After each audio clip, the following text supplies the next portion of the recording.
Check 1 2 chat. What's up? Is anybody out there? What's going on? What's going on? And are we out here? What up, Boney? How's it going, buddy?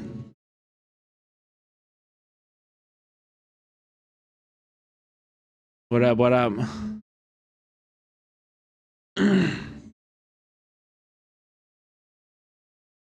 What's up, everybody? Hey, it's working. What's going on? How are you guys enjoying our beautiful stylings of Fiona Apple, Frank Ocean, SZA on this rainy LA day? It's a shitty day. The trials of the world are, you know, all on all of our shoulders. I feel it. I fucking feel it, chat. It's hard out there right now to care. It's hard if you care, you know? If you even gave a shit, it's kind of hard, you know? Low-key, I wish I didn't. Does anybody know any discounts on lobotomies? If you have a discount on lobotomies, can you let me know? That'd be sick. Just give me one right here. Right here, dude. Give it to me. You can go through the eye if you want. I don't care. I don't care. Do it there. Last 2 weeks have been pretty shitty. Even though the good times with my friends and family, I can feel the bad looming. Yeah, it's okay. I think we need to be more proactive. We need to be proactive. We need to be doing things that bring us joy. Okay, so that's why tonight we got politics. I'm not gonna lie to you. We got a little bit of politics to talk about. We're probably gonna do like 2 or 3 hours of politics, but we have Hyper Hardboiled as well. Hyper Hardboiled is back. We're gonna be watching 1 or 2 tonight. It'll be a fun one. It'll be a good one. And this goal, and let's get a reasonable goal up in here. What do you think? Like, let's get 50. We can do it. We can do 50 tonight. I think we can. I think we can do 50. Anyway, anything else new happening? Not much with me, honestly. I've been thinking about Hyper Hardboiled episode 1 and the prostitute all day. Yeah, that was hard. That is hard to watch. Like, I've been thinking about it too. It was like good. I mean, we kind of discussed like the ethical quandaries. You should fucking pay that person, and I hope they did. I kind of like low-key choose to live in the world where it just happened off camera. You know what I mean? Like, I'm not sure. So, but anyway, it was pretty good. Yo, Loquat Slob, thank you for the sub. Thank you. Just subscribed for 3 months. 3 months. What a supporter. Appreciate you. Thank you so much. Yeah, we do have some news videos we're gonna watch. Nothing like, I don't really want to do like oh my god. By cranking your knob just a little beyond the breaking point. My shit is absolutely fucked, bro. It's absolutely fucked nutty, bro.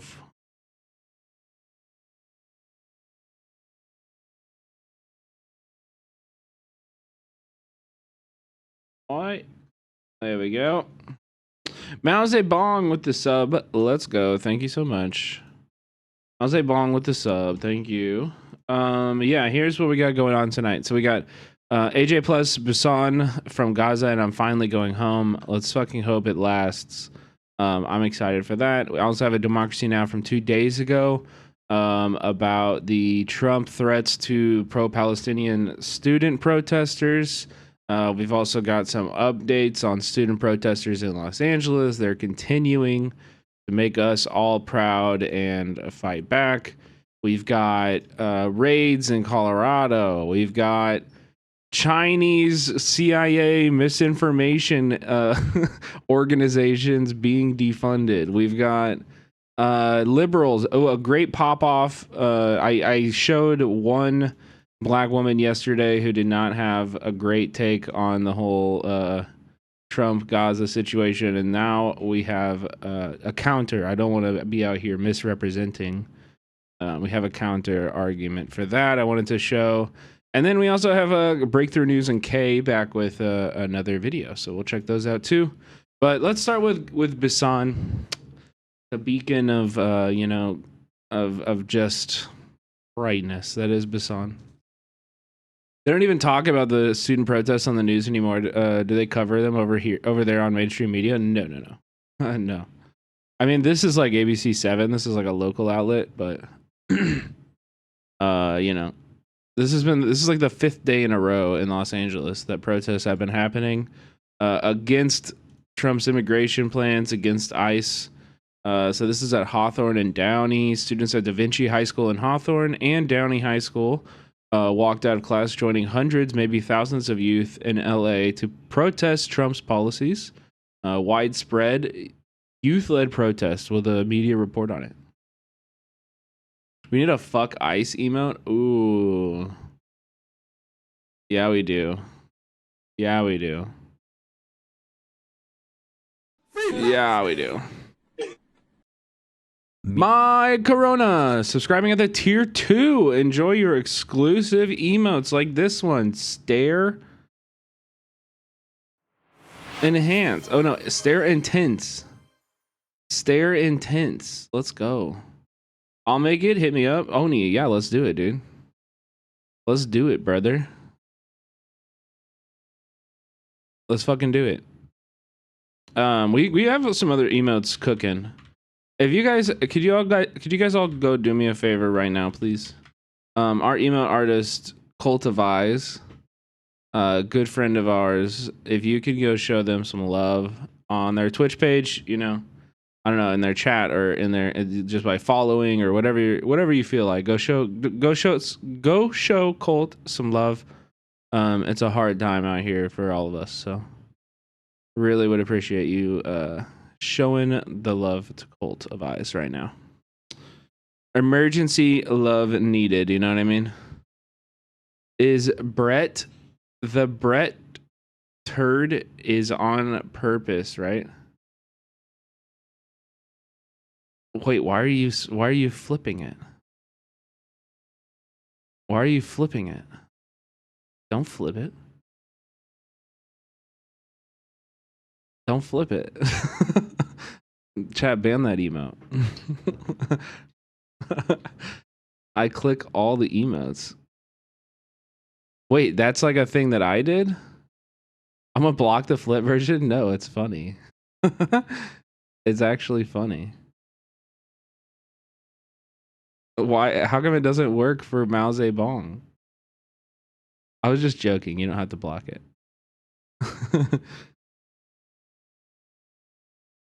Also, I really enjoyed seeing Baron smile at the inauguration. Oh, yes, my lord. Your son's happiness brings me happiness, my lord. If I see your son happy, it doesn't matter that me sons are starving, my lord. Me loves seeing the smile on your son's face. I can't wait until he's ruling over me land as well, my lord. Fucking loser, dude.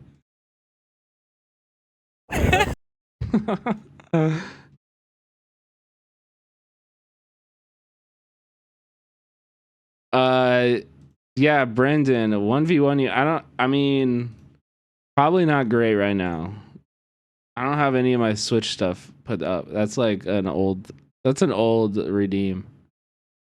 We've played before too, right? Can you do that voice more often? Yes, for only a measly penance, I will do the voice. For $5.99, all for free with the Twitch Prime. Started to smell like Gaza. we have a hype train. Get on the hype train. Colonization. Amora, thank you so much for the tier 1. Amora ___ has just subscribed for 7 months. Their existence here is only temporary. We are walking back to our land, we are walking back to our homes after 15 months. No matter how, okay? We're getting back to our homes under their eyes, but they cannot do anything to pretend to prevent us from getting back. People are so happy. People are so happy. After 15 months of displacement, over 500,000 Palestinians returned to the north of Gaza. Also, by the way, Chad, does anybody have an update on this? Last I heard that there was like the ceasefire wasn't like fully broken down. However, they had stopped people from progressing north because of some like confusion with regards to which hostages were being released. Calm like a Tom with a 10 gifted. Thank you so much for your support. To the community. Thank you. If you have braces, don't you need to see an orthodontist regularly? I wonder if those are hurting her teeth. That's a good question. I mean, it's possible. It's possible that she's seen an orthodontist or she's like kept in touch with her orthodontist throughout this process, you know? I think you'd probably be surprised, and this is not to like downplay the severity of the genocide that's happening to the Palestinians. But yeah, you'd be surprised about how many like routine everyday things are still occurring in these horrifying conditions. You know, I don't know, maybe. Oh my God. No offense, but she can get dentist work somewhere else. Where? What do you mean? Do you think Israel's letting people leave? Wait, you think Israel's letting people leave the Gaza Strip? Because they're not. These people are trapped here. I want to know what they even mean by that. They've been annoying, and they're very close to a ban. They're probably not meant... They're not long for this chat, but I do want to hear what they mean by that. I'm walking now. The checkpoint there behind me, the American soldiers. That's the most. I don't know if she was somewhere else, then maybe she could have gotten someone to help her with her braces. Yeah, and if my uncle was a woman, she would be my aunt, but she's not somewhere else. She's in Gaza. Like, huh? I think you might have, I think your IQ might be a little bit, like, I don't know what's the point? This might be a baby. That's what I was thinking too. I don't know. It's like annoying, but it's okay. I will leave. It's okay. All right, then you're allowed to come back another night. Maybe have a coffee or maybe read a book. Have you ever read a book? Most important thing. After 15 months, they were... And one without pictures before you go. No pictures in the book. That doesn't count. Read a book. An actual chapter book. Even better if it has works cited at the end or like a bibliography.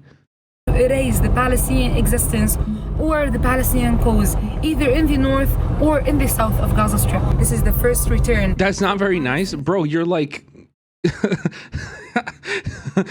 You don't know what people are going through? I can't even begin. I thought you were leaving. Okay, first off, I thought you were leaving. I thought you were leaving. And I thought, just leave. gonna be the end, the last. You promised. Okay, we still need to return to our lands that were occupied in 1948. No one can stop the Palestinians from returning to their lands. Most of Gaza's population used to live in the north. In the north, and Gaza City was the largest urban area. The route Hasan is taking should take 40 minutes, but she fears it could take hours. Yeah. Yes, this is actually a great thing to remember, because I know we've been talking about Gaza in the abstract a lot, but you should remember that the route from where Basan is to where she grew up is supposed to be a 40-minute drive. Like Gaza is a very small place. I remember there was like a website that was like comparing the land mass of Gaza with like American cities. It goes from like LA to downtown, or like LAX to downtown LA. Like it's really just, it's just not a big spot. Like. So, yes, we reached now. We are in the line in Salah ad-Din Road, near to Sirat. It's now 5 p.m. and let's see from now when are we going to enter Gaza and cross the checkpoint. It's already getting dark. We are still in the line. People are leaving their vehicles to have some coffee, to pray, to talk to the neighbors and the line. So Dahman is a colleague filmmaker and he's driving us today to the north of Gaza Strip. He's my friend who spent the whole genocide, and now we are finalizing the first phase of the genocide together. We have also Libre and Ahmed. Libre. Can we turn the lights on? Libre, say hi. Hola, hello, مرحبا. أحمد. السلام عليكم. طريق مطولة وأنا نحزوك فيكم. وده كنا مصحصح. يلا قهوة. طب عزمنا يا دهمان. انتم مش جايبين كاسات من هناك، قلت لكم جيبوا كاسات. ليش نجيب كاسات؟ استنى مشت الطريق. الله أكبر. Marhaba is Turkish too. Turkish too. I don't know. I've never heard that actually. Yeah, I love Libre. I love that. He is trying to save the fuel because the line is advancing really slowly. I discovered that many people are doing the same to save fuel, just pushing the vehicles while the vehicles are turned off. Been waiting now for 5 hours and the car moved only 300 meters since the beginning of the line. بيتي موجود هان من يعني ابو 100 متر. اذا في اطفال او I keep dropping my fidget tool today. I'm not good at spinning, bro. I'm not good at spinning. انا بيتي جاهز ومفتوح، يباتوا فيه النساء والاطفال. واحنا جاهزين في اي خدمه. أرضى عليك. في حد استجاب للإشي والله هي ان شاء الله يعني حتتم الاستجابه باذن الله. يعني النساء ما بخلينا. Welcome in, Zingiest. خلينا نعمل في الشارع. What up, boys? Big gaming. It's the sunrise of the second day for the people here waiting to cross the checkpoint of Salah ad-Din Road to go to the north of Gaza Strip. صباح الخير. احكي لنا أول شيء أنت وين راجع هالجيت؟ والله راجعين على غزة على الشاطئ. على مخيم الشاطئ. يعني من منطقة لمنطقة لما نشحوطنا بغزة. يعني من مدرسة لمدرسة، من أهلي لأخوي، من أخوي لدار سيدي، ومن دار سيدي للهلال، ومن الهلال شردنا شفنا الموت. لما رحنا على رفح، من رفح شردنا على وين؟ على مواصي خان يونس. وهي حياتنا. يعني نمتنا بس نروح نشوف ديارنا ونشوف دورنا ردم. احنا صامدين وبنشوف حياتنا. الحمد لله على السلامة يا رب. وين راجعين؟ على الشيخ رضوان إن شاء الله. إن شاء الله. بعد سنة 3 شهور. طبعا فاقدين ناس كتير، فاقدين ناس حبايبنا. ورا عندي في السيارة اللي ورا واحدة راجعة لا أهل ولا دار ولا حاجة، ولا أب ولا أم ولا أخوات ولا خوات ولا سيد ولا عم ولا حدا إلها. وفي واحدة تانية هي على الجهة الثانية راجعة بدون. Damn, he kind of, yeah, he's handsome as fuck. It's also like this, seeing like this child here, you know, she was a baby when this started. Her whole existence, her whole like sentient life has been this. طب ما انتوا على الدار وين رايحين؟ رايح بدون بيت، ماليش بيت. طب ليه رايح؟ ننصب هذه، هاي شايفاها؟ طلع هذا خيمة 100 عافية أخذتها، بدنا ننصبها. ليه رايحين طيب؟ ليه مروح إذا ما عندك بيت؟ نروح هناك. Good question. God damn, good question, Bisan. This is why it's also like great to hear from Bisan, because she is of the Palestinian people and her journalist cuts directly to the core of it. Like Why would you return home? You don't even have a home there. And the answer is it's my soul. This is the land that I am from. This is who I am. This is the soul. And this is something that Trump doesn't understand. This is something that BB doesn't understand. Nobody understands this, and it's the only thing you need to understand, if we're being honest. It's like the critical thing you need to understand is that these Palestinian people will not leave this land. They will not. They won't. غزة بنروح في غزة 20 ساعة هاي واقف في السير مش على الفاضي كأني مع كتر اللهفة والشوق مش حاسس علي النعمة ها ما غمضتش.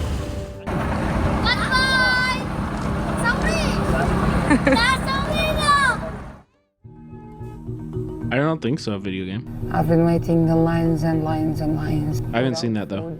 You can find it, link it. Without bathrooms, without any place to rest. Everything can be easier. Everything can be easier. It's just the attempts to, to kill the Palestinians. خلص. To make them suffer, to torture them, to make them fear. We are waiting in a line now to go to the X-ray, to searching the vehicles. We're back. Alhamdulillah. I saw it out of context. Grimlo covered this morning. I'll try to find it once I'm done washing dishes. Okay. They clipped from this though? We made it to Gaza. We made it to Gaza. We made it. We made it to Gaza. I've never thought that I will be able to come here safe. I was 100% sure that this moment would come, but when, how, I was not sure. But here am I again in Gaza. In Gaza, they destroyed the whole area. The whole area.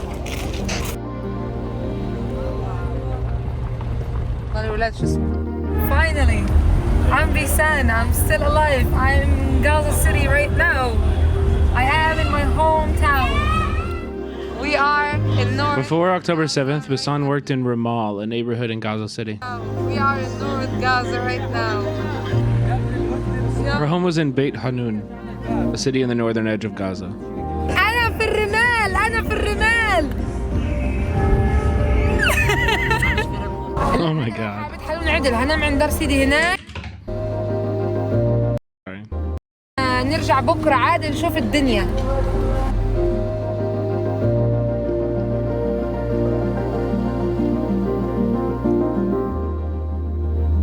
Hasan arrived to her home and found it damaged but still standing.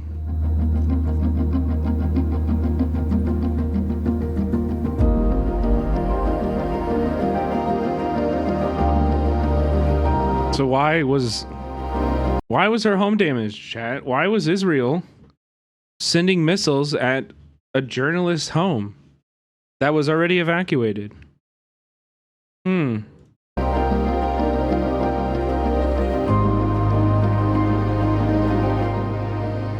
Where are we now? Beit Hanun. Tell them about my promise to you. Okay. When we met the San and we first started to become friends, she's like, I must take you to Beit Hanun. And now, where are we? In Beit Hanun. In Beit Hanun. That was May 2024. Ah. We made that. We committed our promises. We made it real. صح. A huge destruction. The city has completely changed because of the destruction. Look there. But at least we are here. To rebuild. Yeah, to rebuild. نزرع ايش اللي بريك؟ شو؟ خيار وبندورة وبطاطا فجل باسل توم برافو. كله انا وانت بنزرع. يلا جوا يلا هذا مكان المجنزرات هان. نعمل شورة بصل، شورة ثومة وشورة فلفل.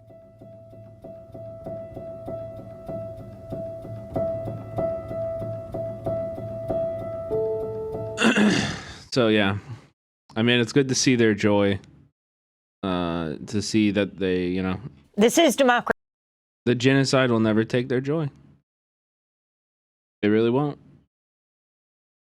Democracynow, democracynow.org. I'm Amy Goodman with Juan Gonzalez.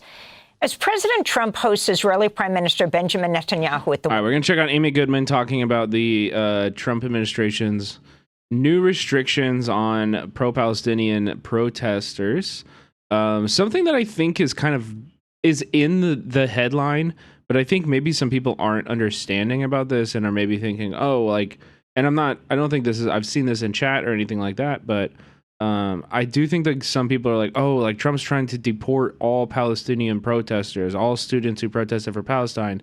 And that's not true. It's actually like what he's trying to do right now is to deport international students who are here on student visas who participated in the protests, which is still ridiculous and important. These people are, oftentimes people who have experienced directly the the worst effects of colonialism, the worst effects of American imperialism, of Zionism in some cases, and who come here and want to hold the American government responsible for the atrocities that they've put their families through, and B, are fighting to be like, to educate the other students on what they've come from, and this is what's like a little bit like so frustrating about the whole like DEI thing, is that like these kind of exchanges, these cultural exchanges, like make people better humans. Like interacting with people who are not from your background, interacting with people who are not from your country, like this stuff genuinely expands your brain, man. It makes you better at thinking. It makes you better at understanding. It makes you more empathetic. It does all of these things, and that's like one of the untold and unspoken about casualties of this ethno-nationalist, homogenous like world that we're moving into. But it's also one of the ways that we can resist is by like standing up for our comrades who are from different backgrounds and seeking out those kind of interactions, right? White House today. We turn to an executive order Trump signed last week. Yo, Pakistani lover boy, thank you for the sub. To combat, he said, anti-Semitism that has sent a chill across campuses. In a White House fact sheet accompanying the executive order, Trump threatened to deport non-citizen college students and other international visitors who take part in pro-Palestinian protests. Trump said, quote, "To all the resident aliens who joined in the pro-jihadist protests, we put you on notice. Come 2025, we'll find you and we will deport you. I will..." Like, again, I don't know how valid this is. I actually don't know what the law would allow in this kind of situation. But like protesting on its own obviously is not a crime. Deportation is a civil order that is the result of like a crime. If people are here legally, if they're here legally and have permission from the government and they haven't committed a crime, I don't know how they justify this. I don't know if it's possible. Hopefully these will be the questions that will be in this interview with Amy here. I also want to say this is not just Trump. The Biden camp had been like prepping stuff like this as well. Just like as with most things, Trump is a lot more efficient and fast. He's a lot more fast than Biden was. Cancel the student visas of all Hamas sympathizers on college campuses, which have been infested with radicalism like never before, Trump said. The executive order promises to, quote, marshal all federal resources to combat what are called the explosion of anti-Semitism on our campuses and streets, unquote, since October 7th, 2023. It calls on the Secretary of Education to provide an inventory and analysis of all court cases involving anti-Semitism at colleges, university, and K-12 schools within 60 days. The order requires colleges and universities to, quote, monitor... You orange? Yeah, it looks orange, but it's actually a red one. I'm wearing it for the Chiefs. Go Chiefs, baby. Go Chiefs. Chiefs Nation. Let's go. for and report activities by alien students and staff that could be considered anti-Semitic or supportive of terrorism, potentially leading to their deportation. In response to Israel's 16th month military assault on Gaza, campuses across the U.S. erupted and unprecedented responded with a harsh crackdown. At least 3,000 people were arrested or detained during the height of the protests last year. Damn. Rights groups and 3,000 people were arrested or detained. That's fucking wild. legal scholars say the new executive order violates constitutional free speech rights and would likely draw legal challenges if implemented.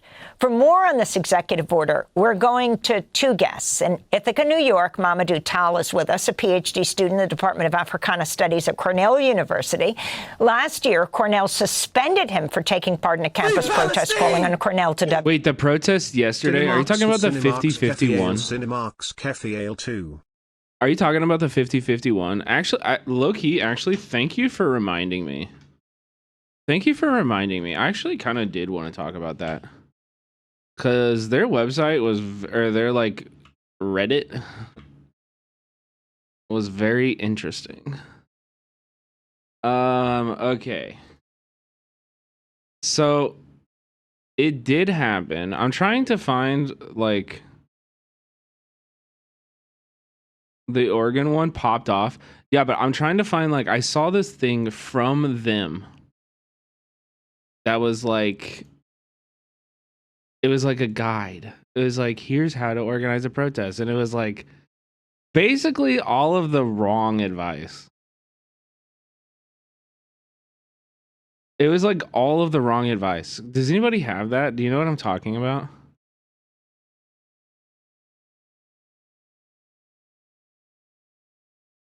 I also saw that. Yeah, I'm trying to find it. I remember. I looked it up too. I thought that I found it on their page and stuff. It was like infographics that were like,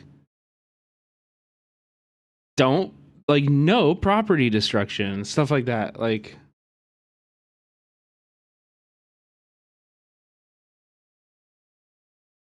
I can check their Blue Sky. Yeah, first time protester lives. Yeah, I thought the same. I thought the same. I was just like, okay, like, but it's also like, why don't I feel like in a lot of protest situations, like, older protests will help, you know, like people who have been through all of this. And I feel like I'm low-key kind of like stepping into that role myself now after having been through Occupy and then like the grassroots Black Lives Matter movement in Chicago and then 2020's movement in LA and then like the abolition later, you know, like I'm like, guys, I've been at a lot of these protests. I've done this before. There's some lessons we don't need to learn again. You know, some lessons you can just listen and trust me. We don't need to learn again, and we need to move forward. You know, we need to like actually like develop something new. And I did feel like that was happening at the encampments in a big fucking way, with the you know, the level of self-defense that they were taking, the barricades, like the escalation, everything was like actually happening. They were not fucking around. They were there for results. And I appreciated the fuck out of that. And I don't even know, I mean, genuinely, chat, I don't know what that looks like in under Trump right now. Except for the clearest vision I have of what that looks like under Trump is like rapid response networks, where you and your community are all like, there's like an organization that is collecting information like phone numbers, and they can mass blast specific acute neighborhoods if there's like if ICE is like stopping at a house, and if you can mobilize even like 40 people, just like showing up to like a random at any moment to defend the neighborhoods, and everybody just coming out and just like yelling at ICE and making them like very clear that they're not fucking welcome, you know, that's actually going to prevent deportations, you know, and it has before, right? So like that's the clearest I have, but like protesting and like walking an approved route and getting permits and stuff, like I don't think it's gonna give us results. It'll feel good, and that's worth it on its own. Honestly, it's worth it. It's one day. I'm not like, thinking that this is like the only thing we can do. We can walk and chew gum at the same time and everything, but I feel like we have these mass mobilizations and we just like kind of don't do anything with them. And they don't go anywhere. And then we never get any results in policy. Hello, thank you.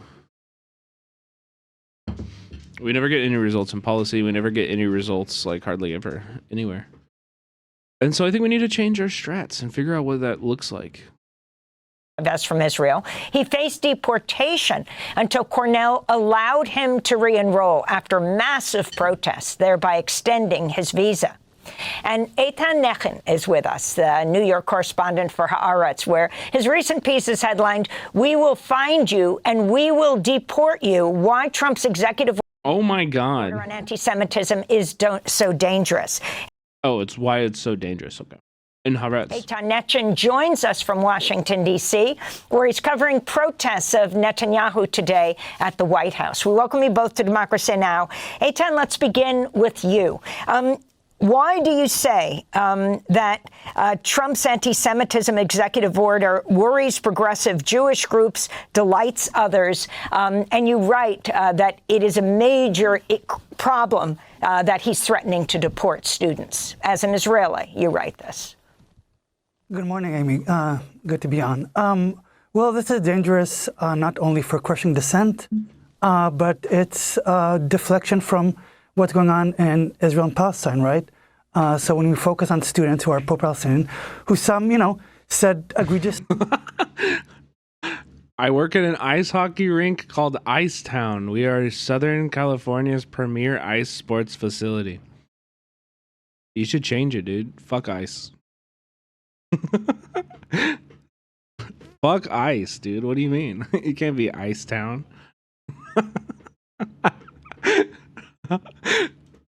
things. That's a top 5 first message, though. That's very funny. It's all free speech. Change their name, dude. You create a atmosphere. Yeah, you've heard of Cop City. Now, from the makers of Cop City, Icetown. Any dissent could be punished by deportation. That's a chilling effect not only on foreign students, but on anyone who dares to criticize Israel, the administration. And this creates an atmosphere that we have seen from authoritarian regimes, right? So this is basically a textbook authoritarian playbook meant to just... Also, like, Chatter, you haven't said anything else? What was the point of that message? Where did you go? Why did you say that? Hashtag ad? Should I go? Are you... Oh, see, there was a point. He's just pigeon typing. No, I'm just kidding. So I go to schools and try to recruit athletes for our ice hockey key program. It's in SoCal, which is majority Latino, of course. It's always a challenge to recruit new athletes. That's really funny. I'm not gonna lie. That's actually funny. Hey, can you get a sponsorship? That could be a cool IRL stream. Pay me to come ice skating there. Also, this guy, what is this? Death to USAID? Okay. Dude, you just like you follow the news every day just to like to get obsessed with like whatever Fox News is feeding you of that day. You just gobble it down and then you forget, right? Like, what was the talking point like last week? What was the thing you were really obsessed with last week? Stifle any criticism of what's going on in Israel.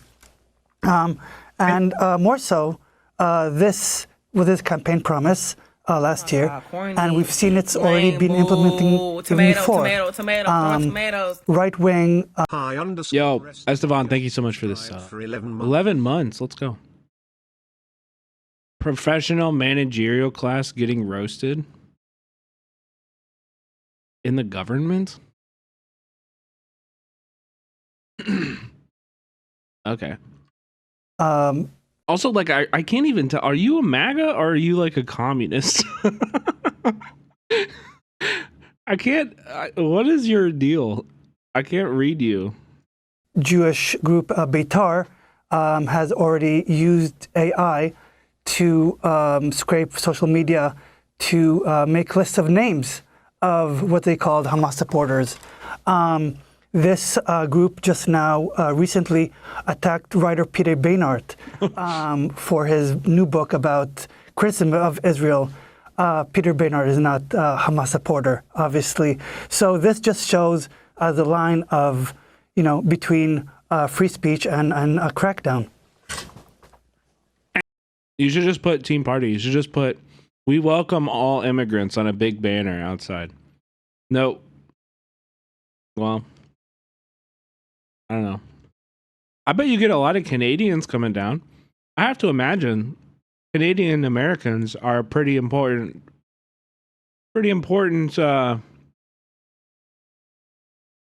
element of your ice hockey rink, right?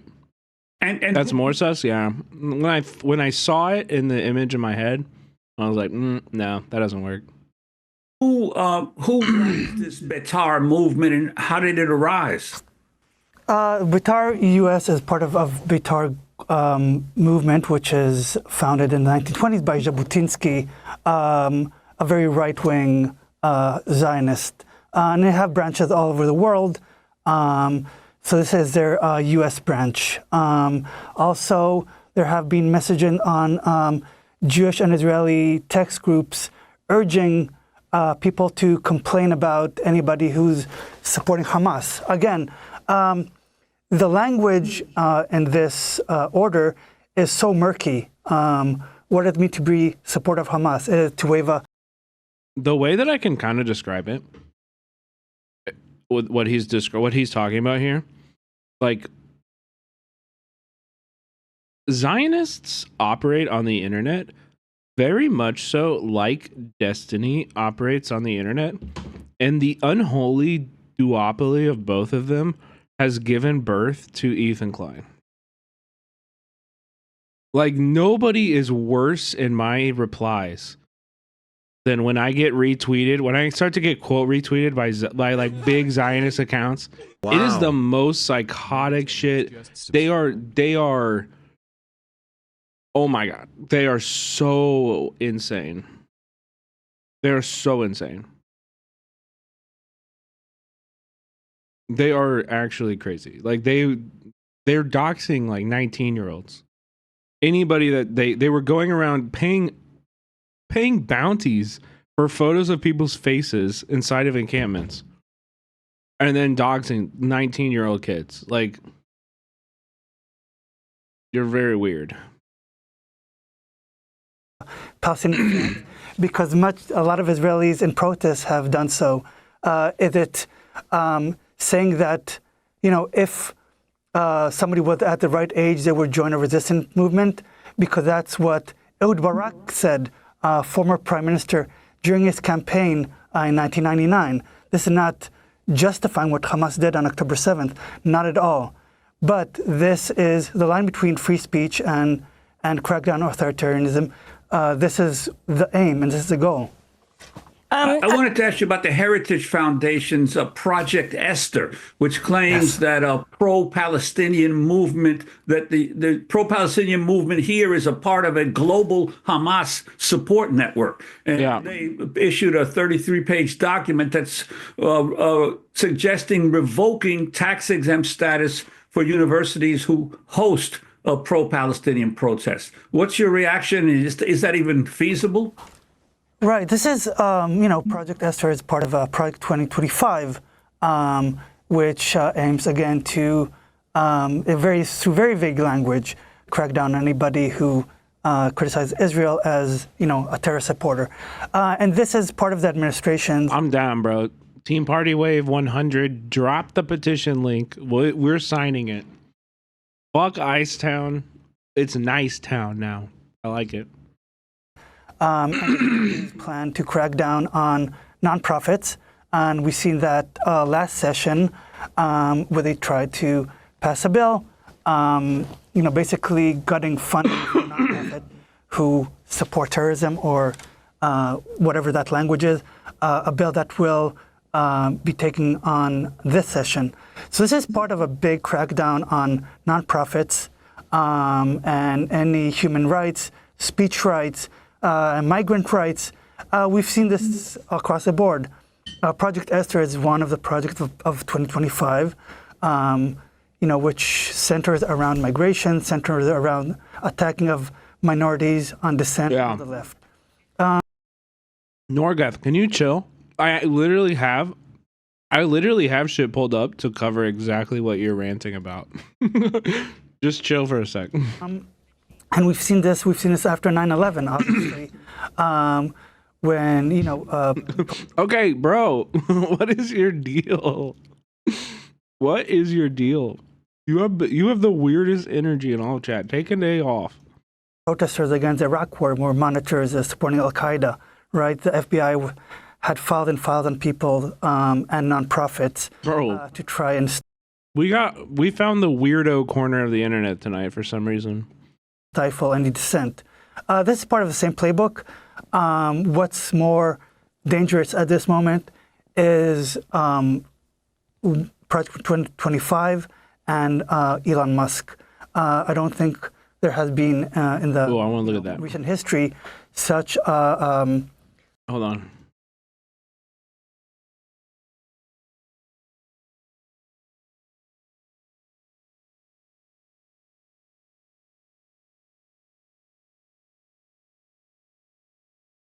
Wait, where?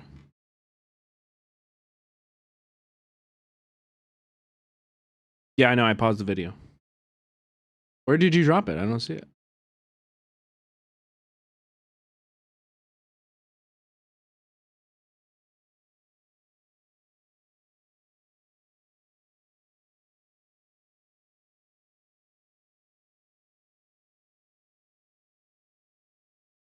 what his wealth.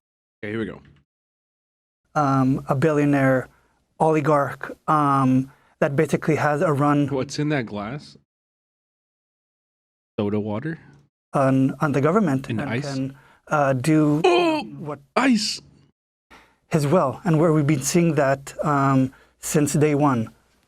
We're talking to Eitan Netchin, who is the New York correspondent for the Israeli newspaper Haaretz. He's in Washington, D.C. today to cover the protests against Netanyahu. It's his first visit to the United States, to the White House, since the International Criminal Court issued an arrest warrant for him for crimes against humanity. There were two other presidents who came to the inauguration, Boo of Ecuador and the right-wing president of Argentina, but this is the first official White House visit that Trump is having Netanyahu. They are close personal friends.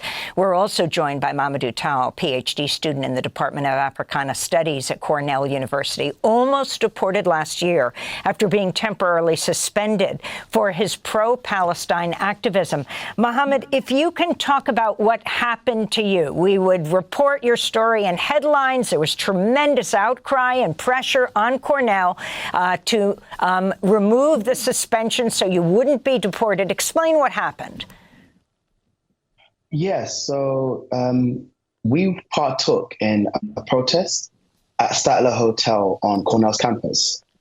And in that careers fair, which was taking place at Statler Hotel, there was Boeing and L3 Harris, who are targets of our divestment campaign, because we know that L3 Harris and Boeing are directly involved in shipments and armaments of Israelis' genocide against the Palestinian people.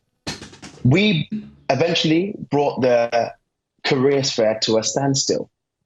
And about a few days later, I was told that I was suspended. And someone on an F1 visa. No, I don't think so, Being Amora. suspended means that you use your student status, which triggers the loss of your visa, effectively being deported, being asked to leave the country. I was told in that meeting that I will have about 48 hours to leave the country with, as you said, public pressure, support, Cornell University back down, and I'm allowed to finish my degree. However, I am still banned from campus. I'm allowed in one building on campus to work. I have to fight to be able to get library access. And I think there's somewhat of a great irony that students who are protesting apartheid are subject to forms of exclusion, bordering, and apartheid, with our movements restricted, and we're only allowed to go to designated places on campus. Yo, what up, Jedi? Welcome back. And how has that's such a good analogy. I felt the same way. I mean, like if you go to USC, even still, I'm pretty sure there are like you have to go through multiple like checkpoints where your bags are searched. If you don't if your papers aren't right, you don't get through. It's a whole fucking thing that they've established immediately after the encampment started at USC. Your work and as a graduate student continued to be affected since the university rescinded your suspension. And continues to be. It's truly amazing how democracy has been this solid for so long. Has it been though? Has it been this solid? Was it that solid? Was it though? Yeah, like when exactly? When though? Impacted because first and foremost, I'm excluded from campus life. I was teaching a class to undergrads, right, Oni? Effectively. Oh, Democracy Now!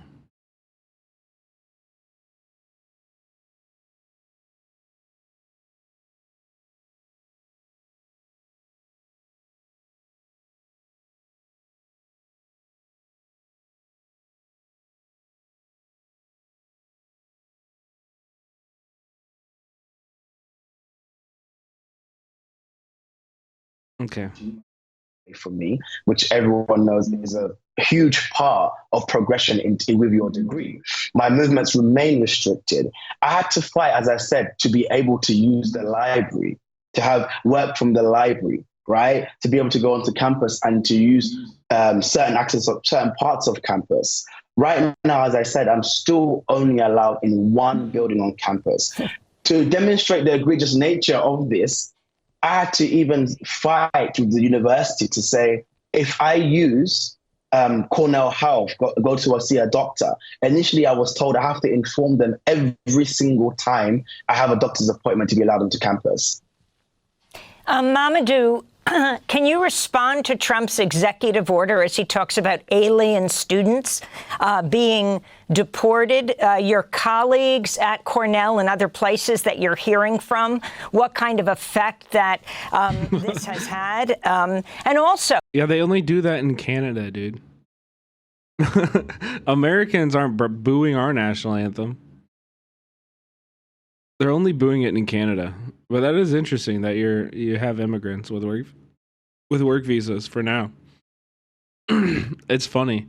Also, you are you just came to the party just to talk about your own work. You know, like, I don't know. It's cute. It's cute, but they booed the Canadian team in Nashville? What? Why? What? Oh my god, dude. Well, that's because they're the opponent, right? They were playing the American team. I mean, if they're an opponent, that doesn't mean that's not geopolitical necessarily. So, I mean, you were born in Gambia. You're a British citizen. Why you support the Palestinians and were involved in those protests? Thank you for both those questions. For the first one, of course, the executive orders, the language in which the framing and the language of the executive orders clearly are targeting pro-Palestinian protesters, international students. And I think they're intended to have a chilling effect on Palestinian protests, pro-Palestinian protesters, in order for them to stop protesting at the threat of deportation. The message that is being sent out is, if you are an international student who comes here legally, then you should not be involved in exercising your First Amendment right, or you will be subject to deportation. And that is the intended effect. I don't think it's going to work. I think, if anything, when fascism is at the door, what we do is come together and unite even stronger. However, as for your second question, I think fundamentally, yes, I'm Gambian. Yes, I'm British. But fundamentally, I'm a human being. And I think what Palestine does, when we say Palestine is a litmus test, we're saying that it is not that we privilege the Palestinian cause over every other cause, but rather Palestine holds a mirror up into the world and says, what kind of world do we want to live in? Do you want to live in a world in which every single international multilateral institution is rubbish? Do you want to live in a world where the ICC and the ICJ are rendered defunct and the UN rendered defunct, and there's no such thing as an international cooperation of a world, and people are able to do, and leaders are able to act in any way they see fit? New encampment popped up today. Link that shit. And boys and enact genocide. So I think fundamentally why I get involved is because I'm a human being. And finally, I will end with, the university was presented with a crossroad. That crossroad, will they protect?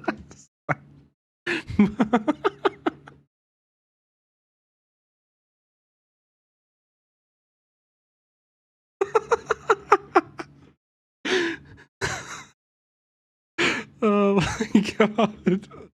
Those students, they failed initially by suspending so many people. Again, now with Trump's presidency, the university no, dude. Another crossroad. And I'm calling on the university to not just be a bystander, but take an active position, an active role to defend their students and say, we're not going to allow Trump and right-wing fascists and outside agencies to come onto campuses and collect foreign students. Mamadou. He is so fucking right, and he's obviously an incredibly bright leader. And it's really unfortunate that that is the exact opposite position that campuses around the United States have all taken. They have been united in saying, no, we don't want, we will welcome in militant police forces onto our campus. We will just sick these grown men with guns on the teenagers that choose to come here. It's actually really gross. I'm going to try. I tried. We already watched this, Prodigy. You missed it, bro. We watched this when it came out. No, it's okay. It's good. I'm glad we got this. We're on the same. We're on the same thing. Announcing the Shaban al-Dalu Union encampment. Where is this? This move comes in response to months stalling by the college. Where is it? Bowdoin?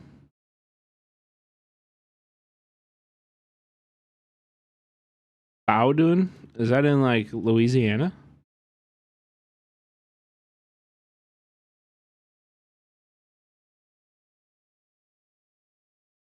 There's no photos of it though.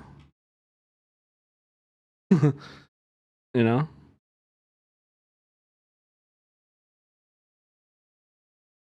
Oh, it's in Maine. Okay, based. When it comes to tariffs, President Donald Trump. Okay, we got a new Wall Street Journal video about the tariffs. This one's actually was kind of interesting. It's a little bit of a history one. Why Trump's idol McKinley abandoned his own tariff strategy.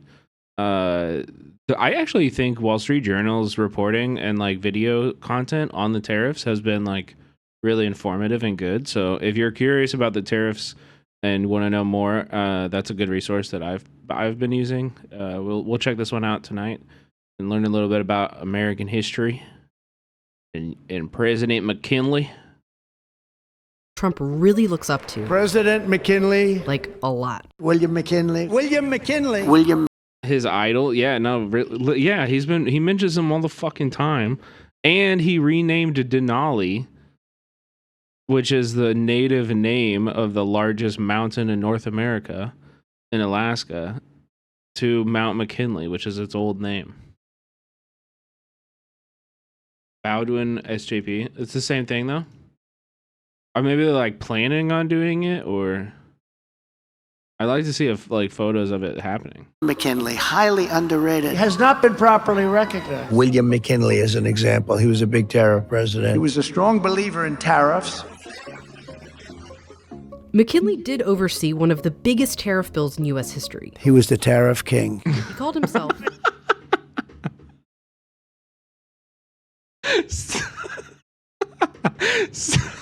Did y'all know Icetown got review bombed after a viral video where they didn't let a World War II veteran bring their dog inside?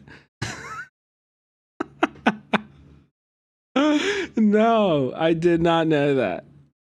Team Party Wave knows about that probably. He heard all about that.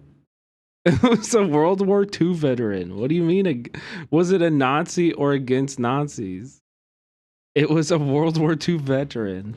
A tariff man standing on a tariff platform. A dog can't play ice hockey. There's nothing in the rules that says that. But in his second term, he basically abandoned that platform. It really changes his mind in some sense and wants to shift the focus of trade policy away from protectionism and isolationism and allow for more international trade as a way of helping the U.S. economy. Here's how McKinley used tariffs, how Trump is following a similar playbook, and why McKinley actually came to speak out against them. This is Doug Irwin. He literally wrote the book on the history of tariffs. And he said they can be classified into three... Classic Jennifer, dude. 3 R's of trade policy are revenue, restriction, and reciprocity. Throughout McKinley's career, tariffs were used for each of these at one point, and Trump wants to use all three too. The first one, revenue, is the oldest use for tariffs in the US. Trump says this chart shows how tariffs created vast wealth for our country, and how tariffs will make America wealthy again. It's the percent of all government revenue that comes from tariffs. For the last 70 years, it's hung around 2%, but 200 years ago, it was nearly 100. We were very much an agrarian society with most people. Yeah, in 1850, 1825, and 1800. Like being farmers. Also, most people were being farmers.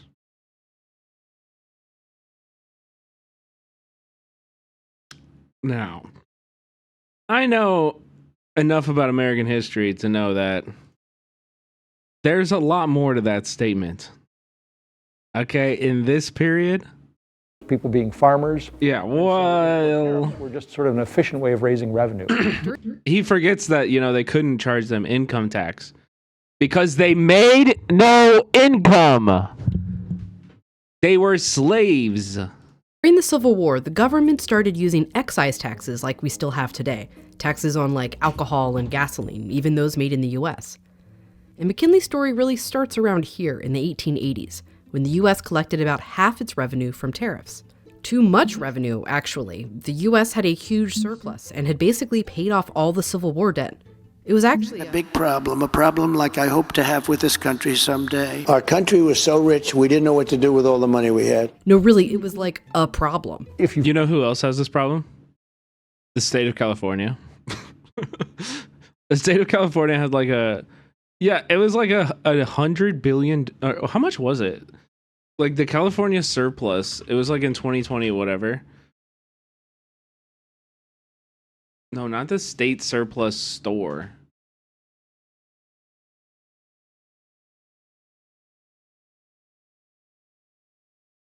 It was like 20 billion a year. Yeah, it was enough to give everybody in California free healthcare for damn sure. For damn sure.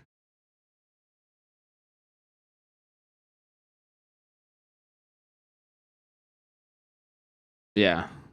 No, it was. Wait, here, the Hoover Institution. I don't know about this institution, but after $100 billion surplus. Yeah. Which is wild. I mean, you've paid off all the debt. But also, like, worrying about national debt doesn't matter. Who's gonna enforce? Come and get it. Come and get it. What are you gonna do?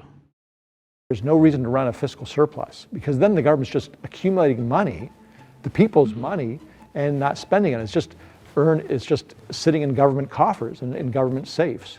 So what's the point of that? So the tariff question was the alligator, monster-sized problem for Congress at the time. What rate should tariffs be in order to bring in less money and reduce this surplus? Congress ultimately decided that they should be higher. The debate was on this, what we now call the Laffer curve. It shows the relationship between how high the tax rate is and how much revenue it brings in this case from imports. They both wanted to get the revenue down to this range. Democrats wanted to lower the tariff rate so that they'd bring in less revenue on imported goods. The Republicans said, that's insanity. If you cut the tariff rates, you're going to encourage more imports. That's going to generate more revenue, and it'll exacerbate the problem. So what you have to do is raise tariff rates to squeeze out imports, and then the revenue will go away. Or as McKinley put it, if you increase them enough, you diminish importations and to that extent diminish the revenue. He, by the way, wasn't president. All tax legislation has to start in the House Ways and Means Committee. That's such a dumb solution to that. McKinley, a representative from the state of Ohio. Which is why these tariff increases became known as the McKinley tariffs. And they had one other goal, restriction, or as it was called back then, protectionism. In the words of President McKinley, who is the tariff king, the protective system invokes the highest law of nature, self-preservation. Sometimes you don't want the revenue, you want to restrict imports from coming in from hurting domestic industries, and therefore you're just trying to keep imports out. The McKinley tariffs raised the rate of imports on growing American industries, wool, fabrics and yarn, and especially tin plate, which was used for just about everything back then. As McKinley put it, the point was to make the cost of foreign tin plate high enough to ensure its manufacture in this country. It worked. Tin plate price. Yeah, it only works the way Trump says if the ruling class in America is able to establish manufacturing in this country. And if we can look at what the new industries and the new manufacturings that have maybe arose in the last decade, look at Amazon. These are not companies that anybody wants to work for. These are not companies that you can build a middle class life on. These are not companies that keep people around for a long time. This is not your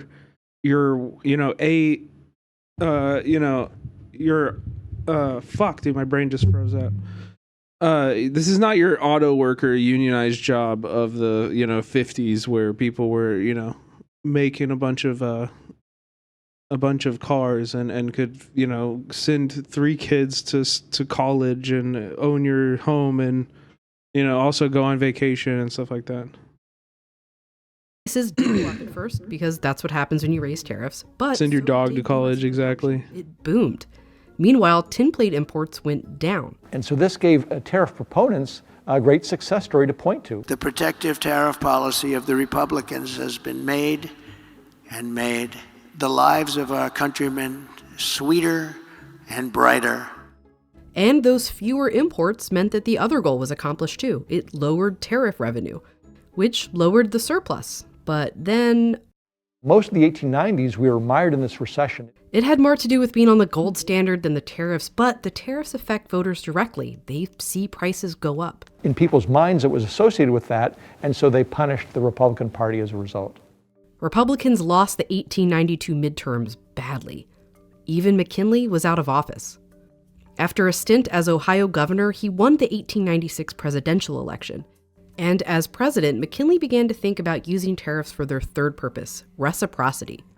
He had Congress, as part of another tariff package, give him the authority to reduce tariffs on just a few items so he could negotiate trade agreements. I'll lower my tariffs if you lower yours. By the end of his first term, the economy was dramatically different from when he was a congressman. Manufacturing output of U.S. industries was rising fast, and the U.S. was taking in less than half of its revenue from tariffs. The world economy is beginning to undergo a boom. American manufacturers, they're really good. They've sort of saturated the domestic market. And so we need foreign markets to sort of vent our surplus. And you're not going to export to the world if you're a very closed, protected economy. You have to open up. By his second term, he believed that was the future. At the big Pan-American Exposition in Buffalo, New York, McKinley gave a surprising speech to a crowd of tens of thousands. The former self-described tariff man said the period of exclusiveness is past. Reciprocity treaties are in harmony with the spirit of the times. Measures of retaliation are not. If perchance some of our tariffs are no longer needed for revenue or to encourage and protect our industries at home, why should they not be employed to extend and promote our markets abroad? So what he's basically saying there is that we don't need the revenue so much and we don't need the protection against foreign competition. Why can't we use the tariff as a way of inducing other countries to open up their markets and achieve reciprocity? For him to propose this is really a dramatic step. We'll never know if he would have followed through and made more trade agreements. The very next day, he was shot by an anarchist and later Vice President Teddy Roosevelt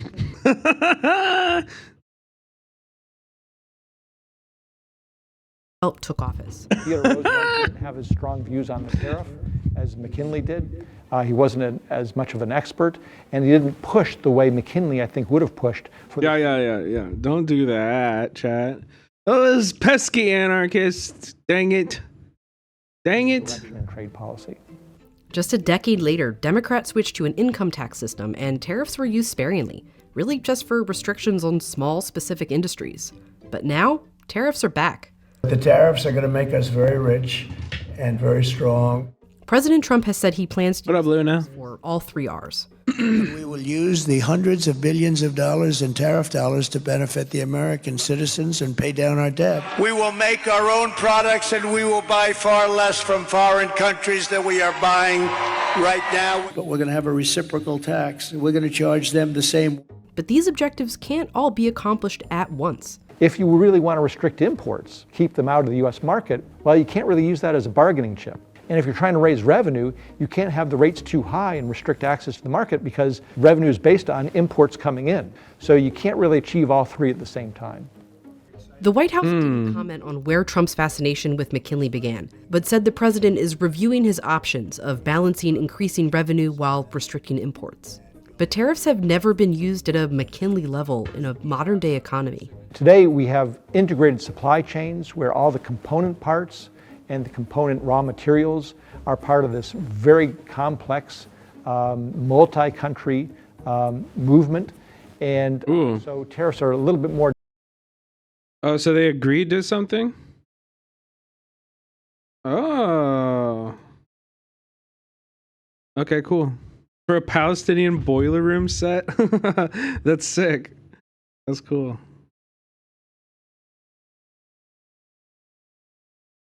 Oh, damn, dude, they got a lot of people out.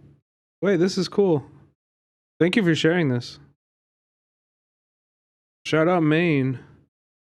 If you're a Maine chatter, go out. Go support these people. Wait, boiler room is now BDS? Why?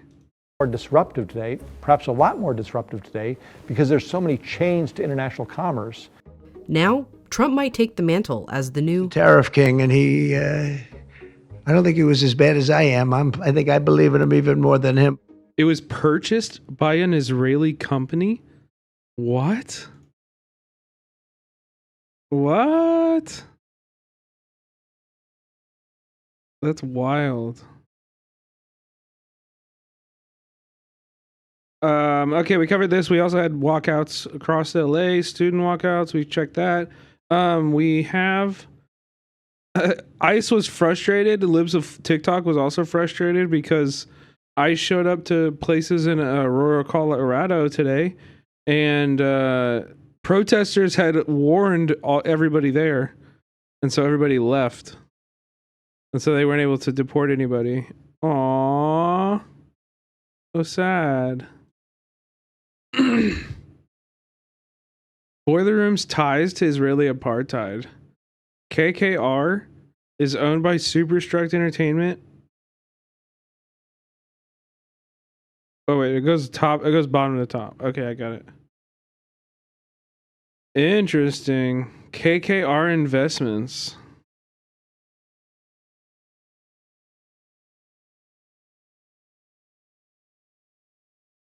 Interesting.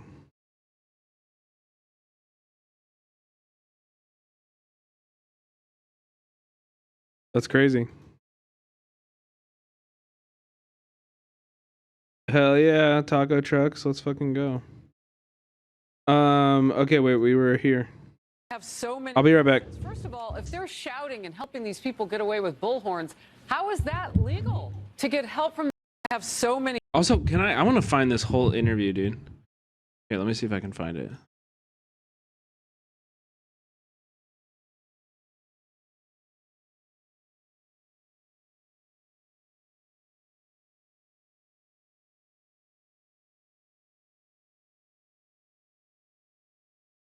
Oh, here we go. Here we go. This is perfect. Here it is. Here it is.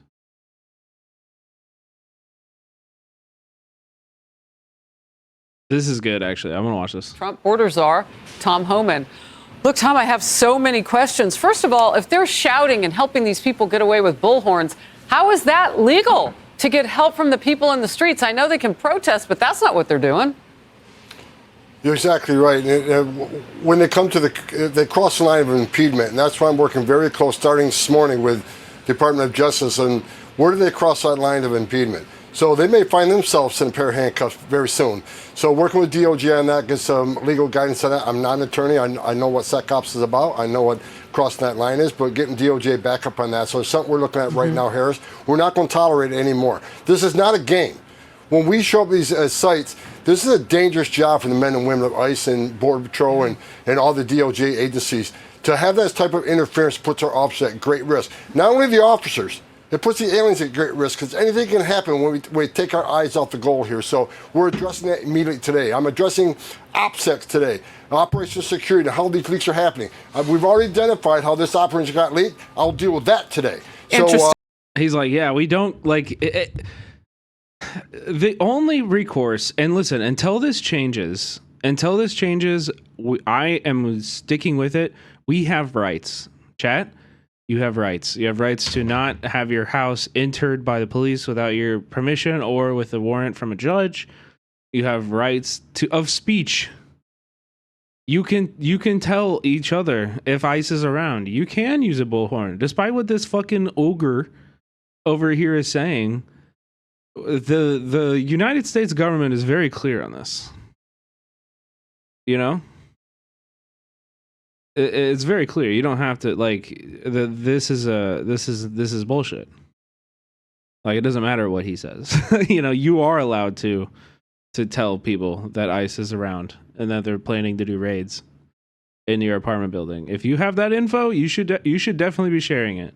Don't let this fucking cretin scare you. I'm not scared of him. Paper tiger, bruh. It's all about controlling the message. I try to be transparent. I promise American people will be transparent in operations, but it's obvious we can't be having all these different news outlets out there with us on various raids. Bill Maloogian, great guy, but we got a lot of OPSEC concerns we're dealing with right now. He does talk like Kurt Angle. What the fuck? Who we identified today, we'll deal with that today, but it's not a game. I want to put it out to whether it's Governor Phil Murphy or the rest of the people who want to game this. It's not a joke. This is serious business. He's actually frothing out the mouth. You have to understand, when you have an underbite that's 4 inches wide, you know, his top teeth are 5 inches behind his bottom teeth. He's like a bulldog, you know, and that image has gotten him really far. You know, it really has. Like, people like that. That's why Trump hired him, you know, is that he looks like a bulldog. And they need to stop or we'll prosecute him to the Department of Justice. Look, I know our audience was paying attention when that agent or officer told our reporter Bill Maloogian there have been some intel leaks. Like, those are very specific. So I understand what you're saying. You mentioned my state's governor, Phil Murphy. Yeah, he's trying to walk back the comments that he made about possibly, you know, I guess it would be aiding and abetting if you're keeping somebody on your property, but we'll see what happens. Yeah, okay, lock up the slumlord. Nope, do it. Lock up all the slumlords. You can't find any of the immigrants, but we will find you. I will find you that slumlord, lock him up, aiding and abetting for sure. Get him, bro. Go get him. Deport that guy. He says that's not what's happening with somebody he thought was on his property or said was. I do want to ask you this because I've heard you say, Tom, that you expect more violence. And you were talking specifically on the border, but why would that Dark woke, yeah. Well, look, actually dark woke. Trump is, promises made, promises kept, right? He said he's going to secure the border. The numbers are down significantly. Look, and we talk about between the port of entries. I know you reported earlier that numbers are down about 67%. Actually, between the ports of entry, because that takes into account port of entries. Between the ports of entry, we're down closer to 87%. As we lock that border down, we're taking money out of the pockets of the criminal cartel. Wait, between the ports of entries? Oh, so like unofficial. Okay. Right? They've made record amounts of money in the last 4 years smuggling aliens. I mean, that to me, that just communicates that you're not finding them. To me, that's communicating that they're getting in and they're not getting caught. They're getting better. Sex trafficking women and children, moving drugs across the border. As we secure that border, their business is going to drop, which means billions of dollars less they make. They're not going to go. Wait, what the fuck? FCC investigating San Francisco radio station that shared location of undercover ICE agents. Oh, buddy, I'm reading this article. This is actually really interesting. That's crazy.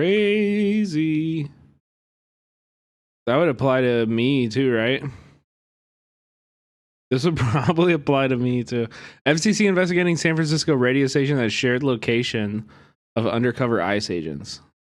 The FCC has launched an investigation into KCBS radio after the San Francisco station broadcast information on the live locations of undercover U.S. Immigration, Customs, and Enforcement agents in San Jose. The commission had sent a formal letter of inquiry to the station in response to his January 26th discussion of ICE operations, which he called really concerning. He said that the station had a matter of days left to explain how this could possibly be consistent with their public interest obligations under their FCC license.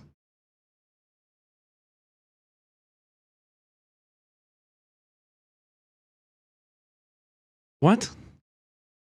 Fuck a FCC license. Fuck a FCC license.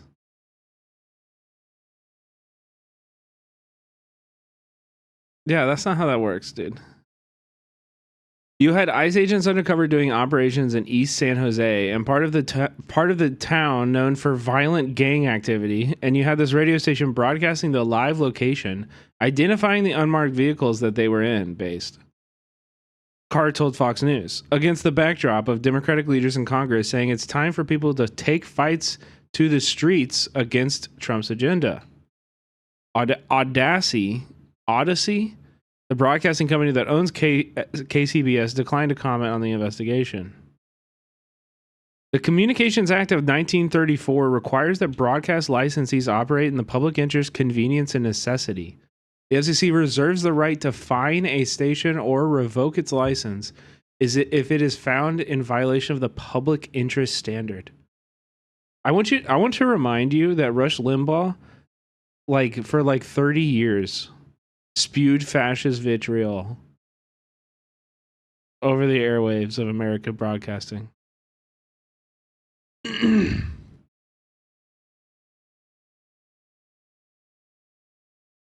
Wait, is that they're talking about a all right, we'll watch this too. We'll watch that too. I bet it's on YouTube. Brendan Carr. Let's finish this. Wait quietly. So I truly expect violence to increase on the southern border just because of who they are. That's why President Trump has designated them a terrorist organization, because they are. They've killed more Americans than every terrorist organization in the world combined. They're not going to go away quietly. So we're going to expect more violence on the border. Okay, this guy's just a hack that they bring on. Dominated multiple news cycles by. They brought him on to complain about an SNL skit. Like, what a dork. FCC commissioner came on 3 months ago to Fox News and was like, this SNL skit, it showcases media bias. It's like, it's SNL, dude. Like, no fucking shit, bro. But let me get back to what Phil Murphy says. When he goes out there and does this, plays this game, if the governor can do it, he sends a message to the whole world, they can do it too. again, putting our officers at grave risk. It has to stop or they will be prosecuted. I'm working very closely with the Department of Justice to hold people accountable. This stuff ends today. Well, look, I had voters' voices on the program live yesterday and was talking. Yeah, exactly. Talking about bias on on Fox News. With people about what the first 16, at that point now 17 days of this has been like. Here's what one voter told us. I go to Chicago and I see the immigration crisis at the forefront in front of my school on the corners. I don't think we should wait until unpopular mayors like Brandon Johnson lose their elections. Their number one goal should be to be understood, and that's using their bully pulpit, that's advocating for the people that pay tax dollars to them. It's always, whose humanity are you looking out for? Wow. And why not us, that we're paying so many tax dollars? And that young man, one of the Democrats we had on the panel who voted for Donald Trump this time around. Your reaction? That guy's not a Democrat. Look, I think the American people, one of the Democrats that's like, yeah, I see it all the time. All of these illegal immigrants all in my neighborhood, and the children, I scream at them about their passport. They have to show me their papers when I walk by, and they won't. And that must mean they're illegal. It's like, bro, shut the fuck up. President Trump mandates immigration. The border security, immigration enforcement is number one, and we're going to keep President Trump's promise. I looked at the numbers this morning. ICE has already arrested just short of 20. By the way, chat, while I wait. People in this country, vast majority are of criminals, public safety threats. And that's what we're trying to do. And for any mayor or governor who doesn't want public safety threats removed from the communities, I find it hard to believe that. But we're going to do it, with or without them. If they're not going to help, get out of the way. But don't cross that line. Do not impede our operations. Do not knowingly conceal or harbor an illegal alien, because we will seek prosecution. We're going to do what the President promised American people. We're going to make our communities safer by targeting those who are in the country illegally, that have criminal record, or a public safety threat. That's what we're doing. But if you force us into the community and not let us get the bad guy into jail, that's going to put the community at risk. It means more collateral arrests, means more non-criminals being arrested, because when we find the bad guy, which we will, there's going to be others with them. Others that may not be a criminal priority, but we're not going to instruct ICE to walk away from like the Biden administration did. We're going to enforce immigration law. Yeah. Okay. So you're going to enforce the law, which requires you to get a warrant. You need to get a warrant, and so until you get a judge to sign a warrant for every house you're going into, it don't fucking matter. I tell you, Tom, yeah, they're pissed that people are like teaching each other how, what their rights are with the police. Because, chat, we watch Cop Watch on this channel all the fucking time. We watch Cop Watch on this channel all the time. How many times do we watch somebody that actually fucking does it right? Very infrequently. People have bad ideas about how to interact with cops. They do. And it's also a very incredibly stressful. They're like fucking they got like Jedi mind tricks. They they use intimidation, they use violence, threats of violence to make you think think badly and think to make you do things that are against your interest. Tom Homan, you have those gang members and illegals on the run, with reports of people trying to move around the country now to get away from operations that they know are coming, and maybe tipping each other off. We'll see. We'll cover the stem to stern, especially as you find out what happened with those intel leaks. Thank you. Look, Harris, we will not be happy to every single TDA member. TDA is going to be eradicated from this country. I will not rest until every one of them are in prison or at Gitmo. That's a promise I'm making to the American people. Dude, this guy was born to be a fascist. He's living up to his God-given. He was born to do this. Meanwhile, Americans can't fucking read. Kids in the U.S. can't read. At least. That's right. Americans can't fucking read. But thank God we have, we're going to spend $1 trillion to deport, 20 million people. least that's what the latest national report card, called the National Assessment of Educational Progress, revealed this past week. The data, which comes from a biannual standardized testing program overseen by the U.S. Department of Education, found that reading levels among 4th and 8th graders have hit the lowest level in 32 years. According to the data, only 31% of 4th graders and fuck reading at anybody that can do it. 8th graders met their proficiency standard. The number of students who scored below the lowest skill level, which is called the basic level, was the largest in the history of these report cards. These results are just the latest in a long decline of reading scores that began in 2015. Now, if you're surprised to be hearing this, I don't blame you. This is an issue we almost never hear about. It doesn't even register as an issue in the debates or mainstream political discourse. But the amount of illiteracy in the school system... No, we watched videos also, Team Party. It's like not being able to read is a whole different issue. But I hear this from my mom too. Ye said that. I know. Yeah, I know. I hear this from people in my family who teach too. And it's like every year more and more kids come in with like language disabilities because they're just not talking to people. Like their parents don't talk to them. They never have dinner at the table together. They're behind a screen for their entire lives. Their parents are just checked out. They've given up on parenting. It's fucking sad, but it's really common now. It's reaching a crisis level. It's super common. It's shockingly common. So what's our government proposing to do about this? Abolish the Department of Education. Yes, that is the stated policy of the newly inaugurated Trump administration. Don't fix the grades on the report card, abolish the agency that issues it. The Trump administration says they want to do this because the DOE has become a bureaucratic indoctrination center controlled by Marxists. Of course, this doesn't even make sense when you consider that school curriculum is determined at the state and local level. This is clearly fear-mongering, meant to bring about their real endgame, the privatization of public education. Trump's pick to lead the Department of Education is Linda McMahon. Let's go. WWE America. Mike Judge probably could never have imagined how accurate his movie would be. And the former CEO of the World Wrestling Entertainment Production Company. Linda McMahon serves as a board member for the America First Policy Institute, where her page openly states her intention to replace public schools with school choice, which is a euphemism for charter schools and voucher programs. Charter schools are schools that are funded with a mix of public and private funds that are said to give parents choice over where their children go to school, but in a you know what would be really awesome? If teachers just unionized at charter schools. If teachers unionized at charter schools and they were under the same union contracts as public schools, there's really not that much difference. I mean, there is a difference and it's significant. There is still a difference. But right now, I would say the biggest difference, the most significant difference, and the one that freaks like these people want that's the reason that they want charter schools, is because they aren't unionized and they can exist outside of union contracts for teachers. In effect, they divert funds from the public school system to these charter schools. Even though at face value, charter schools are run not for profit, there have been countless schemes which have been used to funnel money from these schools into private hands.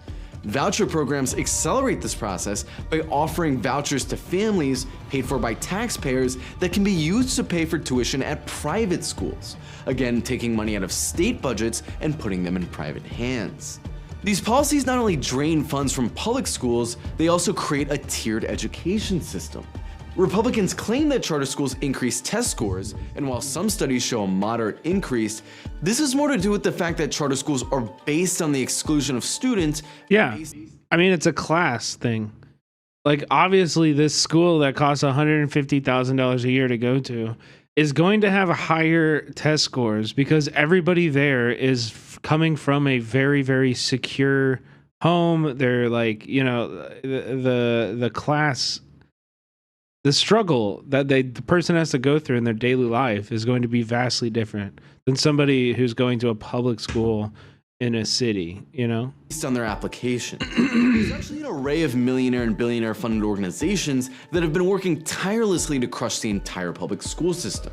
An investigation by Documented leaked audio recordings between one of the largest pro-school choice organizations in the country, the Alliance Defending Freedom, which is a Christian legal organization dedicated to ending legal separation between church and state, and one of their mega donor groups where their donors say this. The fundamental change is to force, via a Supreme Court decision, a constitutionally mandated school voucher system. Documents exchanged between these groups constitutionally mandated?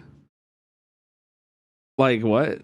ADF wanted to take advantage of new curriculums that talked about racism and homophobia to serve as the legal basis for a Supreme Court decision to constitutionally mandate school choice. It should come as no surprise that a bunch of millionaires and billionaires trying to defund public schools has more to do with politics and profit than educating children. But on an even simpler level, what is this idea that spending money on schools That's is wild. going to make them better? Conservatives will often throw out the fact that Americans spend more on education than any country in the world, but this is That's a good thing because it includes the money we spend on college, which is oh my god, fuck you. That includes college? Yeah, the American higher education is fucking broken, dude. Oh my god. expensive because it's privatized.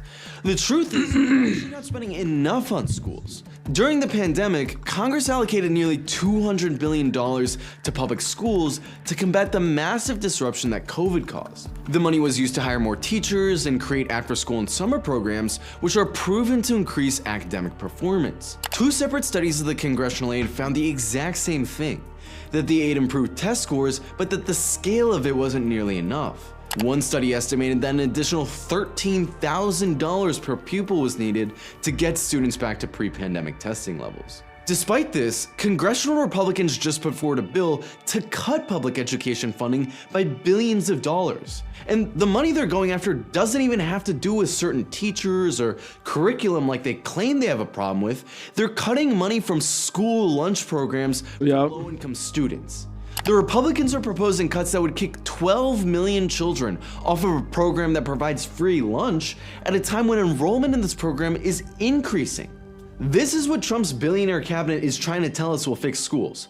Fire the teachers and then starve the kids. And when I was in high school, I worked my entire way through. You're telling me that kids who stay at home, instead of going to work at Burger King, McDonald's during the summer, should stay at home and get their free lunch instead of going to work. Hunger and poverty are not at all an insignificant part of this story. No. Not too long ago, they're probably like two of the biggest factors in a student's outcome estimations. For sure. Hunger ruins kids' abilities and to recall information, to process new information. It's just the worst thing. It came out that 1 in 8 students in New York City public schools was homeless. Nationwide, 1 in 6 children lives in poverty, with nearly 1 in 5 facing hunger. Is it any surprise that kids are having trouble reading when they don't even know where their next meal will come from? Yeah. Trump and all his oligarch friends make all these promises about the future of AI and going to space. Remember that they have. I was the only child of 4 who didn't go to any type of school. I was largely home alone, being homeschooled, and no one knows how I learned to read. When I was 13, I remember becoming aware of how much I was going to be held back in life because of a decision my parents made for me. I was fucking crushed. My MACA boss told me last week that I was lucky I never went to public school. God damn, man. That sounds really hard. I'm glad you're here and you made it through that, and that sounds like a rough start though, bro. Haven't even succeeded in getting kids to read. Education is one of the most basic sending hugs, man. It has to its people. The fact that our government has not only failed to achieve that, but is actually proposing taking away food from hungry children as a solution should be the most searing indictment of the nature of our government and our system. There is no reason that in the wealthiest country on the planet that every child can't become a phenomenal reader who loves books, who loves learning, and the fact that both parties are Kay's pissed about this. Kay's hot on this one. That illiteracy is just some inevitable fact of life just goes to show how much of a failure their leadership is. The money and the teachers are there. What's missing is a system that actually sees education not just as a priority, but as a right, instead of a privilege afforded to those who can afford it. Based. And he's cute. Damn, dude. Couldn't it be me? Being based and cute at the same time? Damn. Anyway, the whole package for real, bro. I did want to read this because I thought it was actually a great clapback to this Alex Cole tweet, which was really just disgusting. Really fucking gross. I have zero sympathy for the Palestinian Americans who stayed home or voted for Trump. You get what you deserve. Fucking fuck you, piece of shit. Spit in your face. With the utmost disrespect, go fuck yourself. I'm sick of seeing all you freaks attacking Palestinians and Muslims and blaming them for Trump. You sat your asses down and pretended to not see Biden and Kamala gladly arming Israel every fucking day for 15 months. You pretended like you didn't see the mangled and orphaned children. You pretended like Biden wasn't a willing participant, like you didn't allow Netanyahu to cross red line after red line and still send him 2,000-pound bombs to drop on hospitals and refugee camps. And when any Muslim dates to asks you to open your fucking eyes, you shun them, you attack them, you accuse them of hurting Democrats' chances. You sat silently while the Democrats helped aid a genocide. You didn't say a single word during the last 15 months. You didn't even say anything when the DNC attendees mocked 14,000 dead Palestinian children at the DNC. Shut the fuck up with your blaming Palestinians or blaming Muslims. You told them their votes didn't even matter, that you didn't need them anyway, that their protests would only serve to hurt Kamala or the Democrats because more people support Israel than Palestine, so shut up and be quiet. If Kamala listened to Palestinians, she could lose more votes than she'd gain, so shut up. You are the ones to blame, not the people who watched you aid and defend the massacre. F their family and friends. Truly terrible. I mean, I like this. I thought this is good. This is good. It's true. These people who are like, rubbing their failure, they're rubbing their failure in our faces. That's like the main thing. It's like, listen, you guys lost the election and by like a pretty wide margin. It was like a really bad showing. You failed at your job. This is actually not my fault. Like, I was trying to help. This is your fault, This is actually your fault. Anyway, I kind of wanted to watch this Zateo interview with Mehdi Hasan and Taylor Lorenz, friend of the show, Taylor Lorenz and Mehdi Hasan. Honestly, Taylor, gotta say, like one of my favorite people that I've met in the last year. She is so sweet. I just like when we interact off stream, I'm always like, she is so sweet. She is such a nice person. Like, really, really, really cool person. I really like her.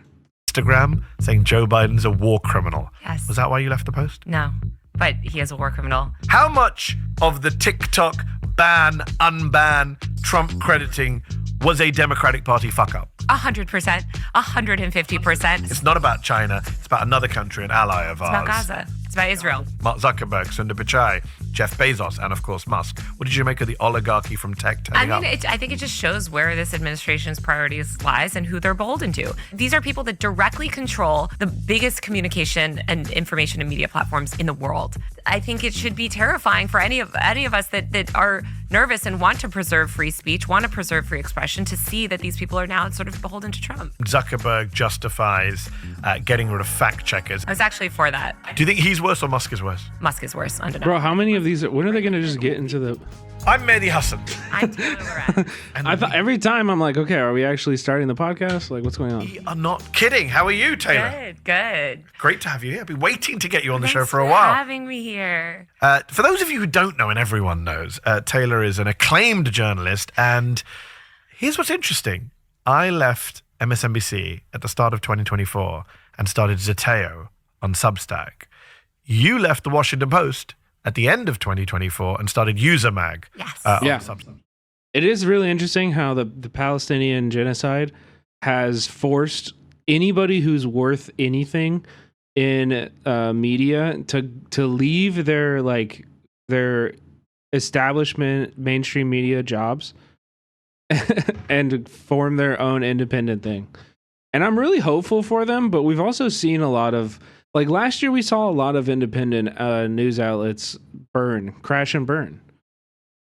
I saw a bunch of local ones in LA crash and burn. I hope that these can continue going. Like, I hope Zateo succeeds. I hope Dropsite succeeds. I hope Taylor's user mag succeeds. I think they're all great. I support them as much as I can, but. So we both got independent. Yes. You enjoy it? I love it. I'm so happy. It is great, isn't it? No corporate overlords. Oh my God. I started as independent, so I should have. So you're back to your roots. I never did, actually. I'd never done anything but work in the bosom of corporate and mainstream media. I got to get straight to it. One of the controversies around that at the time was you were seen on Instagram saying Joe Biden's a war criminal. Yes. Was that why you left the post? No, but he is a war criminal. Okay. He's a retired president heading for The Hague? No, we don't know. There's a lot of controversy surrounding you. Well, a lot of it's manufactured controversy. Indeed. Yeah. One of them is, and we should just get straight to it because we're sitting here unmasked in a studio in DC. Yes. Right-wingers are obsessed with the fact that you still mask. It's crazy.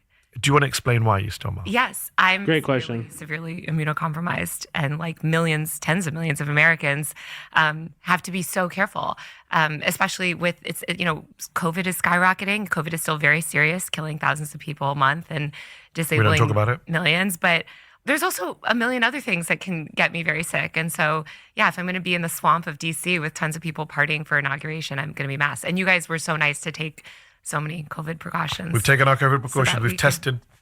Fingers crossed. Why do you think right-wingers are so obsessed with you? I think there's misogyny in it. Of course. I think I cover online. For sure it's misogyny. Any kind of online hate is most often rooted in misogyny. Like, unless it's directly about a man, and even then you have to look at it. Gamergate type shit, for sure. She gets a lot of Gamergate hate. Transphobia is rooted in misogyny too. Yeah, I agree with you. Taylor rules. Influence, I'm probably. But what I wanted to say was I don't know if anybody watched the way that Ethan was talking about Frogan and denims the other day on his podcast, yesterday, I think. And if you haven't seen the clips, whatever, I'm not going to play them here, but it was just so incredibly misogynistic. He was attacking them on the basis of them being women. It's so gross. Probably the most well-known journalist covering online influence, which is and they're some of the nastiest people. But they want, that is what they want most desperately. That's a good point. So you're casting a light on areas they don't want cast on. Absolutely, yeah. And I think it's interesting that my work was never really politicized until they really tried to take over the internet. It's really such a good point. Post. And I covered the first Trump campaign. I was covering politics back then. And, you just saw the evolution of sort of how these platforms were being weaponized. You said you cover... You can, in fact, it's probably going to help you not to be misogynistic. If you're not as sexually attracted to women, you'll probably by default be less misogynistic. Online influence. Here is the great news for Zateo subscribers who are watching We're Not Kidding. You're also going to be covering online influence for us. Yes, I'm so excited. Yes, you're joining Zateo as a contributor. Yes, I'm really excited. We're more excited. We're very excited to have you on board. What kind of things can we expect from you? I'm going to be writing a lot about the influence of tech on our lives, Silicon Valley, these billionaires, their weird quests to kind of exert their online influence in sort of physical spaces in the real world. Yes. It's nonstop. I feel like it's just every day there's a new story. It's relentless. There's so much to cover. I feel like you could have 10 people. Donald Trump this week said he wouldn't mind Elon Musk taking over TikTok. I'm sure he wouldn't. I'm sure he wouldn't. It's the latest in the TikTok saga. Just to reset, it's the weekend before the inauguration. You're in DC. You came to DC for the inauguration. Mm-hmm. Weekend before the inauguration. Last weekend of Joe Biden's presidency. TikTok basically goes dark for a few hours, puts up a message. I'm going to read out the message. A law banning TikTok has been enacted by the US. Unfortunately, that means you can't use TikTok for now. We are fortunate that President Trump, at this point he was not president, should point that out, has indicated that he will work with us on a solution to reinstate TikTok once he takes office. Please stay tuned. And then a few hours later, TikTok is restored with the message, welcome back. Thanks for your patience and support. As a result of President Trump's efforts, TikTok is back in the US.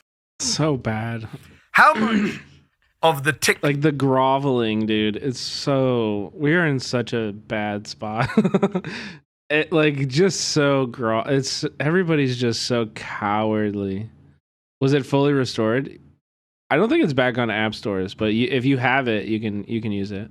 TikTok ban, unban, Trump crediting was a Democratic Party fuck up. 100%, 150%. Okay. I mean, let's be real. Trump suggested banning TikTok in 2020 through an executive order. That was very quickly. He realized it was a political disaster and that it would just alienate young people and it was stupid and he didn't have the support. It was dead. It was completely dead. Nobody was talking about TikTok until Rep Gallagher. Yeah, Craig, and she's great. Like honestly, she's so great. Every interaction I've ever had with her has been so pleasant. Not a Democrat, very, very much not a Democrat. Sort of reignited this campaign, which could not have happened without the Biden administration really helping to facilitate it. The Biden White House helped draft that bill. They were intimately involved in it. They encouraged Democratic senators to go along with it. And ultimately... They attached it to a national security funding bill. Exactly. Israel and Ukraine. Yep. And then he pushed it through, signed it into law, proudly, by the way, bragged to the media about it, defended it in court for months. And then, 24 hours before the ban is like, oops, we didn't mean to. And they had people like Senator Ed Markey, Democrat in the Senate, who was against the ban, was saying, pause it. They had a 90-day pause window he could have used. Yeah. Trump is now using that pause. Yes, exactly. Yeah. I mean, it's just so ridiculous. Political malpractice. What bothers me so much about it, too, is like these Democrats online have been like, but Republicans voted for it. It's like, but you guys are supposed to be against fascism, just to be clear. Yeah, they're going to vote for it. They're going to vote for a lot of terrible laws. Yeah. The point is you're supposed to be against them. Yeah. Like, you're supposed to stop bad things from And you're also happening. not supposed to give political own goals. It doesn't matter that Trump did a U-turn. We all know that Trump U-turns, Trump lies, Trump is shameless. All that matters is that tens of millions of Americans saw a message from TikTok on their phone saying, thank you, President Trump. Exactly. And again, insane. The most... Joe Biden was such a weak, pathetic fool. I mean, he couldn't think. Like, I think it's very clear for the last year at the very least, but probably 2, he couldn't think. Like, he was just an old, senile man. And there's no leadership. It was just... Yeah, it's him too. No, you're not wrong. Joe Biden was weak and pathetic. And his aides, I think, are even worse. His aides are malicious. It's like malpractice. Like, that's actually the truth. Caplog, thank you so much for the raid. Welcome in. And by the way, I just want to point out, progressives all over the internet were saying that exactly this situation would play out. Exactly this. This is exactly what tons of people said online would happen. And it wasn't even a generational thing. Ed Markey is a really old dude. Totally. I think it was anyone with like a political brain was like, don't do this. This is a disaster. And now Trump gets to decide the future of TikTok. He's talking about Elon Musk buying it, or Larry Ellison, another one of his billionaires. What up, Hibusama? On his first day in office, he talked about the US government taking a 50% stake in TikTok. And think about Trump now. I agree, Lefty. This would be one thing that the Democratic Party, like, I don't know about prison time, like I am an abolitionist at the end of the day, but they need to be named and shamed, man. Like, we need to know these people's names and make sure that they are never involved in any governance forever again. Like, these people need to be held accountable. I agree. Well, when he says crazy stuff, the problem is he also does crazy stuff. Like, there's stuff that he says happens. Yeah. 50% US government, 50% Chinese government ownership of TikTok. What would that look like? Just to be clear, 50% of TikTok is not owned by the Very Chinese good point. government. Yes, Nowhere, that's the narrative. The Chinese government does not own TikTok in any capacity. TikTok does not even operate in China, okay? It is based in Singapore and the US. Its parent company is a Chinese parent company, but which is also primarily owned by global investors. But Yeah, and you know who else has that parent company? Riot Games. Like a fuckload of other companies, man. I mean, this whole thing is also just absurd, and they know that they can't apply this standard of the law to all of the other Chinese apps and gaming companies, and like, there's tons of Chinese money all over. Or social media sites. I mean, one of the arguments they make is this is about data privacy, this is about security. Which is absurd. Because You've been saying that for a while. Not only is there zero evidence of them accessing any sort of like user data in sort of nefarious ways, we have tons of evidence of all American social platforms using it in terrible ways. And if you actually cared about data privacy, they'd pass comprehensive data privacy. Where is it safe to flee from the U.S.? Everywhere. You have a U.S. passport. It's one of the most valuable in the world. You can go a ton of places. I value healthcare, education, democracy, and are relatively resistant. Nowhere's resistant to climate change. And fuck places that are. I don't know. I'm looking at Mexico. I'll probably move to Mexico City if the time comes. If I need to. Privacy reform. What about Shein, Temu, all these other e-commerce sites? And by the way, TikTok is half e-commerce, as much of an e-commerce platform as it is a social network. They don't care about any of that. And but not to mention, you could ban all those Chinese apps. China could get our data, tons of sensitive American data from third-party Facebook data brokers. Yeah, Vietnam would be cool. I think Ken Klippenstein and others were reporting on this, that the Biden administration said TikTok's really bad, but we're allowed to be on it. We carve out an exception for ourselves to be on the platform.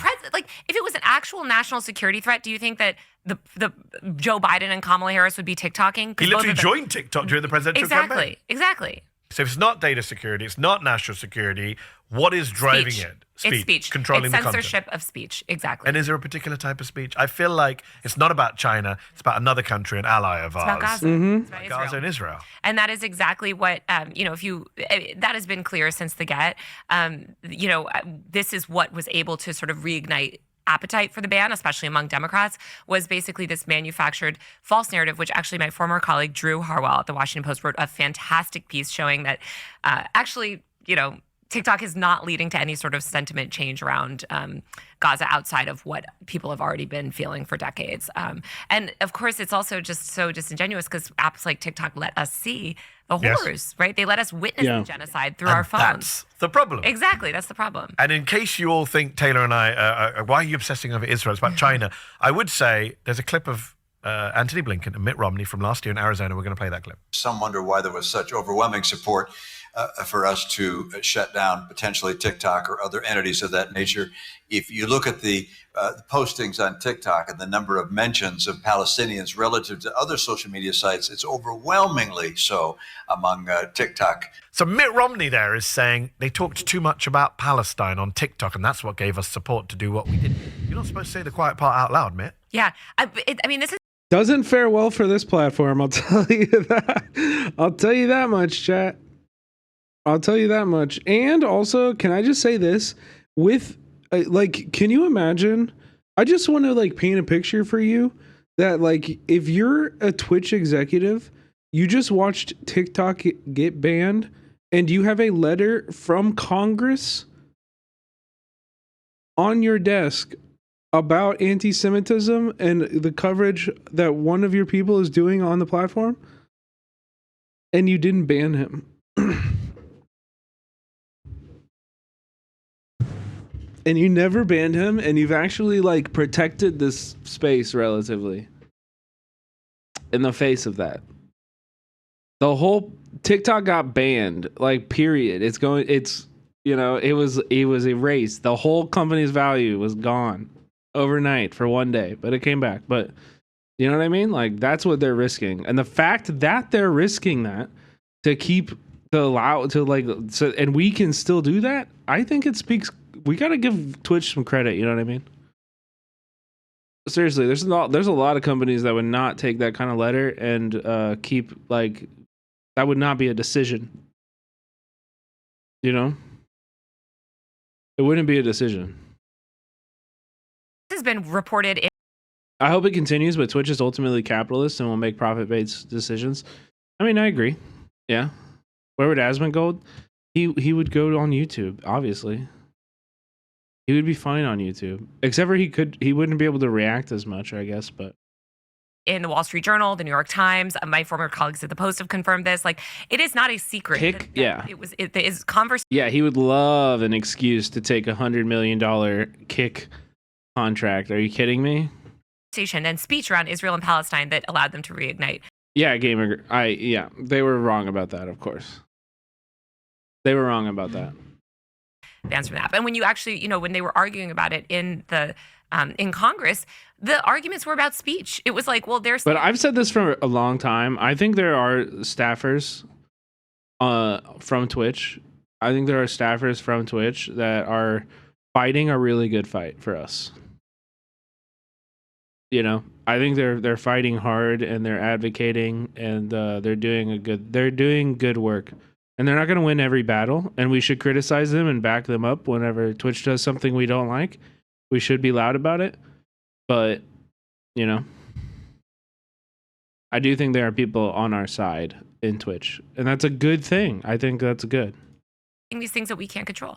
And this is, by the way, this is part of a much broader effort, a bipartisan effort from the Democrats and Republicans to censor speech. This is why you see things like the Kids Online Safety Act, which, by the way, is terribly named and doesn't do what it says it's going to do, right? Like these efforts or the age verification laws that they're trying to push right now.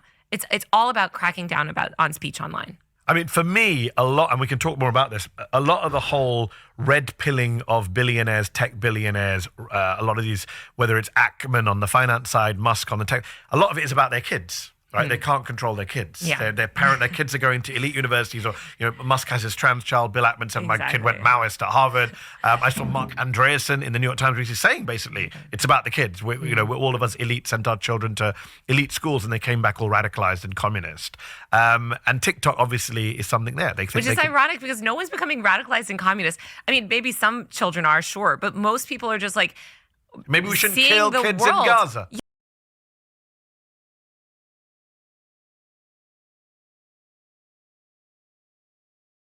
Yes, exactly. That's now tell my mama when I grow up. Sorry, I'm a communist.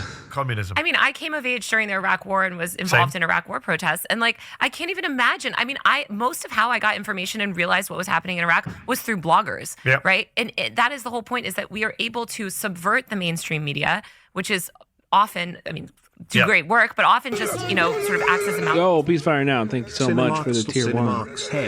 Appreciate you. For the government now just and see what's going on. What would TikTok look like under Musk ownership? Because the right have this narrative that Musk is a champion of free speech. All the data tells us that he has been worse for free speech on Twitter. He's banned journalists. He's rolled over for foreign governments more than his predecessors. He has banned phrases like river to the sea, etc. Says that. Yo, as it burns. Thank you for the 5 gifted subs. Dianag with 10 gifted. What the heck? Just because I said the phrase? Gifted a tier 1. God damn. Now we can have the song. You guys are just like, we have to hear the song. We have to hear it. 12 gifted 10 subscriptions to the community. Okay. You promise. You triggered the sleeper agents. I love this song. Me too. Sometimes I feel like Karl Marx, but that would be dogmatic. Sipping all this drink, I just spilled it on my fabric. If you have that Cheesy Bread with 10 gifted. Oh my god. Thank you so much, chat. Holy fuck. Sometimes I feel like Karl Marx, but that would be dogmatic. Sipping all this drink, I just spilled it on my fabric. If you have the knowledge, then you know you need to. Red book on my lap, you can never catch me lacking. I don't worship idols, man, that shit just be so corny. I be on the internet. Just be so boring. I fucked it up. I fucked it up. I feel lonely and I rather. The song goes so hard. Yeah, this is our hype train. Tell my mama when I grow up, sorry, I'm a communist. Thank you guys all for supporting the stream, chat. If you're unsubscribed, you can avoid the ad breaks for $5.99 or for free with a Twitch Prime. We should take like all of it. We should take. Or if you shout out, maybe there's somebody who can gift you a sub. Be much appreciated. Like a Soviet. That I get her height. Sometimes I feel like Karl Marx, but that would be dogmatic. Sipping all this drink, I just spilled it on my fabric. If you have that knowledge, then you know you need to. Red book on my lap, you can never catch me lacking. I feel like Karl Marx, but that would be dogmatic. Sipping all this drink, I just spilled it on my fabric. If you have the knowledge, then you know you need to practice. Red book on my lap, you can never catch me lacking. Long live the Intifada. Anonymous gifting a sub to Dr. Skipper. One subscription to DR Skipper. Fucking go. Let's fucking go. All right, I do want to get through this. It's fine. What would our information environment look like? Thank you for the gift. Elon Musk, advisor to Donald Trump, red-pilled billionaires controlling both Twitter and TikTok. Horrible. I mean, it is just going to be more difficult to get any access to free and open. Mr. Perry, thank you for the tier 2. Mr. Perry, check it out. You get exclusive emotes. Like stare intense. It zooms in a little bit. I think the entire social web, and this is why it's Oh yeah, if you need a sub, shout out. If you need a sub, Jedi Chai, we'll get you right now. Shout it out. important to have a decentralized, model of social media that's not driven by these profit-driven billionaires and their companies, because we are not going to be able to get information. It's going to be a cesspool of right-wing propaganda. The hilarious moment in the inauguration for me was TikTok, Republicans saying TikTok is this Chinese national security threat. Trump invites the CEO of TikTok to be at the inauguration, and they sit him next to Tulsi Gabbard, the nominee for Congrats, Jedi. Intelligence. You can't make this shit up. Yeah, it was hilarious. So who else was at the inauguration that caught your eye? I'm assuming you saw the people you used to cover in the tech world are now Chelsea, thank you so much for the sub.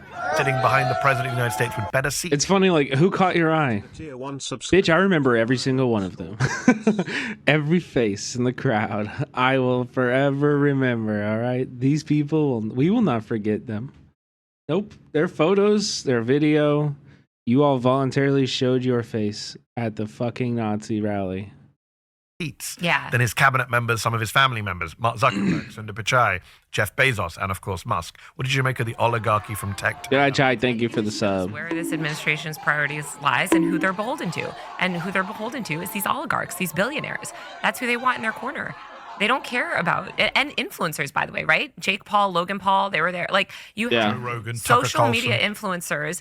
Tucker Carlson and fucking Theo Vaughn. Tech billionaires. And that shows the priorities of this administration. So it's easy to understand their priorities. I get what Trump gets from not banning TikTok. He likes the fact that, some young people... Jedi Chai, thank you for gifting another one to Reeks of Sensitivity. Liked him on there. I get why he's got all these tech billionaires. Yeah. What are they getting out of this? There's a human... Chelsea getting Tactero. Damn. They're sniping out here, chat. They're sniping out here. Humiliation in some sense. Careful. I'm Jeff Bezos and Mark Zuckerberg. I was humiliated by Trump. My family was attacked. I was threatened. I was mocked. I was name-called for 10 years. And here I am saying, this is great. I mean, Mark Zuckerberg went on Fox and said he felt offended that Joe Biden had called him an oligarch. Donald Trump threatened to put him in prison. Right. But that's not offensive. Well, because they're just kissing him up. They're kissing up. What they do, it's all about regulation, and they just want a friendly environment. They know that Trump basically governs by, his emotions and how he feels about someone, and they don't want to be regulated. It's financial. That's what it is. It's a financial. So I'm torn on this. I think part of it is financial. Mm-hmm. They want to make more money, obviously. Like all billionaires, it's in their interests. Part of it might be fear. Do you think Zuckerberg was scared that Trump would come after him legally? Yeah. I don't know. Legally, I mean, I think he thought that Trump would crack down on him in ways that would ultimately harm him. And then part of it is ideological, right? Yes. Some of this. So when you see the Zuckerberg flip, I was going to talk about Elon Musk, but let's talk about Zuckerberg first. When you talk about Zuckerberg, he pretended to be a liberal for several years. He was happily doing DEI. Now he's throwing Sheryl Sandberg on the bus saying it was her, it was the woman. Yeah. There was talk of him being a Democratic presidential candidate at one point, right? Post-Trump. And then now he's done his... Jedi, thank you for another sub. Play the video of his action to thick up log. The kind of masculine energy. Oh, I kind of wanted to watch this in full. I feel like this is a video that I never was able to get to. But I kind of wanted to watch this because Mark Zuckerberg as a character is like so interesting to me. I actually love The Social Network, the movie. I think it's a very good movie. One of David Fincher's best. Also his new development where he got a stylist and a haircut and now has some swag. He has some swag on him, you know. He's smoking meats. Yeah. You know, I don't know. I like learning more about him. He just seems very interesting. Jedi Chai, thank you so much for the sub again. Appreciate you. Good. And obviously, society has plenty of that, but I think corporate culture was really like trying to get away from it. And I do think that there's just something. He's somehow the least harmful sociopathic billionaire. Disagree. He's a massive Zionist, and Facebook is fucking ass, dude. Facebook has caused genocides and been terrible and terrible. Yeah, he's certainly not a good person. And his company has done really terrible shit. But I don't know, I'm still kind of fascinated in a way that I'm not really fascinated with a lot of billionaires. There's something about him that I'm just kind of like, you're a weirdo. I kind of I don't know, you're a weirdo, but I kind of want to learn more. It's like, I don't know, all these forms of energy are good. And I think having a culture that celebrates the aggression a bit more has its own merits that are really positive. There he is in his oversized t-shirt and his bling around his neck, his new hairstyle. I asked a question. You followed this stuff longer than I have. Is that who he always was? No. He bought Mojo. Like Austin Powers. If you had Austin Powers Mojo in the syringe and you could buy it, that's what happened with him. He bought Mojo and now he's got swag. I don't know why. I think he has gone through a political evolution. Okay. I think a lot of these people have red-pilled themselves. Sort of red-pilled themselves. They've gone radical. Yo, take care, Oni. He feels like it's very unfair, and I'm sympathetic to some of what he has to say. Like when he talks about I think these people were told that they were they felt like the Democrats were on their side, right? Under Obama, it was this techno optimism. It was like, Obama, one of the last things he had in the White House was this thing called South by South where he welcomed Uber, Facebook, all these tech companies to come. It's like, the Democrats love you. Trump gets in office and then it's nonstop bad headlines about, that's when the sort of tech lash happens. Yeah, he's got a stylist for sure. For sure. It's a good one. I'm not going to lie. Like, you did this. They're hauling him in front of Congress. Yeah. They're dragging him. And so I think they feel this sense of betrayal from the party. And, that has given them a lot of grievance. They don't like the media because the media reports critically on them. Yes. And so they're very sympathetic to these right-wing They missed the era messaging. of tech journalism that was just puffing them. Elon has a stylist? Yeah, but it's Kanye. He does. It's just Kanye. Right, I'm sorry.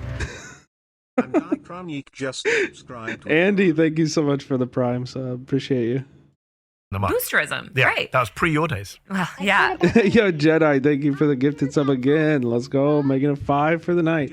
6 away from the sub goal, chat, which means we'll watch not 1 but 2 episodes of a hyper hard boiled gourmet report, probably after this video. If it was Kanye, he would be walking around naked. Okay, we're gonna derail. I think I don't have any problem with Bianca Censori. I think people tend. Here's my take on it. I think people tend to take agency away from her. And I think a lot of the time she's doing it. She's a person that is doing a thing. She's trying to make her, she's trying to get her clicks, trying to make her statement. It's art. She also looks like that. That takes a lot of fucking work. It was non-consensual nudity, bad form. Okay, but also are we prudish? I don't know. I'm not trying to be. It doesn't bother me personally. I don't mind seeing a naked person. I'm not that. That's not my problem with it. So I don't have an issue with that personally. I understand what you're saying. It doesn't feel like I didn't feel personally violated by it. You know what I mean? I understand if people were. It would be different if it was. I don't know. If somebody whips out their dick on the red carpet, like, I think that's a different thing. You know what I mean? It's a little bit of a different thing. Yeah, but if he forced her to do it, then that's fucked up. Yes, but I don't think I just don't think that we can just say that. She has agency, and that's my assumption. Default with all people. But, you know, like, especially women, when people start to be like, oh, like, she's not even thinking it's all about her more popular and more controversial boyfriend. I tend to be like, she probably knows what she's doing. Like, she's probably a part of this. And, like, I don't know. Just because she's not out doing interviews and shit doesn't mean she's, like, an idiot. Like, I think a lot of people talk about her as if she's, like, brain dead or some shit, you know? Like, she's dating Kanye, and say what you will about Kanye, but that dude probably needs a very emotionally and, like, intellectually stimulating partner. You know, to be able to, like, hang with that probably requires a lot of intelligence on all fronts, you know? I'm serious. Like, I don't know. There's that is what it appeals to them, right? And then you have or a lot of cocaine, maybe. Although I hear it's more nitrous now. I think it's more nitrous now. Apparently, he's, like, hella addicted to nitrous. Trump coming in saying the media lies, and they I think they genuinely fall for it. And I think they genuinely like the strongman. Yeah, they do. And they don't like, the Democrats are very by the book and annoying, right? Like, Trump will just do and say, you got a Peruvian lurker? Hell yeah. When the assassination attempt happened on Zuckerberg, immediately out of the gate is like, Trump's badass. Yeah.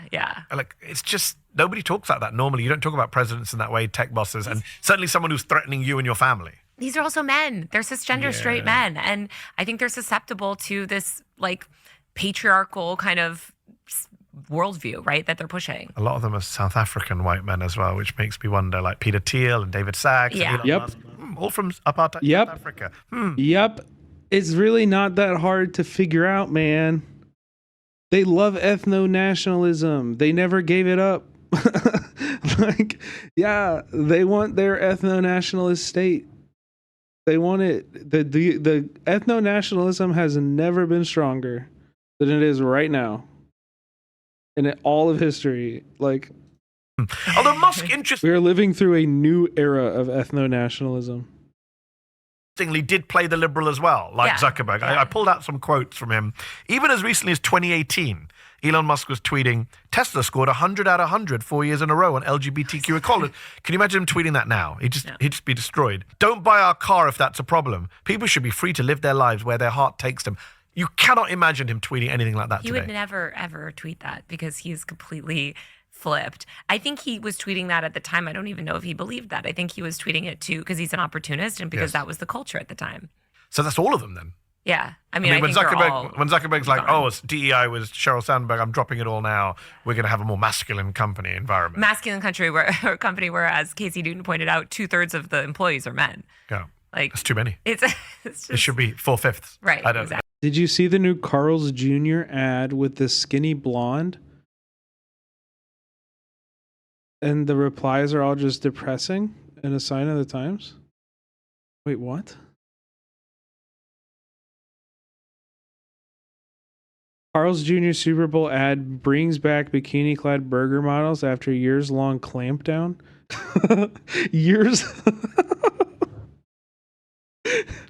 After years-long clampdown.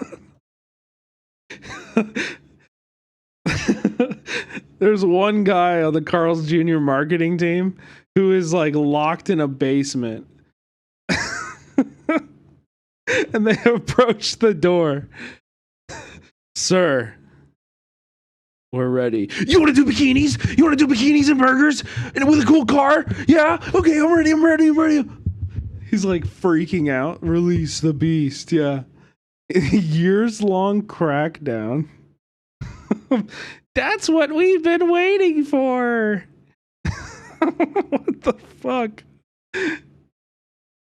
Oh my god, dude. How do we know America is back and the golden age is upon us? For the first time in 9 years, Carl's Jr. is bringing back hot chicks in bikinis for Super Bowl commercials in America.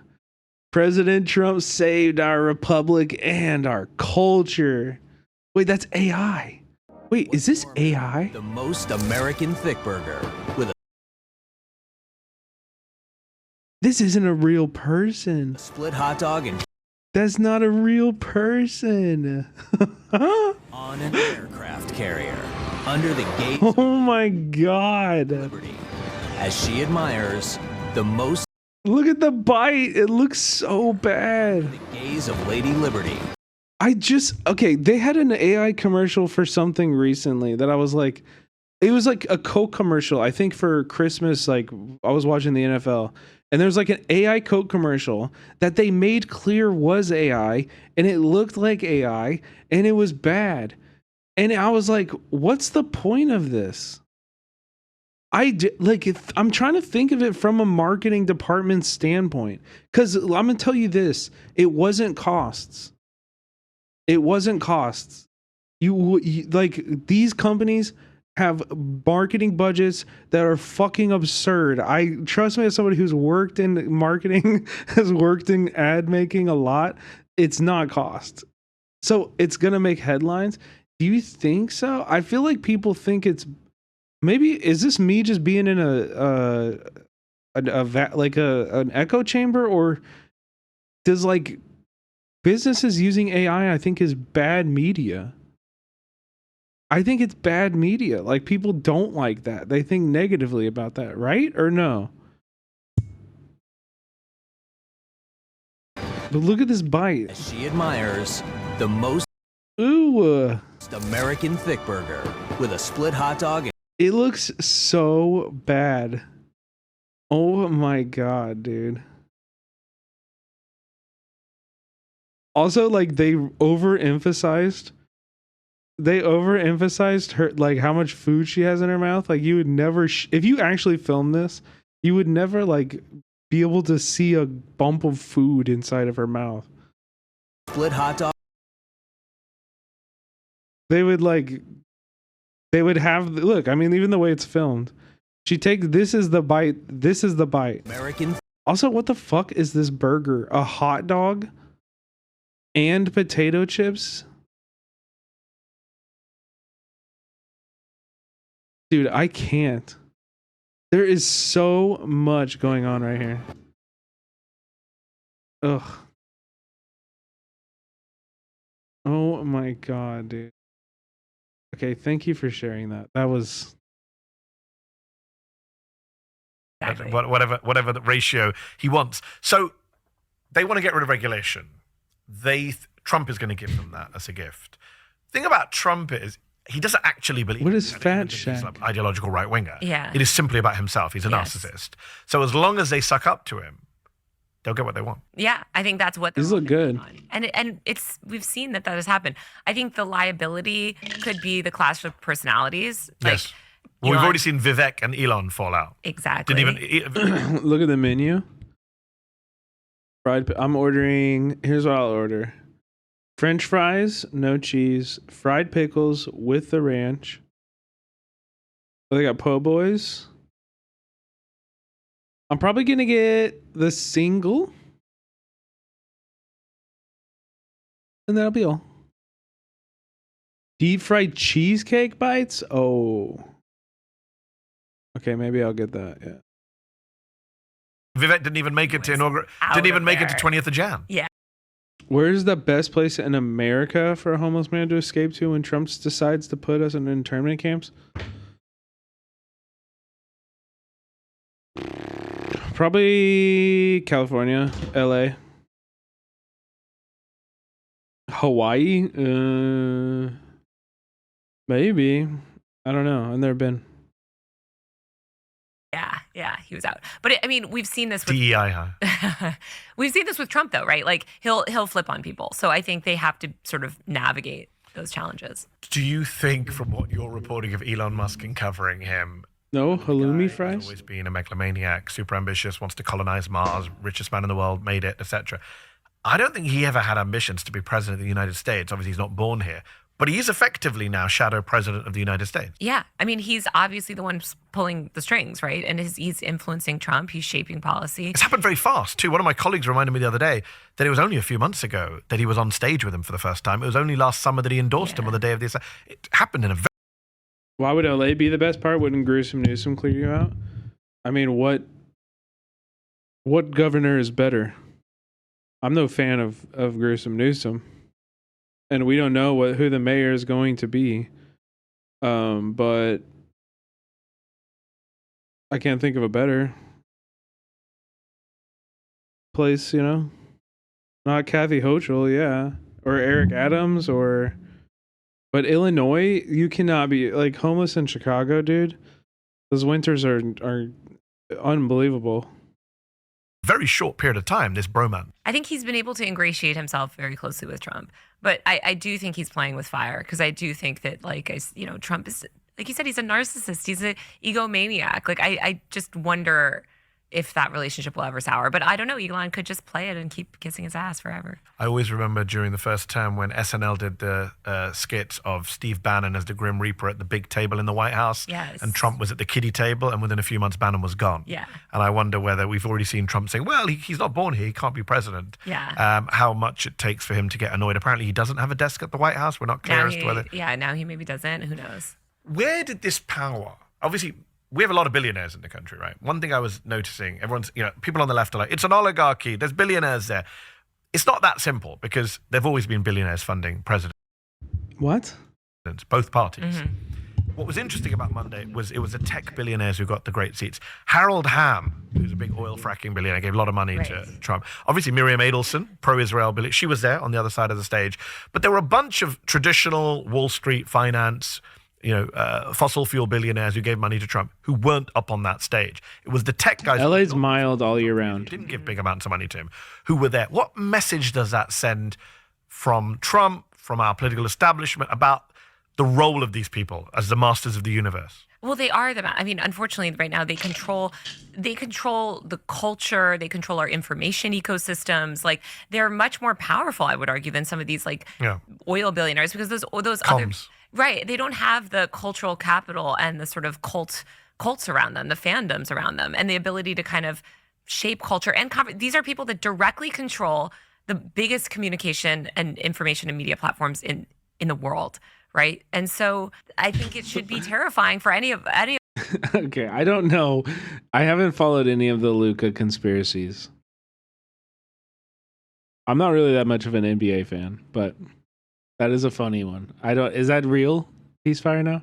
Of us that are nervous and want to preserve free speech, want to preserve free expression, to see that these people are now sort of beholden to Trump. When they say, but we're the champions of free speech, when Zuckerberg justifies getting rid of fact checkers in the name of free, I was actually for that. I was actually for them getting rid of those fact checkers. Because? Because I think top-down moderation and top-down fact-checking generally doesn't work. I mean, I think the way that they've implemented it was so poorly done. So what do you do in a situation like a once-in-a-century pandemic that you and I care about and don't want to minimize, when Facebook is the home, according to one study, of, I think, 50% of the posts on Facebook at the time, even with fact-checking? That's actually interesting. Which we don't have for the next pandemic.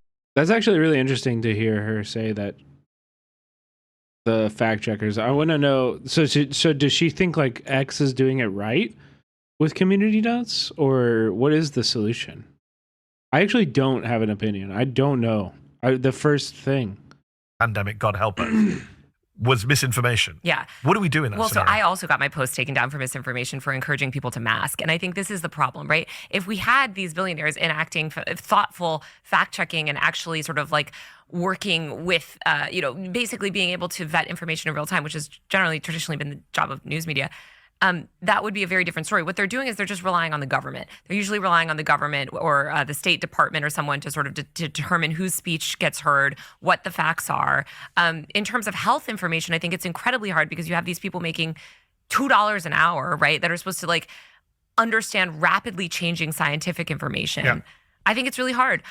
What do we do? So I think the problems in our media environment needs to be solved on a much bigger structural level. I don't think there's any amount of Facebook fact checking that's going to fix that problem. I think we desperately need media literacy taught. I agree with that. To young people. But I know, the funny thing is, a lot of people look down. It's like MAGA yokels and red hats who are all dumb ignorant. That's not the case, right? No. There's very, very educated people who spread conspiracy theories online. I know people in my. Wait, Rebel, you don't like my clickbait? Can someone please explain the first part of the stream title? What do you mean? They're beefing. Hasan on the screen right now and Taylor Lorenz. What do you mean? Friends, family who have believed nonsense they've read online, got WhatsApps. I don't know if media literacy can do it on its own. I think we need. I also support things like community notes, which, by the way, Elon Musk has tried to dismantle. So let's not act like that. Well, he's was one of his the big whole thing. victims of community notes. Yeah, He's one of the most community. Pull the mic from BA, yeah. But I think that Bro, I will farm him as much as possible. What, are you kidding me? those sort of I don't want to call it crowdsourced access to information, but basically like the systems of vetting the truth that are not so top down, that don't rely just on the government, because we know that the government lies to people all the time. Look at Trump, right? Trump is president. Like, I mean, you can't funnily enough, Trump was president in the pandemic when the Right, censorship was happening. when it They act started. like Joe Biden Right. came along and started all of this. This all happened on Trump's under watch. Trump, exactly, who was also spreading It was one of the few misinformation. good things he did is get a vaccine out and try and And now he stop can't take vaccine credit for it disinformation. because he No, won't. can't. Yeah. But I mean, just I reported on this for the Washington Post. Facebook was just universally banning the word vaccine during Omicron, one of the biggest surges of COVID. You banned the word vaccine, banned the phrase long COVID, so people couldn't even find out any information Why were they doing about that? because of this efforts to crack down on disinformation. And this is the problem: is like Facebook was enacting these very blunt, sort of inept moderation policies. So I am for them. Who gives a shit about internet censorship? Just go outside. Are you listening to the convo? When it's about COVID and people are like, platforms are banning information about long COVID and downplaying the severe side effects of getting COVID, that's really, really, really significant. People's like lives are changed. People were disabled because they didn't have this info, you know? Eliminating those blunt moderation policies. In a better world, it would be replaced with something better, right? You know, you don't say Mehdi Hasan's name like you say Hasan Piker's name. Did I say them right that time? Moderators to Texas, so it's all Right, good. no, yeah. The Texans will save us. I'm sure. What a ridiculous. Can you ever imagine a Democrat becomes president and a tech boss is like, well, I'm moving all of our staff to Vermont or to Massachusetts? It would never happen. It would never The happen. asymmetry of our politics and culture kills me. I mean, look, I do worry. I take a slightly different position from you because I do worry, for example, if you take a pandemic where people are literally dying, I have no problem, the Twitter files and all. Oh my God, somebody from the White House rang Facebook and said you should take down these posts. I don't have a problem with that, right? I think if people are dying in their tens of thousands as they were, and people are saying absolute crazy shit about take ivermectin to save yourself, whatever it is, drink bleach, as what we will forget the famous disinfectant comments. There should be some sort of regulation or moderation. I totally I think my feeling is that any sort of like regulation and moderation, that when you ask these tech companies to do it, like asking someone like Zuckerberg to do that, they end up censoring accurate information. And what about when Biden came in and declared the pandemic over and pushed a lot of misinformation, lied to the people publicly? And now, I don't know if it was an intentional lie, but it was certainly misleading them. Agreed, but the argument then becomes it's a free-for-all. I mean, this is when I look right now. I actually am way more on Taylor's side than I am Mehdi's side here. I think I agree. Like, I don't think I've seen I haven't seen like an algorithm that didn't like prioritize right-wing media, and I think it is a result of them trying to like fact check and censor and shit like that. Like, I don't know. I'm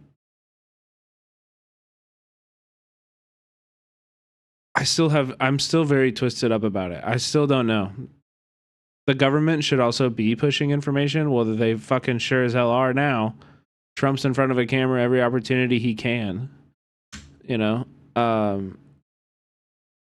And he's spreading misinformation. Very very depressed about the future. I think maybe the like better part is like, and this is like fucked up too, and a little bit like technocratic and like, but like maybe it is just like we should have like a diverse crew of like experts in their field who can vote on this stuff. Like, I don't know, like a bunch of Machiavellians that are like 20 Machiavellians like sit in an office and just like decide what the truth is. But that sounds so fucking dystopic as well, you know? In the sense that you have all these. I don't know. I don't have a solution. So I guess the best answer I have is like just don't fucking touch it. Just let it figure itself out. Don't fucking touch it. Who control, as you say, they control all of our information platforms. They're way more influential than an oil billionaire or a fracking billionaire. And they're not interested in truth or facts. They're interested in getting rid of regulation, sucking up to Donald Trump.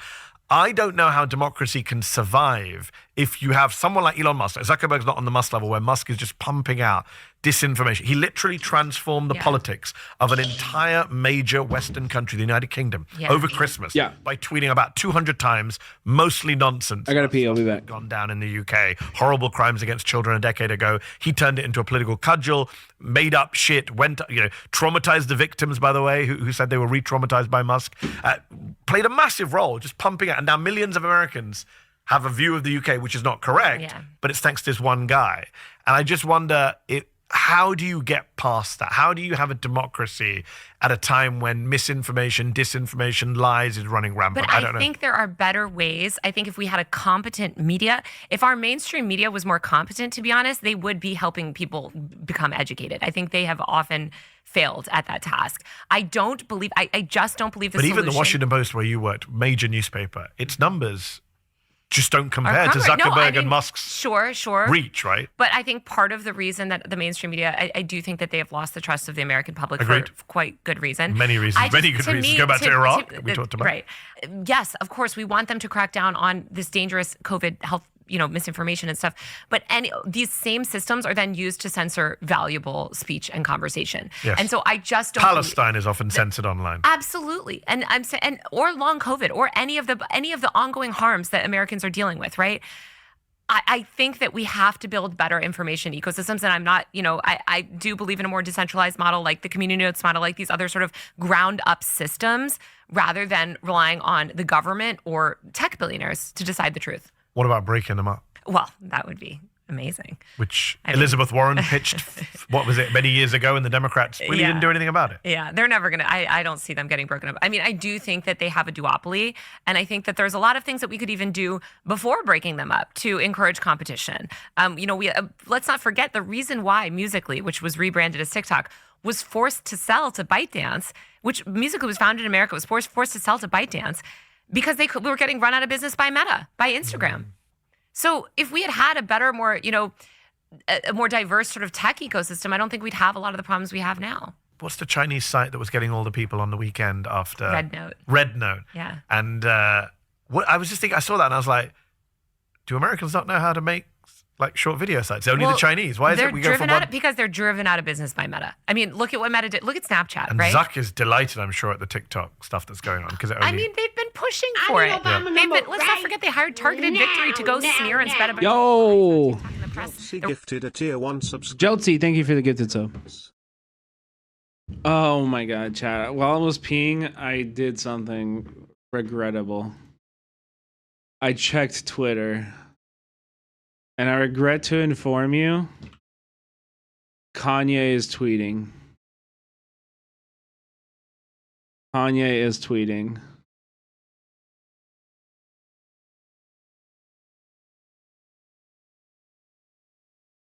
Free Puff.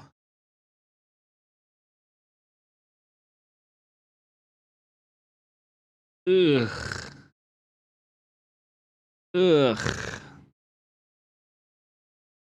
All these celebrity neighbors and bitches is pussy. Y'all watch a brother rot and never say shit. Fuck all that woke shit. Neighbors addicted to complaining. Do something. We all watched them try to cancel Chris Brown and ain't nobody do nothing. Brother, he almost fucking killed Rihanna. I was pussy then too. Chris Brown till the wheels fall off. He almost fucking murdered Rihanna.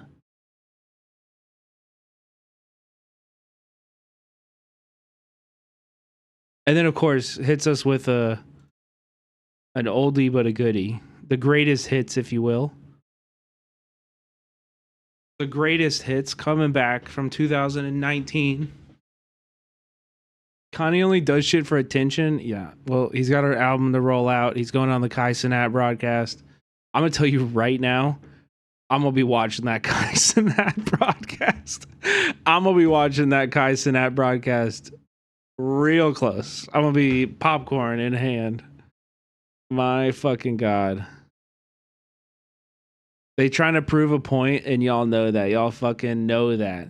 And sitting and laughing at the internet on Instagram. This man gave his life to us. This is my idol. This is my hero. Talking about P. Diddy. Ugh.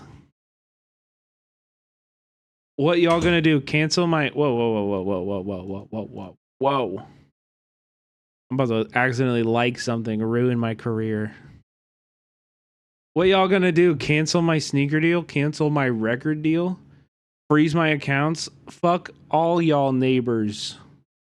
Slavery is a choice. I'm speaking my mind now. I ain't editing shit ever again. Fuck Diageo. I don't know what that is. Is this a fashion thing? All you please come at me. That's how we spot the... I'm not saying that. I can't think of a replacement. Let these white people, oh no, and Jewish people tell you what to do and say, fuck. Is this a slur I shouldn't say? And fuck all y'all in advance. Ugh. Yeah. Puff get one call a morning. Ugh. Get him off Twitter. Ew. Boo this man. Diageo is a brand. Okay.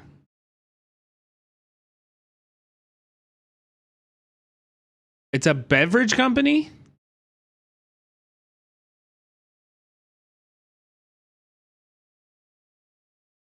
Boo, tomato. I'm throwing tomatoes, true. Or did he spell the artist name? Oh, I think he probably meant this beverage company. Is he just an alcoholic drinking too much? Members of Congress. I mean, this is... No, he would never say fuck D'Angelo. He would never say fuck D'Angelo. Why? This is the goal, right? Kanye drive out probably has mad respect for D'Angelo. Competition at any cost. And it's so telling that the only way Musical.ly could ultimately compete with Meta was when they had the resources of another multi-billion-dollar tech conglomerate, ByteDance, behind them, pumping $1 billion into app downloads alone in 2019.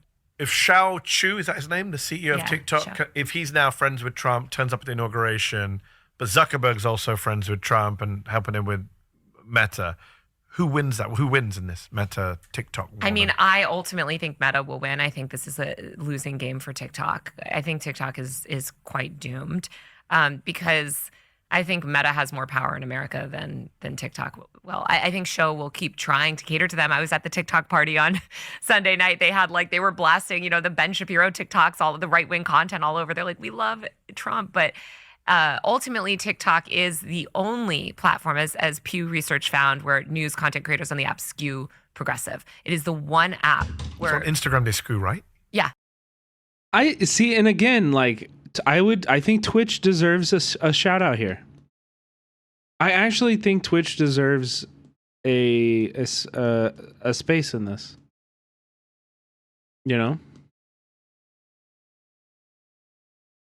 Like Twitch is that space too. Yeah. Oh, yeah. Absolutely. Yeah. I did not know Every other platform. Yeah. Pew put out a great report last And Twitch wasn't in this Pew report either. basically the news content creator ecosystem. TikTok is the only one that skews progressive. There's more LGBTQ content creators, more diverse content creators, it is a much more open or was at least free information.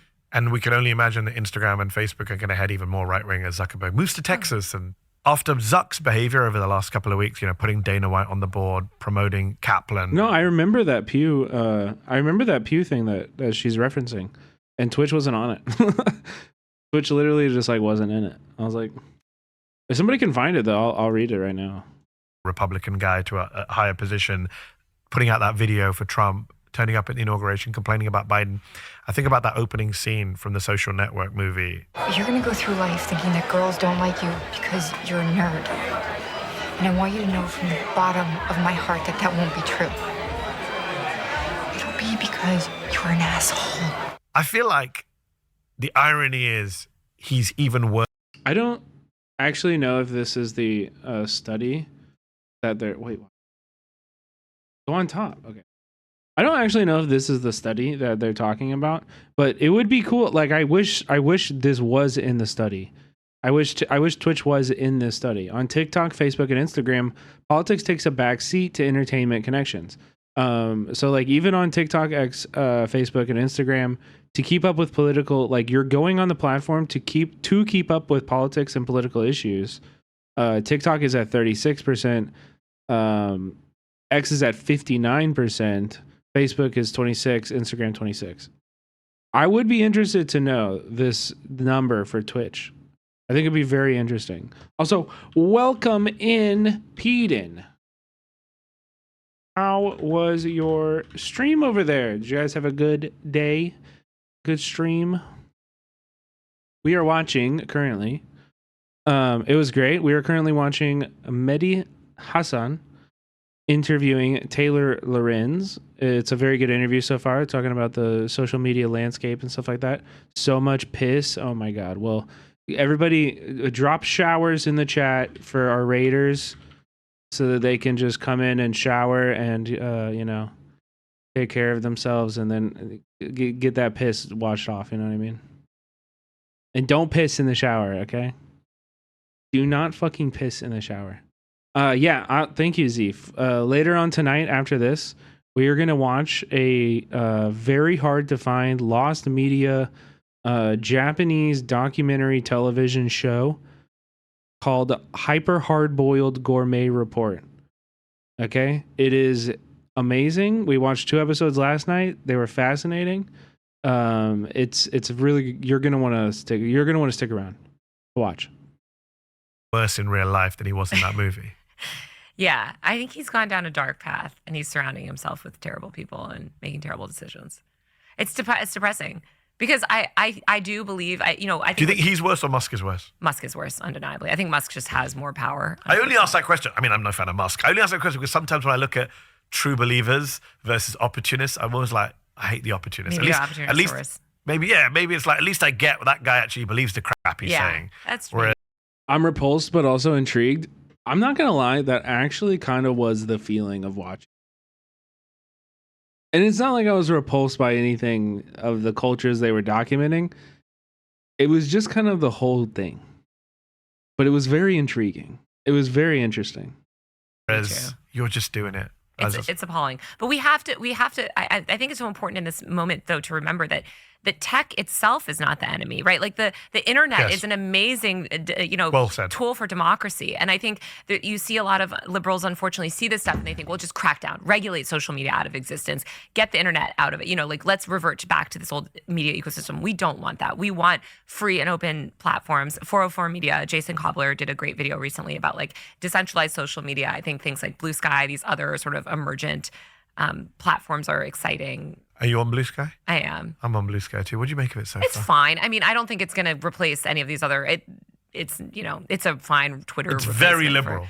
It's almost, it's like Democratic Party. Yeah, it's not even. It's They right. You The cannot. day the ceasefire happened, or the day before when it was Yeah. agreed, I went on Blue Sky, and every major commentator was like, "Thank you, Mr. President, for agreeing to for getting the ceasefire." And I was like, "This is as insane as going on Twitter, and everyone's like, Donald Trump got a They're ceasefire." just as You go on Blue Sky, and it's like Joe Biden got a ceasefire, and it's like, well, it's not even a ceasefire. Well, first they're of the all. same ones. Where, like, it was Trump that passed the TikTok ban. Yes, I saw Like that. they're just delusional. But I do think like they don't that platform. What I like about the platform, and I'm talking more structurally There's rather no than the Nazis, community, which is a good start. Yeah, but aside from the community, because communities can evolve on every platform. That's true. The structure of the platform is not. I mean, it's still a VC-backed company. I don't love that, but Explain to what the structure is that makes it different from. well, so it's built on a sort of a more open protocol, and same thing with. I mean, I love Mastodon. I'm on Mastodon still. I joined it years ago. But I don't know if I have a still I'm account. like a believer in it. I like the more sort of decentralized version of social media, where also links aren't downranked, right? You can share Yes. links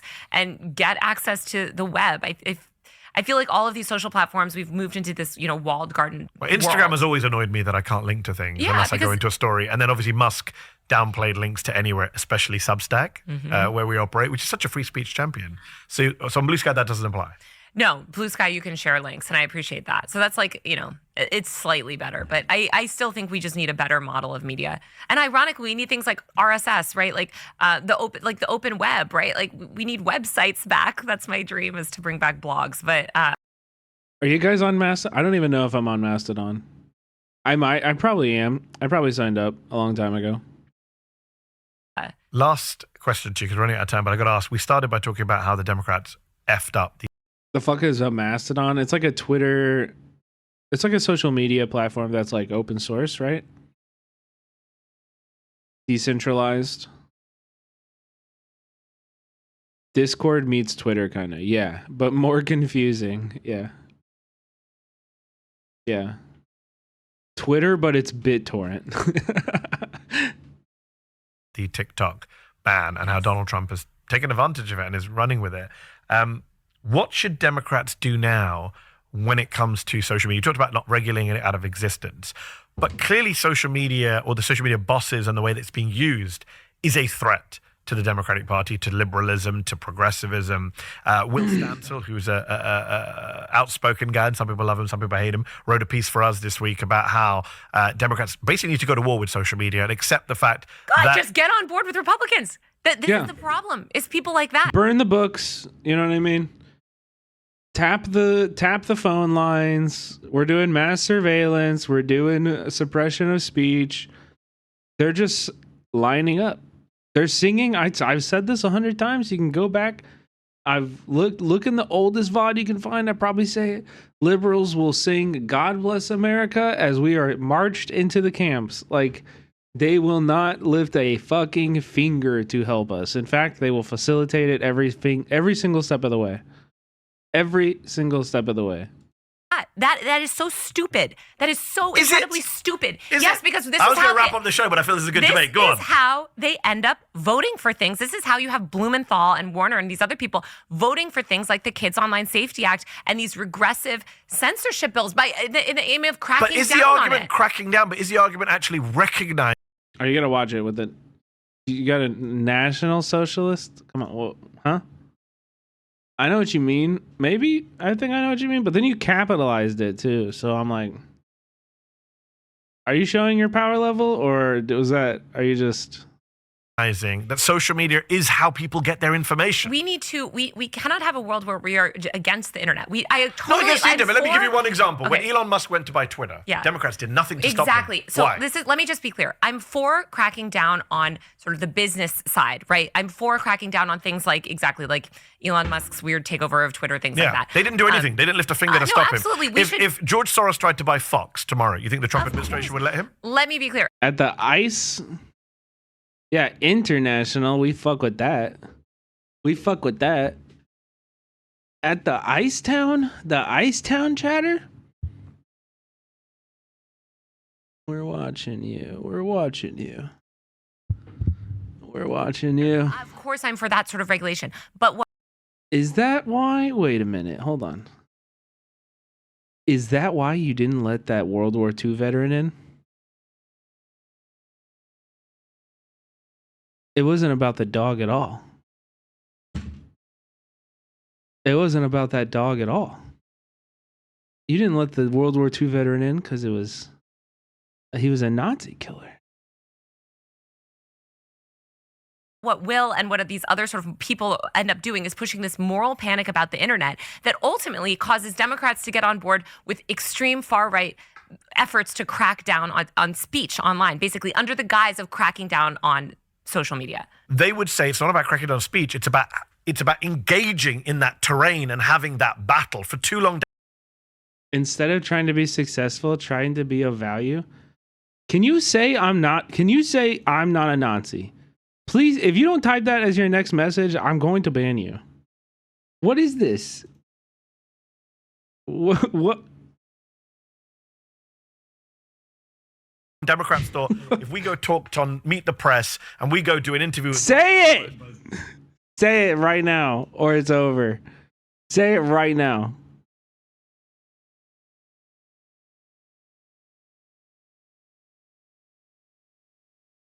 You have 10 seconds.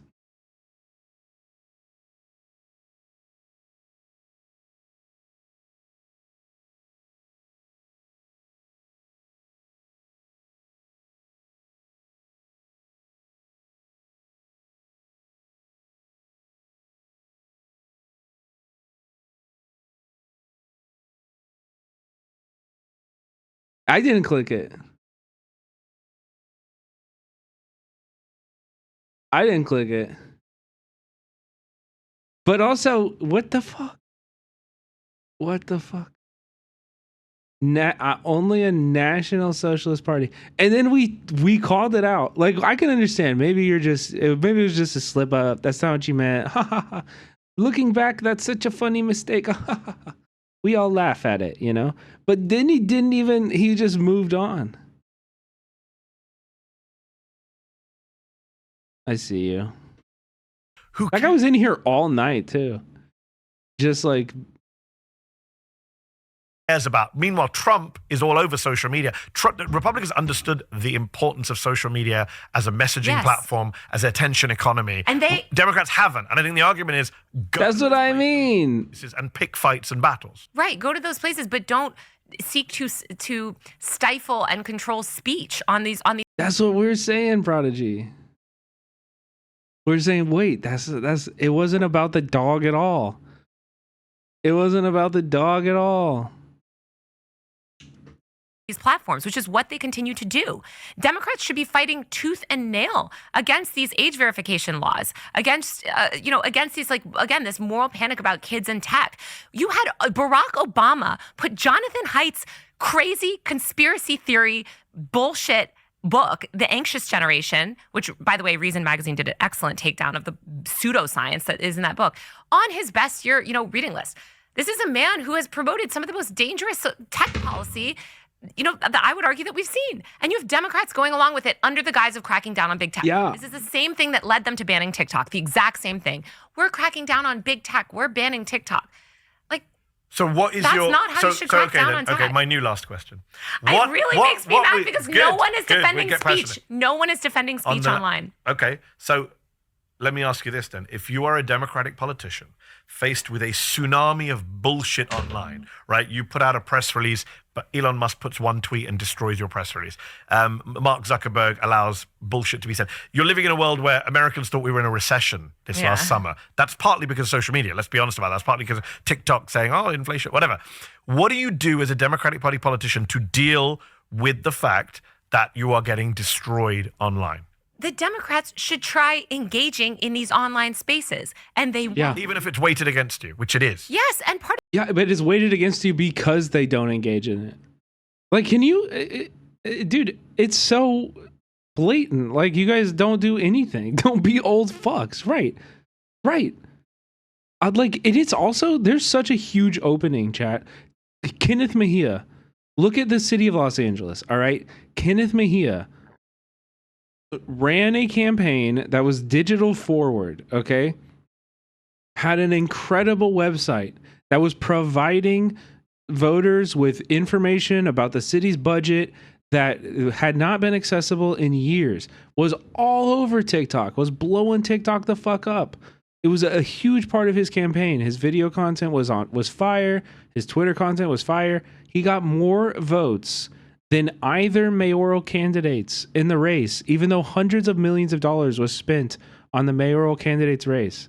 He got more votes than them. He got more votes than like any other candidate in LA history.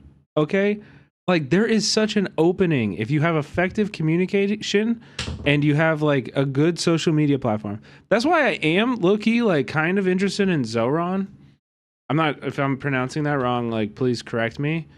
In New York, Zoran for New York City, like this race, he's running for mayor. And he puts out really, really, really quality content. He just put out a Valentine's Day one today. It's actually good. Here, we can watch it. And I don't know. I'm excited to see how this race goes. Here. Listen, Valentine's Day is coming up, and I've been thinking about us. I know you've been let down so many times. The whole working class has been let down. This time I want it to be different. I see us riding on a bus. That bus is fast and free. And we're on our way back to our union-built, rent-stabilized home. Maybe we're shopping for cheaper groceries at a city-owned supermarket. And who knows, one day we have kids, and I want them to have universal childcare. Sexy. I know it's not yet Valentine's Day, but I can't wait any longer. Will you be my Democrat? In order to vote in the mayoral primary, you must be registered as a Democrat. To change your party registration in time. And then he threw the red flag right on the table. The Board of Elections must receive your form by February 13th online or February 14th in person. Go to ZahranforNYC.com/vote for more information and to fill out your form. Will you be my Democrat? I just need you to vote. This is significantly worse than Thoughts and Trots. June 24th is around the corner, but you're ineligible if you're not a Democrat. Okay, this was very bad, but I hope he wins. I know. But he posts a bunch of stuff. I will say, and it's just a something that every council person, any city official that I ever talk about or endorse on stream, it's a bar they have to clear. For me personally, this guy doesn't say dick at all about the NYC funding. NYPD funding. He doesn't talk about that shit at all. On his platform, there's nothing. There's nothing about public safety. There's nothing about defunding the police. Big red flag. I agree. He needs to clarify. Is he endorsed by cops? Fuck no. Fuck no. But I don't know. He has some good tweets. Like if you go to his page and you search his tweets, like here.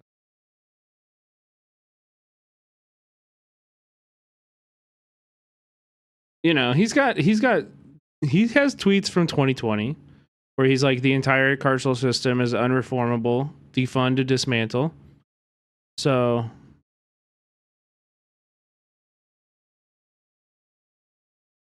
I don't know.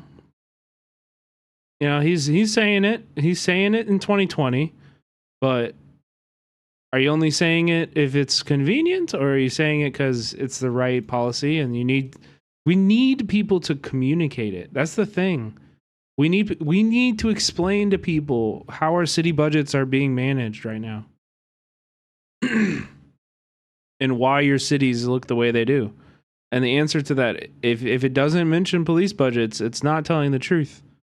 You know, if you're running for city government and you're proposing free transit, you're proposing, you know, public housing, all of these really important things we desperately need in our cities, you got to answer how are we going to pay for it? And you got to say, It's smart not to say it to win. No, I disagree. We need to communicate ideas and convince voters of policy. We need to educate.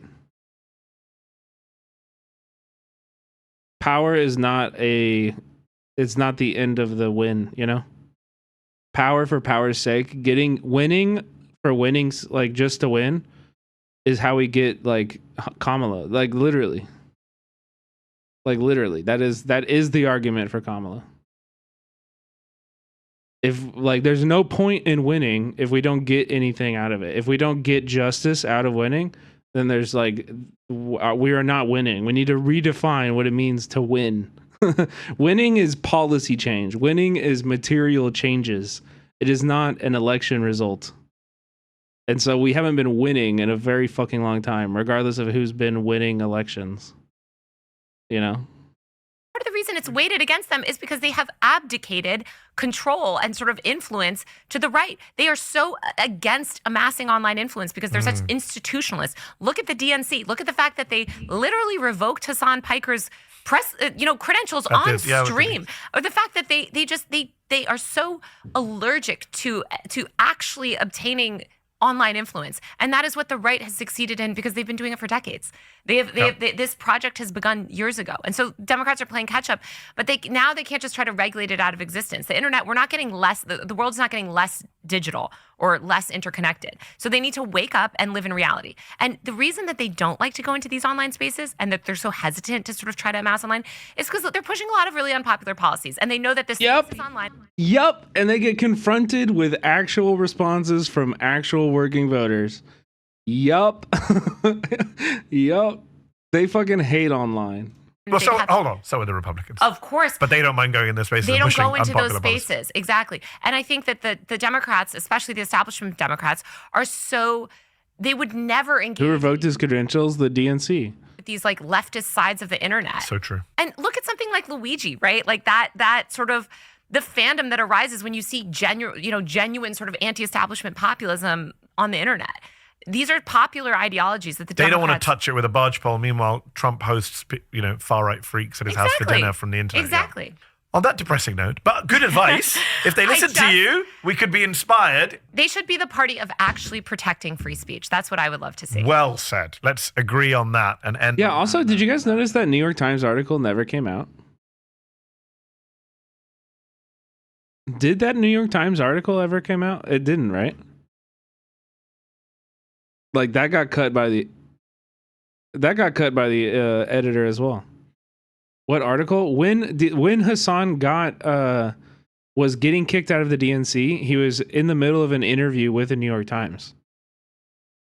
Like it was in the middle of an interview. And they had a New York Times journalist there interviewing him, writing the article, and it got shelved. Like the editors refused to publish it. We are so excited to have you at Zateo. As you can see, Taylor doesn't lack opinions. We're going to be getting a lot of them in written form. Sign up to her new column. More coherent that way. Sign up to her new column. No, but we're also going to get you back on the show. In fact, I want to set up a debate. We need a debate. I need you to debate someone. This is too good. Make sure to like and subscribe to We're Not Kidding wherever you get your podcast. And Mehdi, I have a debate for you. Ethan Klein and Hasan Piker. Host that debate for us, Mehdi, please. Debate me? Why would you want to debate Mehdi? Kamala lost. We can put it all aside. Put it aside. Take it back. Fuck that, dude. I'm tired of this fucking... I am tired of this shit of we each go back and forth and everybody watches the clips. It's so annoying. Just fucking debate. Just fucking talk to each other. Just fucking talk to each other, dude. Okay, chat, we got a special treat happening right now, okay? That's right. That's right. It's time, chat.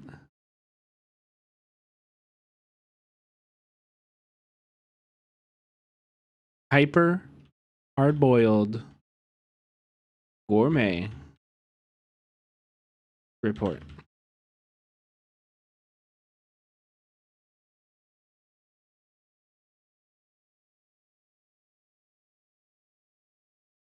Are you ready? Let's go. Oh.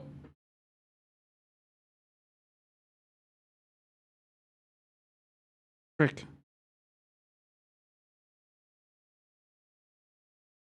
All right.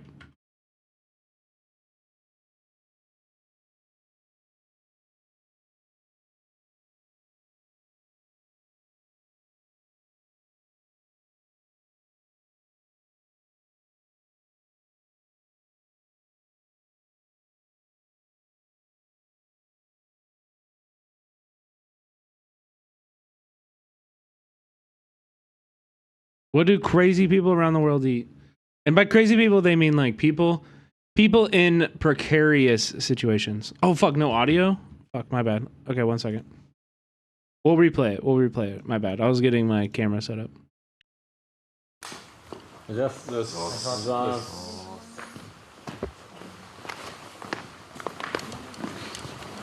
Dude, also when he walked up, I really thought this guy would be the reactor. I was much more ready for that. ハイパーハードボイルドグルメリポート。いっちゃっていいですか、V。 Honestly, this React guy isn't needed at all. True. He sucks. I'm better. 美味しそう。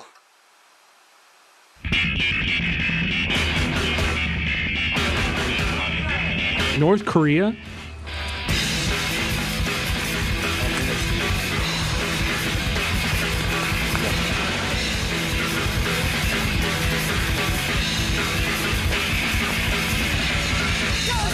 Religious child.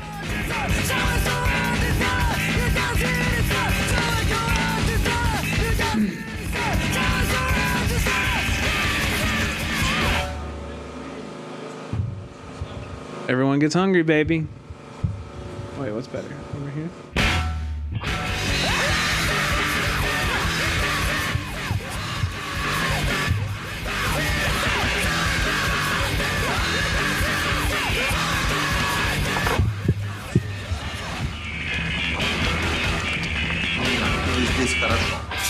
This is a food show. Where are we going for this episode? I think Serbia, but I think there was a bunch of them. Yeah, this is Siberia.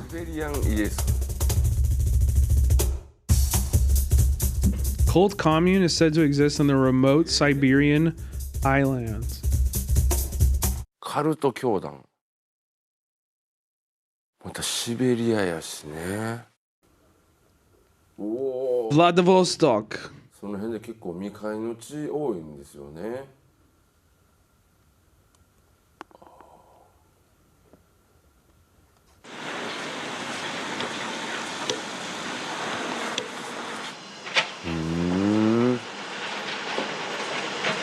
外貨をというか。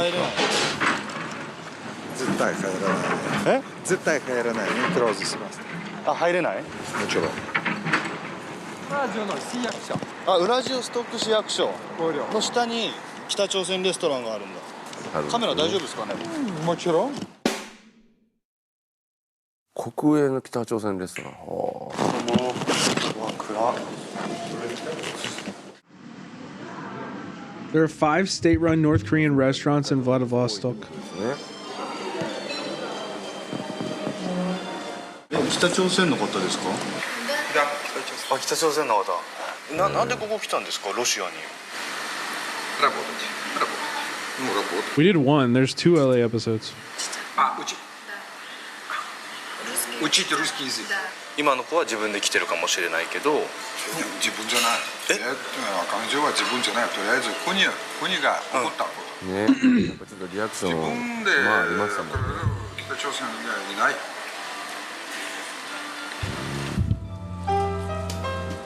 なんかもうこの店員さん見てるだけでちょっと泣きそうになってくるな。Oh my god. Okay, guys. Okay. It's also, I mean, it's interesting where the North Korea propaganda we're getting from Japanese media. Like, she was like, I came here to study Russian. And then they projected a bunch of things from what their previous knowledge or thoughts of North Korea are onto her. That looks fucking great too. 北朝鮮人のキムチが一番美味しいです。美味しいですか？辛そうだな。Пиньян или здесь хорошо? Yeah, it's like migrant workers literally just across the border too. That's like so unheard of. You know, oh my god, all the pity we need. ピンヤン方がいい。あ、ここより平壌の方がいいんだ。そのコメントもね、言わされてるのかもわかんないですもんね。ウラジオストックは治安はどうなんですか？あまりよくない。人を殺す麻薬、密貿易、港だから。の悪いやつがいっぱい集まるところですからね。あ、そうなんですね。全ロシアからね。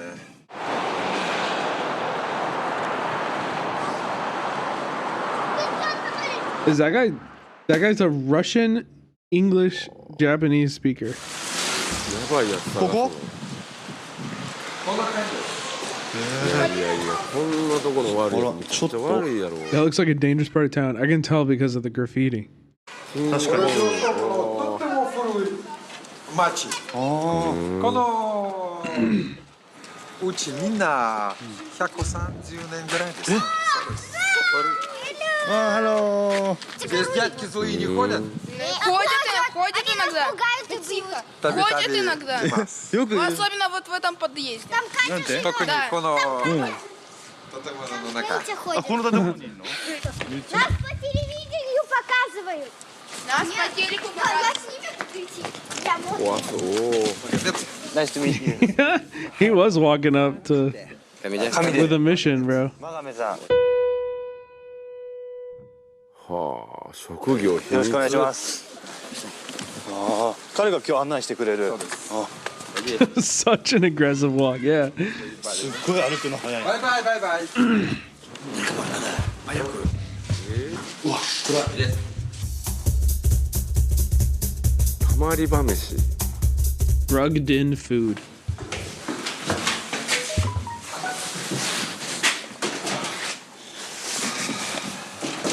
めちゃくちゃがっちり潜入してるやん。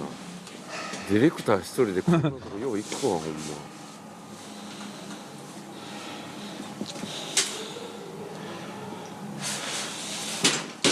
さっき電話しよう。行ってからじゃないですよ。めっちゃ叩いてんな。Придешь в бункер ехать. Я скажу, когда... なんて？え？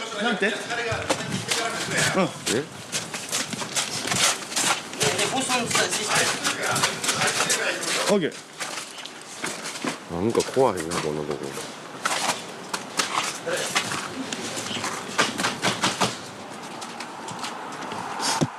This is weird. I can't imagine any reason to go to Vladivostok or like Siberia in general. That sounds like the worst vacation of all time. I'm not gonna lie, dude. Там судимые. И может сейчас что-нибудь я с мужиком поговорил. Вот он, бункер. I hear Vladivostok is a nice city. Really? I mean, I'd rather go to like Moscow or St. Petersburg. I would visit Russia for sure, but you know, 5-star gulags. What? People just get exiled. They don't even put you in a gulag. They just like you just get exiled to Siberia. They're just like they just drop you off somewhere, and they're like, okay, you're good luck. The world is a prison up here. We don't need walls. Mm-hmm. シェルター言うてもなんかトタンだけのなんか小屋よね。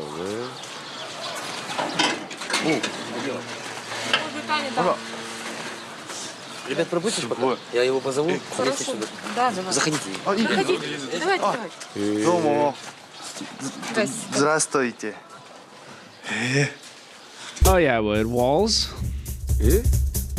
Walls in a ceiling will do it, even if they're not very structured. And then it goes way underground.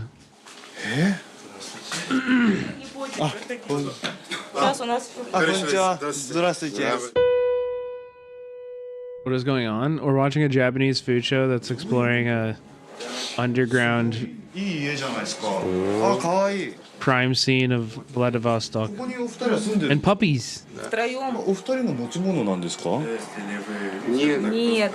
Сейчас она, как вам объяснить, ну уже не город, 3000. Ну вот мы набираем. 風呂としてこれ使ってんだな。なるほど。Вот вода привезена. Вот здесь вот. Холодильник. О.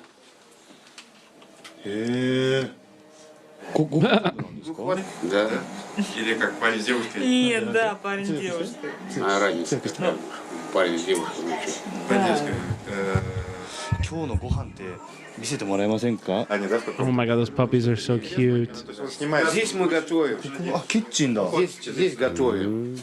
お、あ、何これ？ Макароны. Oh, macaroni.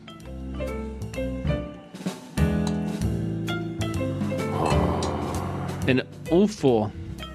Intestines. Somebody was asking about offal. Лера, давай, Лера. Лера. 手の入れ墨すごいですね。 Не, ну бывают такие времена, что да. Ты ему просто объяснишь, что я всю жизнь сижу. Всю жизнь сижу. Ты используешь. Wow. 38年。 38年18年刑務所にいた人。 50人ちゃうことさっき。14から。 Jesus. He's 52 and he spent 38 years in prison. Oh, fuck? Ну у них... Давай. За нас. ありがとう。おいしい。 Макарони. Macaroni. Бля. 飲ませてくれる。 Shouldn't they be drinking vodka? あ、そういうルールなんだ。 When I went to Uzbekistan. That was the closest I went to the Eastern Bloc, or like the Soviet states, and they drank vodka, a lot of fucking vodka. It was all vodka. 彼女が作る料理どうなんですか？ Как Лера готовит? Она только начала здесь готовить потихоньку. Конечно, можно. Принеси ложку чистую. А. Давай. どう？アルデンテ。美味しい。美味しい。肉も食べてね。Это холодец. Aspic? 煮こごりね。 Jellied meat broth. А что такое, почему он I don't think I'd like this. такой густой? Потому что японцы не знают, почему он такой, из чего он сделан. С куриных костей. 冷たい。ちゃんとこうすんねんなっけ。外国の人。左手すごくないですか？ Так потому что я сам художник. Я сам кольчик. Я колю. Wow. Где-то сам в детстве. И мне уже с 13 лет. Вот сам Wow. вручную работал. これもWow. That's so impressive. Ну, мать, He did his own tattoos. 32 года умерла. Мне еще 9 лет было. Отца вообще не знал. お父さんのこともтак知らないです。あ、じゃあ9歳で一人になったってことですか？ То есть в 9 лет, получается, остался, один. Take care, Jedi. Thank you for the support. Нужда. Нужда. Ну, просто есть. Я с интерната убегал. Ну, просто мне там не прикол. Убегал, в оконцовке воровал. Меня с пешком направили. И охота и покушать, это что за и...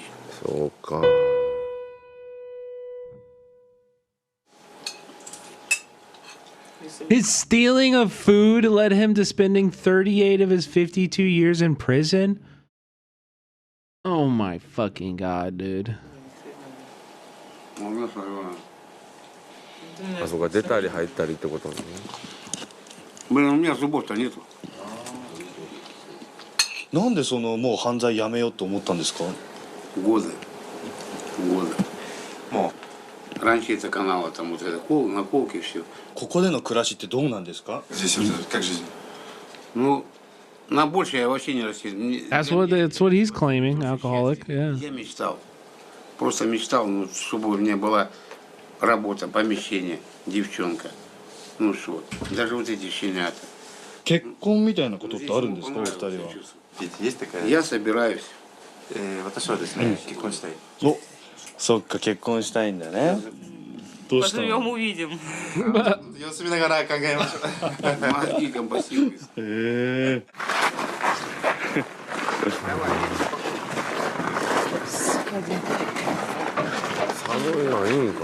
Getting in people's business again. True. The zoom in close up on her face. Are you going to marry him? Like it's like, bro, chill out, man. そこ入ってくる。ああ、最初のとこだ。麻薬って言ってたとこだ。うわ、やばそう。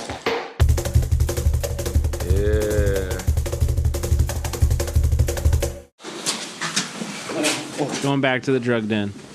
どうも。あ、こんにちは。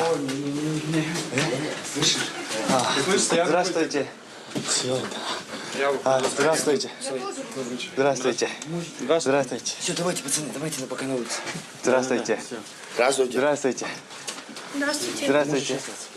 Здравствуйте. Здравствуйте. Здравствуйте. Степа, подожди пока. Катя, дойдем. А что? Все, Кать, присядь.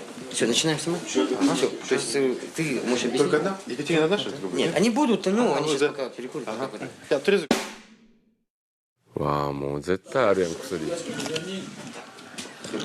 What are they smoking? Екатеринаさん。Екатерина, да? Катя зовут. Катя. Можно Катя просто? Катя. Катя. Катя. Катяさん。Катя. Катяさん。 Катя. Katya-san. Камеде, говорит. Камеде. Степа-сан. Камеде. Степа-сан. Камеде. Степа. 皆さんでここで暮らしてるんですか？ Вы здесь живете, да?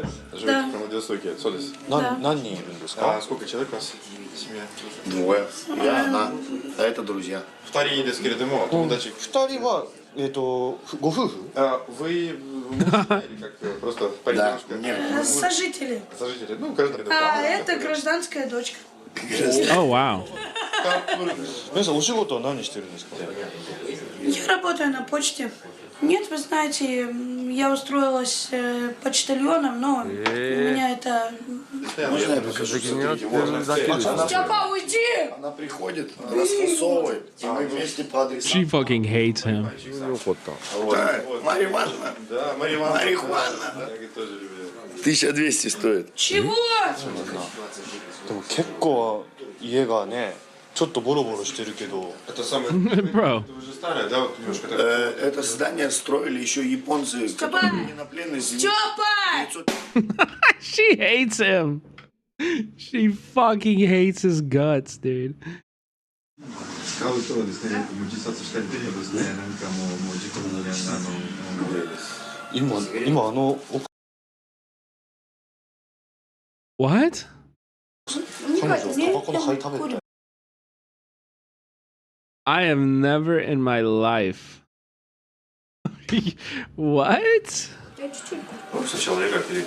Да? はいはい。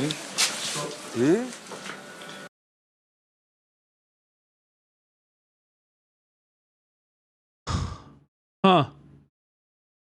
I've never ever in my entire life heard of that. Why would you do that? Изжога. It's good for heartburn. 今日はご飯もう食べちゃったんですか？ Вы сегодня уже поужинали, уже кушали? Potatoes. ポテト。じゃがいもを潰したマッシュポテト。あ、 My strange new addiction? That's kind of what it seems like. 炒めたポテト。今日は二人でこれだけだったんですか？他にもある。 Нет, только картошка. Джагамаだけです。あ、おお。 Good? I love the sound this guy makes anytime food is remotely mentioned. Oh, what are you eating? What are you eating? What are you eating? Let me film it. Let me film it. Let me eat that. でも食べるな。 Also, like before Phantom Tax was a thing, this guy was out here going to like the hungriest people in the world and eating their food. 大きい服ですな。Я знаю. え、これポテトと塩だけじゃないな。なんか入ってますよね。С приправой. До свидания. До свидания. До свидания. До свидания. Я сейчас даже тему другую просил, потому что у нее... She's gonna beat the fuck out of that guy. She's gonna beat the fuck out of that guy. As soon as they leave, she is beating the hell out of him. Она может там перевозить или выносить. Вот этот Степа, он как бы это выносит, говорят. У меня информация, что он лично выносит. そうそうそうや。シベリアンイエスが何？カルト教団でしょ。 We travel from Vladivostok to the heart of Siberia. Oh my god. 聞いたことない。アバカン。 The cult. こんな教団の本拠地。これから行くのってどんなところなんですか？もうあんまりメディアとかですねマスコミの情報が入ってこないですので、完全なカルトですよとかですね、もうはっきりわからないですね。もうあんまりですねなんか一般人がですね行くところではないですから。 Well, there are many different cults. They all harbor antisocial sentiments. ロシアも多いって言うよね。これ。シベリアのイエスと言われたらですね、リーダー旧約聖書新約聖書があるじゃないですか。ビサリオンという教祖が、ラストですね最後の聖書を書いてるらしいです。 Nice. DLC. New update. Warnings from the Russian church. Cult led by fake Christ. Possibility of mass suicides. They seek to build a new nation. The truth is unknown. What do the cultists eat?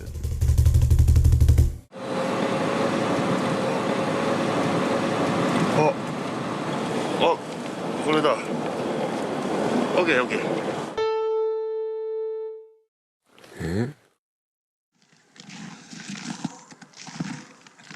ようアポ取れたの。ここ 6:45 a.m. 来たな車。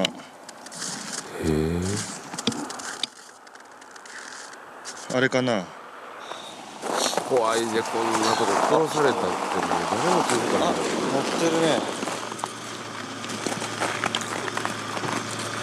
大丈夫かな。グッモーニング。この人やん。絶対そうや。Проходите, поедем. これどこ向かってるんですか？ Куда мы сейчас направились? Мы сейчас едем в город Солнца на круг мужчин утром у нас, каждое утро. Потому что там учитель.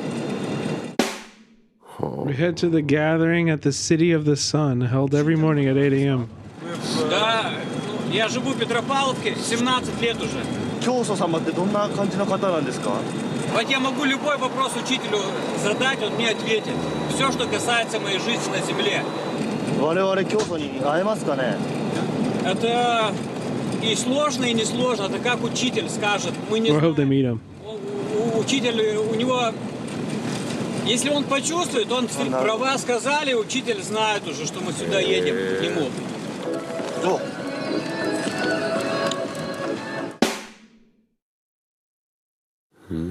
Thank you. Oh, they're alone out there now? No way. あ、彼行っちゃった。急げ。ゲートになってるの。入っていいの？わあ、すごい。綺麗な街だ。Beautiful. Beautiful. Нам поторопиться надо. Ну, единственное, постараться... Во-первых, мы будем по внешнему кругу перебегать. Особенно, когда будет молитва. Постараемся поменьше ходить, чтобы была тишина. No sound is allowed? なんだ。ああ、集まってる。敷地広いね。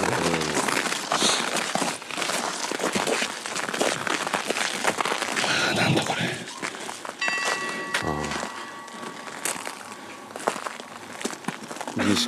もんね。あれサークルね。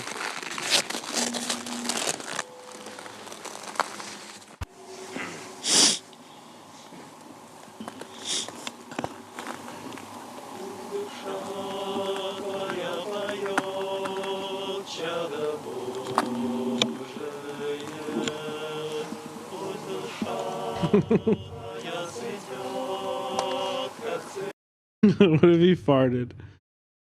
What if he farted really loud? And it's like so quiet, dude.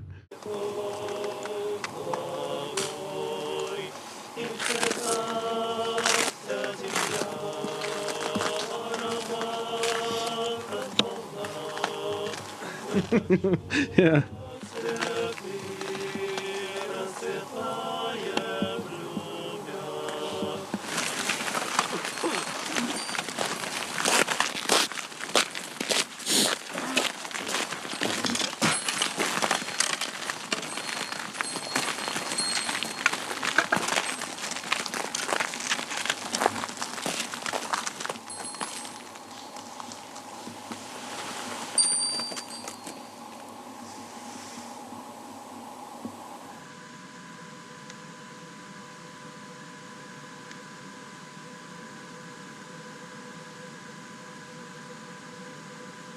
不思議な生き方やな、そやけど。Shut up!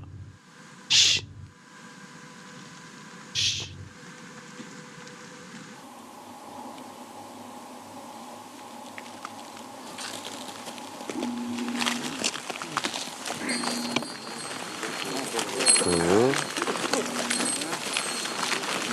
Mm. 教祖はいらっしゃらないんですか。 Учитель нет, но дома. 今の集会にはいらっしゃってないですか。 Он не приходит. Нет, нет. В нем нет смысла в этом, и у него другая жизнь. なんで皆さん白い服を着てるんですか。 Не, ну это действительно нам и нравится, и учитель в какое-то время в красных одеяниях, потом стал в белое одеваться, и нам тоже предложил, чтобы мы ходили в белом. Нам нравится наряд. Кстати, ребята, еще после объявления всем помахать. Вон. Доброе утро. Конничева. Получается 3, 4. 小麦誰が欲しいですかとかですね、もうちょっと数を。 Snow duty?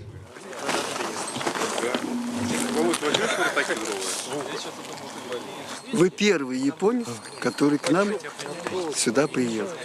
あなたは初日本人です。これが銀河通り。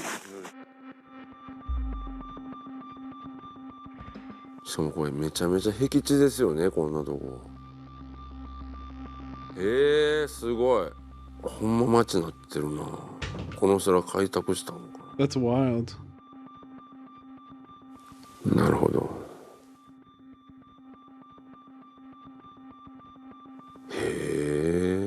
25 years. Whoa.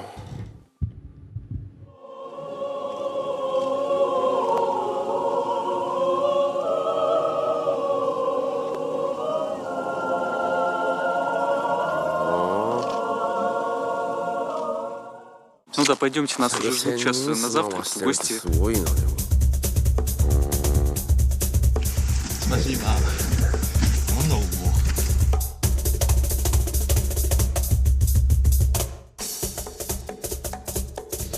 Cult lodgings, healthy breakfasts. Thank you.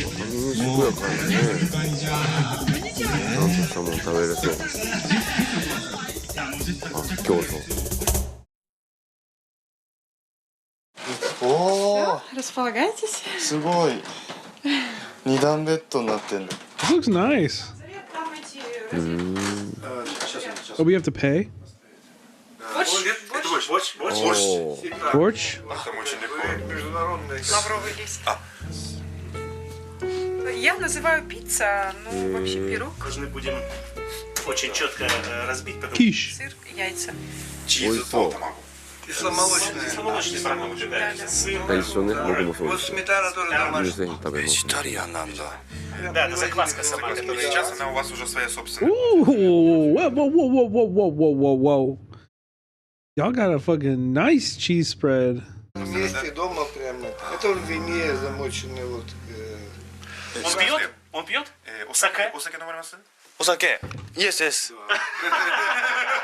Мы не пьем, скажи, а мы не пьем. Сотворят любовь в делах явных во славу твою. Все понятно. Но это каждый произносит как бы внутри себя. То есть, да, это... Окей. Докончили тяжкишь, а потом он снимет. Сакуру,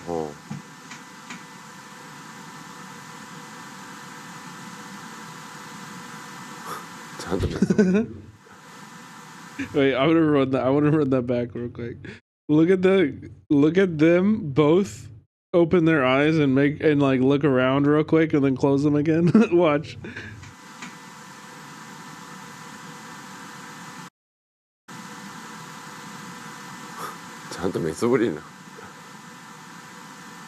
俺でも一番上だけやな。下の2つバリバリやってんな。酒タバコと耐えられへん。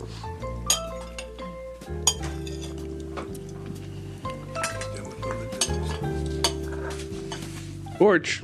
Ну да, чувствуется, что козям. Борщ. Я там кушаю. Май. Телефон. キッシュみたいな感じだな。Yeah. 卵とチーズがあるだけで相当コクが。Вообще классно. Трудно уже почувствовать, он как бы такое. Какая вкуснотища. なんでこんな明るいのにろうそくをつけるんですか？ Перед тем, как начать кушать, мы зажигаем свечу, а потом благословляем пищу. No insults, no modern medicine, no breastfeeding infants. What? はあ。その信者じゃない方もいる。Where's the freaky stuff that they require you to collect all of your breast milk and give it to the founder. Да. И сначала были жесткие отношения, потому что им сложно было принять, что приехали люди, которые не пьют, не курят, не ругаются. Oh God, not the cheese! No! И были конфликтные даже ситуации, когда нас хотели отсюда, убрать. А они уже даже соединились, и у них уже дети свои, так что здесь уже прошло такое ассимиляция. По каким-то другим мы никому не навязываем, мы просто говорим, ребят, вот для нас он, а вы, вообще не проблема, нет, так и нет. На сектантов совсем вы не похожи, потому что я общался с сектантами, это абсолютно... это вообще абсолютно... Идея, чтобы вас сейчас... とりあえず閉じないですね。彼はなんでイエスって言われてるんですか？ Dude. No, this is how you get in a cult. This is how you get in a cult by being like, well, you don't look like a cult member. You don't look like a cult member. Смотри, сейчас не... Also, my mic is fucking bothering me really bad. So I'm going to go off mic for a second. I won't be able to talk for like probably 3 or 4 minutes, but I'll be back. Внешность разговор. А давайте поменяем. Вот у вас была теория око за око, ведь Тора и все те учения, которые были до прихода Христа, они были больше связаны с тем, что, грубо говоря, око за око, зуб за зуб. А он говорит, не-не, врагов надо полюбить. Он меняет в сознании человека взгляд коренным образом, но не рассказывает подетально, а материалы, которые есть, рассказывающие о каждом действии человека в любой ситуации. По-разному. Первое, это мы даже на экспорт, даже уже на экспорт, делаем вот такие рубленые дома. У нас существует уже больше 5 площадок. Для того, чтобы здесь что-то развивалось, я 10%.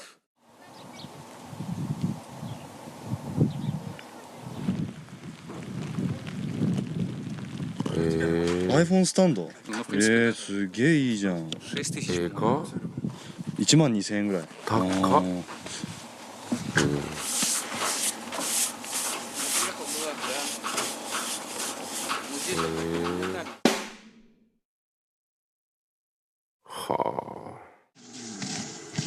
ックパックが積んである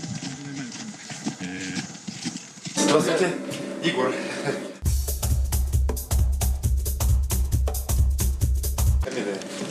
Доもドラストイテ。О, а вы Олег по отчеству лучше? ほんまや。先生もその教団に属してらっしゃる方。А вы живете тоже в Петропавловке, и вы тоже член общины, да? Получается, да? 子供たちもですか？ А ребятки? Ну это ученики. あ、我々の子供たち。あれお名前なんておっしゃるんですか？Извините, имена ваши не спросил. Я Егор. Данил. Данил. Данил. Дмитрий. 生まれたのはどこなの？ Родился здесь. А, тоже здесь родился, да? Ты здесь? 村を出て行きたいっていうのもあるんですか？ Честно. Особо нет, да? Я вот приехала из Подмосковья, мне как-то вообще это уже здесь больше. なんでモスクワ行ったんですかね？ А Москву почему? Но у меня, находится, развод был. То, что моей маме в то время было здесь очень трудно находиться. なんで戻ってきたの？ А вернулись почему обратно? Ну, там, по многим причинам. Это то, что уже... 家で夜ご飯食べるんですか？ Просто меня мама может сегодня всем. И может дома не будет. А, вот так. もしついて行っていいなら家にいるの？ Вот. И А разве так нельзя? Да. 日本のことってなんか知ってたりする？ Ну, я знаю Хаяо Миядзаки. Там очень много фильмов. Принцесса Мононоке. もののけ。Тоторо. お、トトロ？冬寒くないの？ холодно здесь, зимой холодно. Ну да, в этом году было вообще там до минус 55, наверное. Серьезно, что ли? マイナス50度。 Но у нас тут даже, если такой мороз, то обычно сухо, и он как-то не так сильно воспринимается, то что... いや、40度でも行ったんだよ。あら、可愛い家だな。おお。 Ну, заходите. Дальше. Туда вот. おお。可愛い。あったかい。 上がお母さんの寝室で、隣はですね、みーちゃんの Okay, we're back. 字幕の I fixed it. Record timing. 部屋です。 Когда был праздник 8 марта, вот я пробовал это фоамиран, как материал. Вот как бы это вот прошлые годы, как бы работы старые. Как бы. バタフライ。 Это бабочка, да? Да. カレンダーがあるんですね。今日そのちゃんと。 Да, это очень. Вы с ними сейчас встречаетесь? Здравствуйте. Извините, что мы без разрешения. Я думала, это шутка. Я думала, это шутка, что японское телевидение. Shadamar has the T on the cult leader. Wait, what? Jesus guy married a 19-year-old he lived with since she was 7. Ew. This Jesus guy is currently in jail, just like the real Jesus. Okay, I'm not gonna say that. They prosecuted Jesus too, just like Jesus.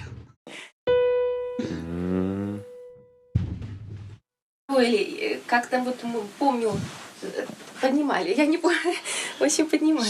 Пиано あ、そっか。 Зачем? Ты же посмотри, как 何これ？ вот лишнее что-то уберем.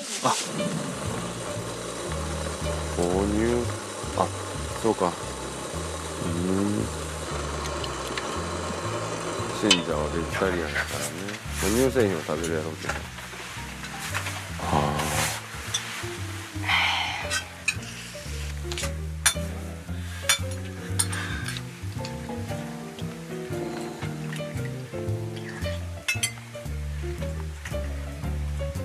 いろんな暮らしありますね。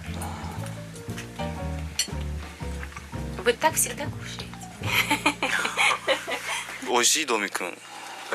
как ведь вкусно?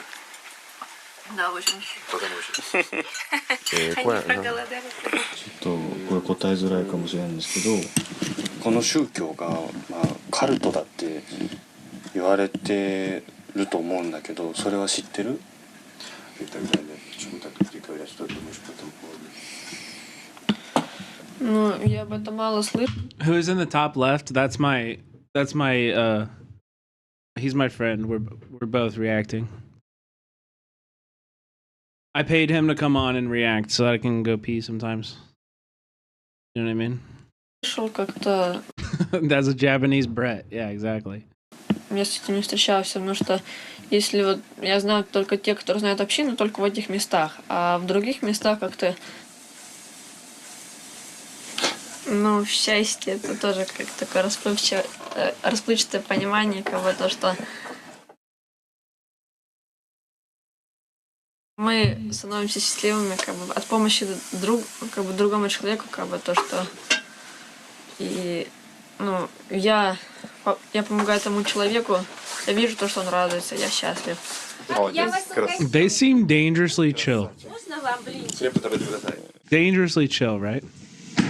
That's the vibe we're getting. Здравствуйте. Здравствуйте. Первый магазин, который он увидел.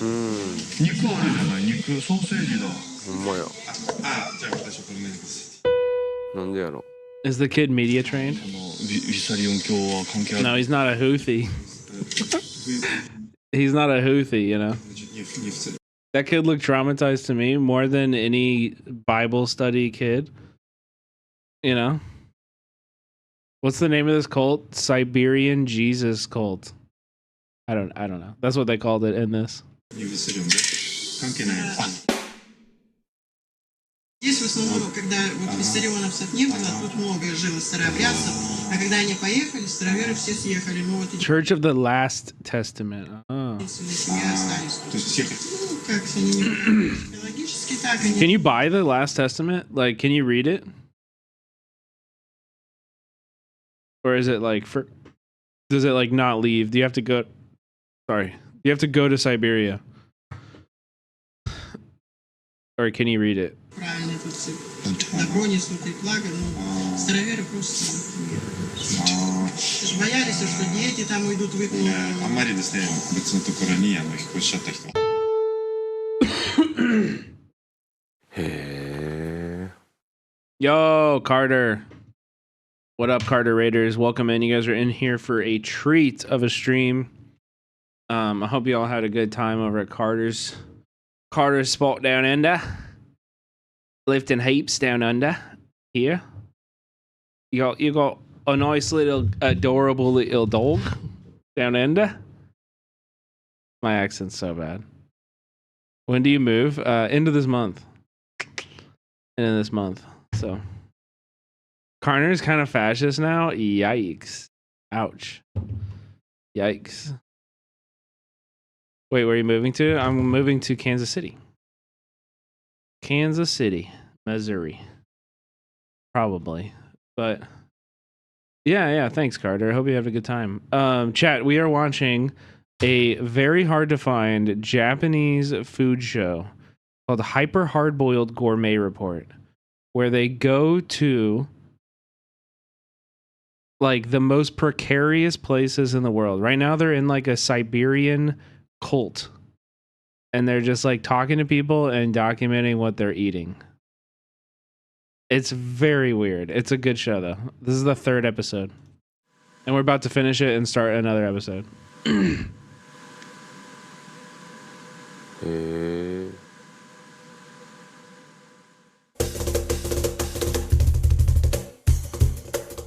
確かにね、教団から見た平和ですもんね。What does the founder eat? Good question. 失礼します。こんにちは。あ、上出です。ナイス。 Wait, they met him? This is him? Oh, damn it. さらっと出てきたんや思ったら。 Sub founder. 副教祖でもすごいけどね。 You rooting for the Chiefs this weekend? Of course. Me and the refs. 競争と副競争ですね。遊んでますね。 Они умеют играть. Они могут играть как дети. Я понимаю, что вам очень нужно. Вам очень нужно, если... Он так улыбнулся, ты можешь однажды сказать. Он говорит, ну, все может быть. Он говорит, но, наверное, не в этот раз. そらそうやわ。なんかね、どっちが悪いんか分からへんようになってきますね。教祖、Facebook やってるらしいので、もしあれだったら。見えへんよ。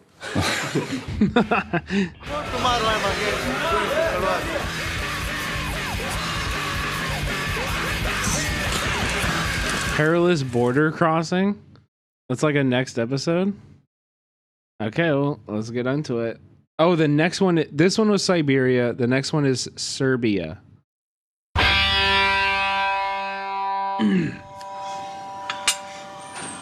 Muscle.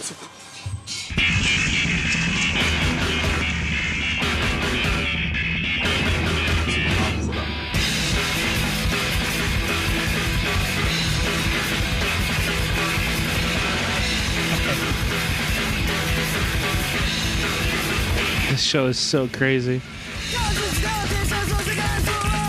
Food.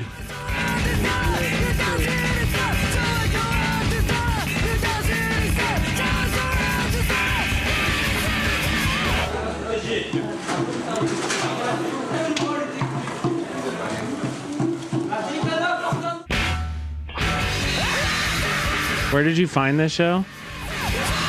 You can't. It's lost media. You can find it right here, right now. Only place.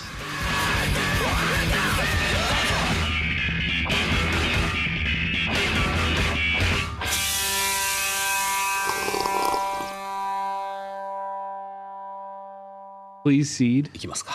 I mean, I'm down. Join the Discord. I'll upload it there, maybe. At the end. It's like genuinely, it's actually impossible to find. It's actually like we had a friend who's on like a private tracker really long time ago that found it. But other than that, like you can't find, like go ahead, try. Go ahead and try. Hyper hard boiled food report or gourmet report. Hyper hard boiled gourmet report. It's like impossible to find. I heard about it.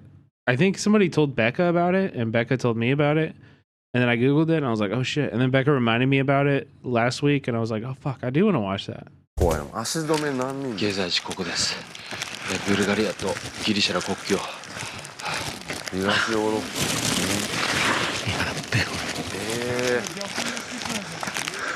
パ。こんな映画なかったなんか。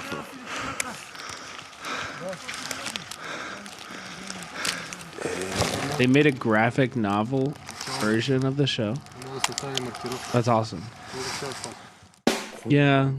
Yeah, this documentary is pretty good, but have you read the manga? The pacing in the manga is way better. 難民の問題ありましたね。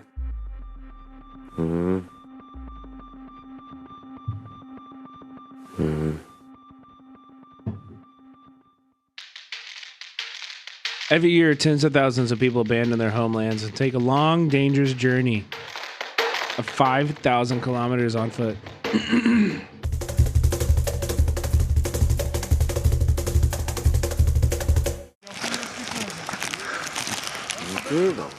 Bulgarian vigilantes capture refugees on foot. Yeah, but sir, this is a Japanese show, but that Bilibili link doesn't have any subtitles. Doesn't have any subs. 僕らみんなの食事を取りに来たんですけど、取っていいですか？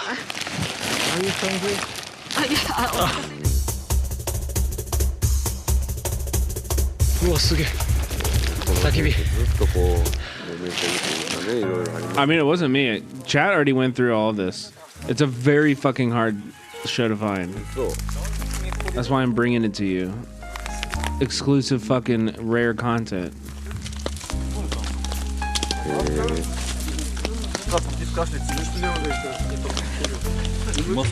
This is antibiotic. Are they hunting migrants at gunpoint? Refugees, yes. Yes, that's exactly who we're talking. Yes. あれ、あ、これ。ありがとうございます。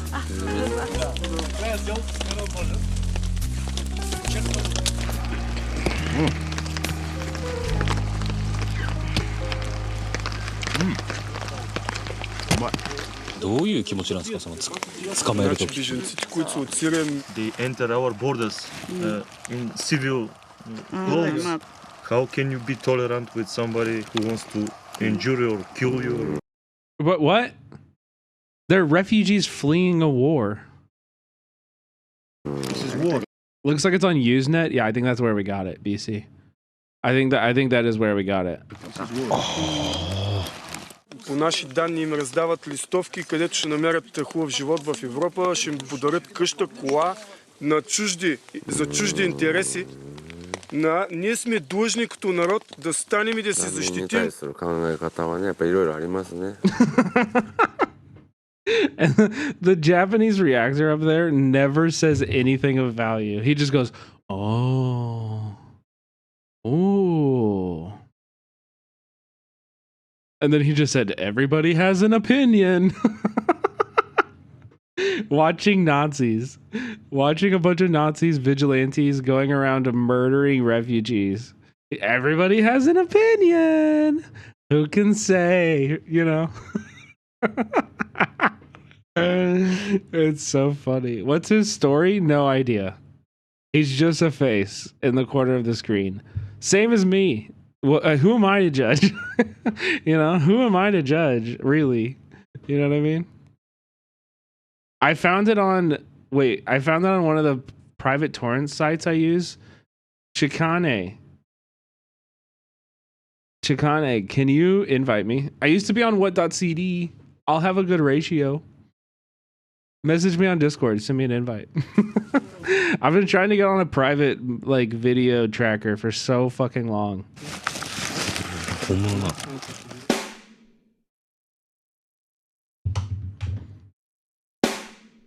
What.cd was where it was. I know I've told this story before, but I basically got like a rare exclusive release of a Madlib album at a release in Chicago, where it was like he was only releasing 150 physical copies of this album, and I got one of the vinyls, ripped it, and then went to like a forum, was like, hey, I want to upload this to what.cd, can somebody invite me? I did, uploaded it, thought I did it all right, and I got a huge ratio, like 10 gigabytes ratio, like padding, just for doing the upload and everything, and then somebody re-uploaded it and like tweaked the metadata just a little bit, and what.cd was like, nope, that's the better upload, it stays up. I was like, motherfucker, I stayed out in the middle of Chicago winter on the sidewalk to get this album. ああ、なるほど。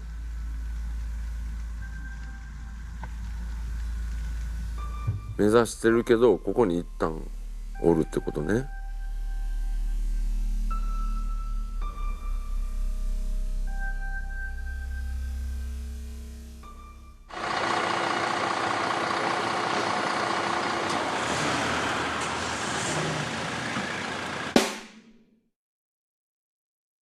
難民と接触できるん？どないして探すんだよ。クロアチア国境の国境、そうか。この辺りで野宿とかしてる人がいるっていう話を聞いたので。見てよ、新聞で見るとこばっかりやん。ベオグラードとかボスニア・ヘルツェゴビナとか。指導到着。上に屋根の上。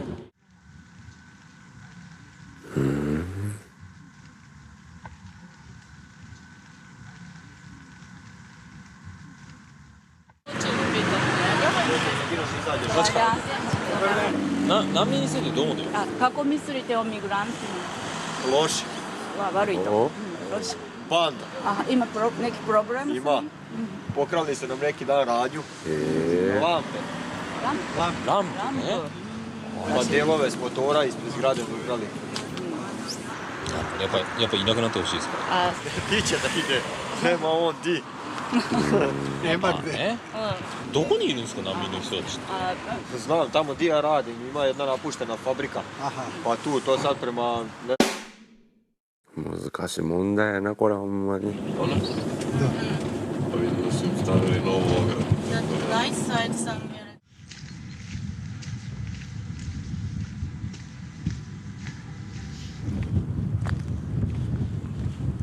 すっげえな、これ。工場。でもなんか靴がある。なんでそんなとこに？うわー、でもなんか絶対これ誰かいるな、これ。なんだあれ。あ、茶碗もある。なんか扉？そこ誰かいんのかな？にちは。ハロー。こんにちは。怖いなこれ。襲いかかってくる可能性あるよ敵と思う。いや襲ってくれない。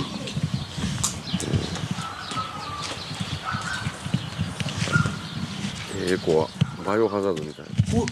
え？何？足ガクって寝ただけやろ多分。嫌やねこういうやつ一番嫌いやねこういう時に。足ガクって寝て声出すやつ。Sorry, I'm paying attention now. I was doing something very important. え？車の横誰かいるよ。怖い。That's scary. Who? You missed the RE line? It's okay, the other guy covered for you. Exactly. That's why I hired him. 言うてる場合か。言うてる場合か。私のところにあなた来てましたね。多分だからラスメットしてるんですけど。Leon niște. Leon e jena mie umărla. Nu e mă din. Tu. お父さんセルビアの方ですか？似てるな。セルビア。だ。Sì, Serbia. このベルトコールすごいな。Кай, добре. Это же Свидия. Это же Свидия. You can have it. No. No, that's your whole look. 申し訳ないやそれは。No way. あ、タラコに終わり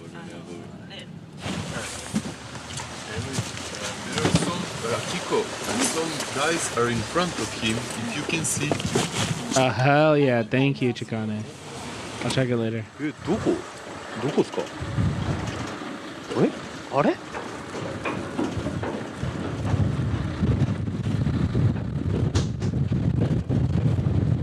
I feel like half of the stuff in this show is like not actually scary, and then half of the stuff in this show is like very scary.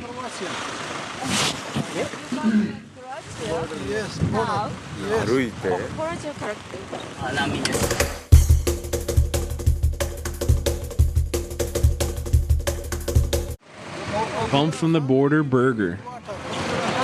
Tom like a Tom, thank you for the gifted sub. Appreciate you. We've been hanging all night. Appreciate you.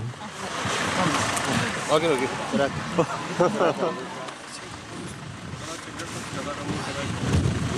今来たことですか？ You came back from Croatia now. He sent me back. He sketch and this.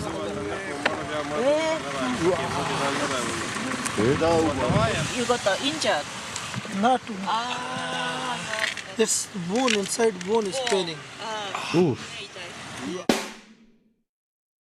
The police beat him.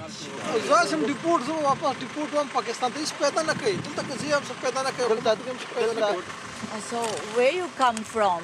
Where is your country? Pakistan. Pakistan. 28-year-old Pakistani refugees. And we go by cross to border and go 3 days. 最初のリーダーめっちゃ飲みすぎてもうちょっとしかない4等分シーザー Dude, this the first time this React guy up here has had an opinion, he's like, oh, he drank too much. He's not sharing equally with his friends. He's pocket watching this guy's juice consumption. Please don't catch. Our food is finished. So we go on village.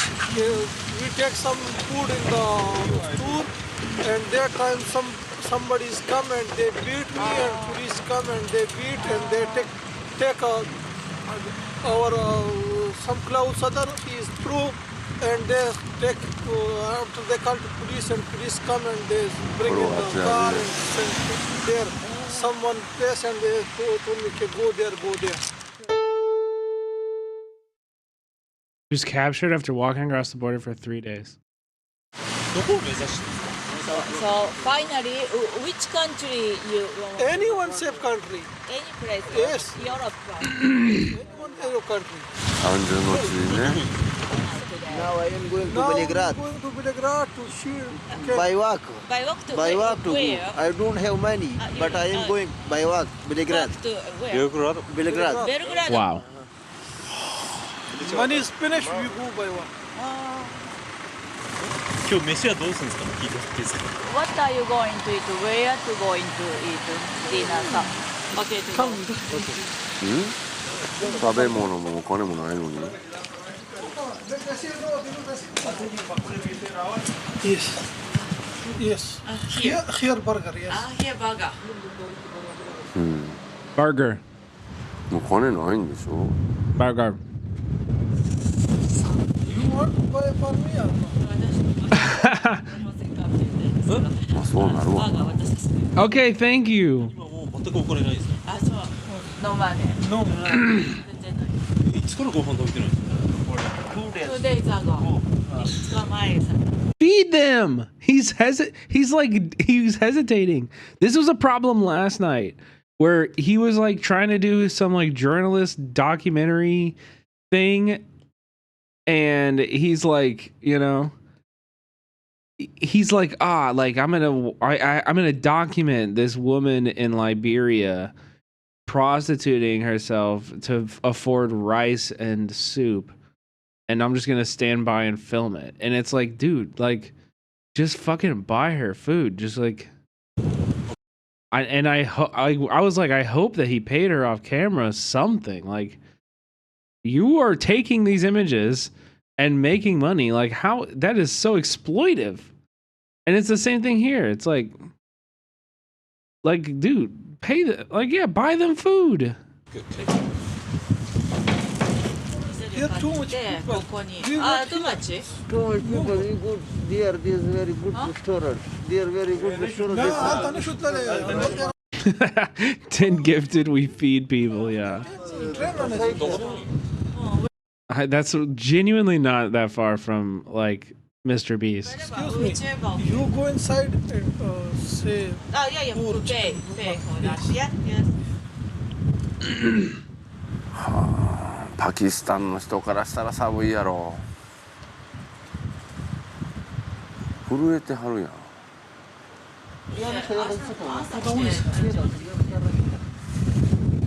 Let me see that burger. Chicken burger? Ooh. Okay.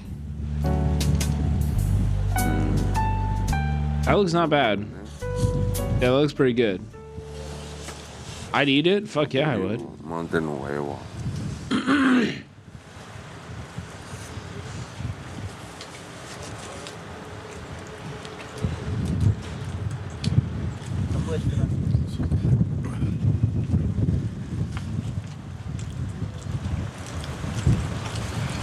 Food is so cheap in Japan.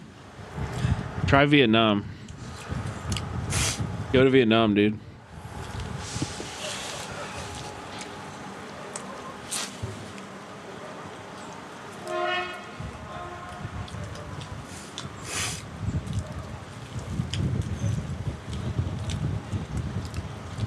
Is he gonna ask for a bite, or he should have bought his fucking own?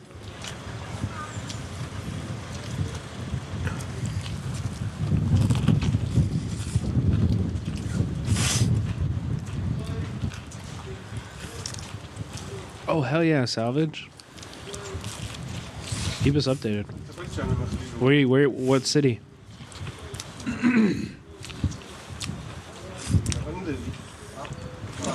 Yeah. Right, Peoplos? I mean, there is like, okay, so there was that, you guys know about the guy, the photographer, or have you heard the story of this like photographer who won a Pulitzer Prize for this photo in Africa? And it's like this guy, it's this kid who's like emaciated, starving to death, and he's like in the fetal position against the ground, and there's like a vulture behind it. And it's like, I don't know. There's a lot of like storytelling and like mythology. Yes, Paul Wall. I don't know. Is that true? I don't actually know if that's actually true or not. It is true. Yeah, so that the photographer like took his life after taking that picture, and it was always like the story was always told to me as it being like a fable about like knowing when to. I don't know. It's also like a conversation. The vulture and the little girl, yes, and it's also like I don't even want to show the picture. You can look it up, but there's the link right there. It's a harrowing photo, Sudanese. But it's also like, we're just photographers. We're like, actually, when we're documenting that stuff, we don't have control over the situation. We don't have control over anything that caused this, And so that's why I yell at cops. Because I'm going to take what little control I can, what little impact I can have. I think we got to have it. It's not enough just to document it. You have to be a person in that space too. And you have to do what's right. And so that's why Brad exists. In Pakistan. It's also like their suffering is not what makes this story worth telling. Or like their hunger, their starvation is not what makes their story worth telling. If you want to observe how they eat, and you're there and you can ask, you can provide them food. Like that doesn't compromise the media at all, in my opinion, It's all about what is the purpose of the media, right? Like, what are you trying to accomplish with this? And like I said, I worked for a food and travel show. I filmed in a lot of like crazy spaces like this. We paid people. All the time. We paid people all the time. If money wasn't something they wanted, we would buy them cows.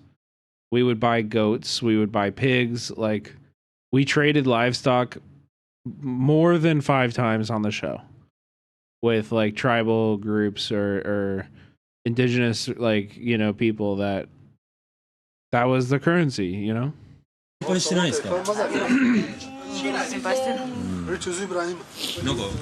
Yeah, you can afford it. Like, we can afford it, of course. We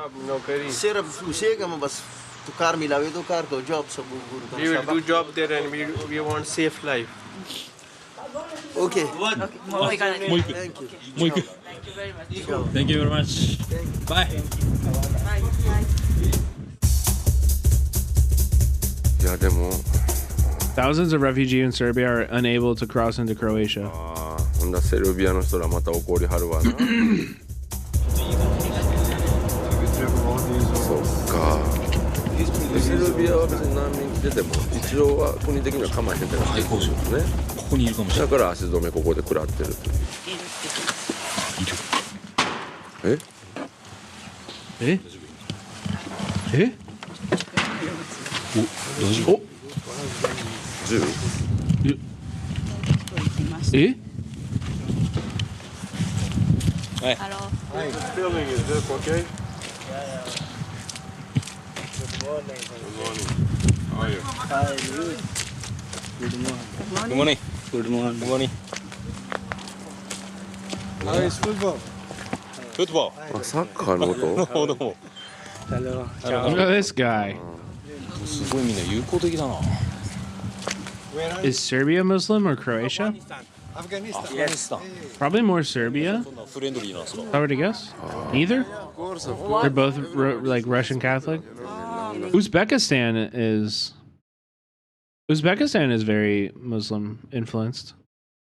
And people have a different image of us. They think we are an alien or something like that.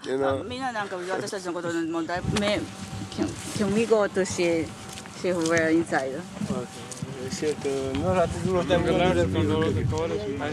Come.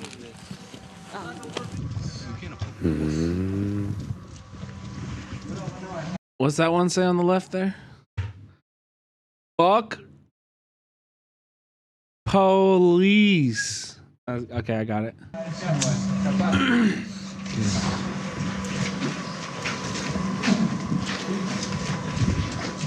ここなんなんですか？ここの施設は。でもかっこいい PV 撮れそうですね、ここね。You could film a cool music video here. It would not be cool.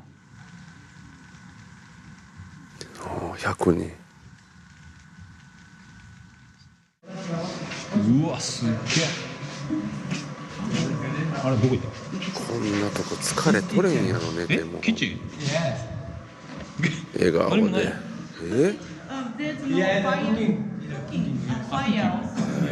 皆さん今何歳ぐらいですか？ Like younger, this guy younger than him, and there's people like me, 30 years old. 30歳。皆さんいつ国を出たんですか？ It's been 4.5 years now. 4年半前。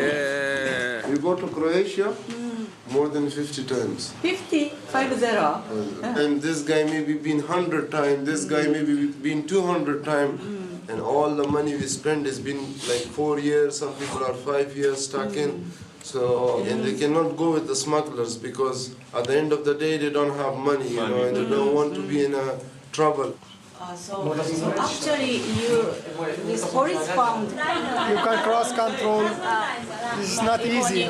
I'm leaving sometime game, cross border. Legally I go game, legally. Game? So why you call it a game? Hey, what does that mean? Legally, and after again catch me police, I come back. My friend heart in one day. Oh, gambling? Police. Police.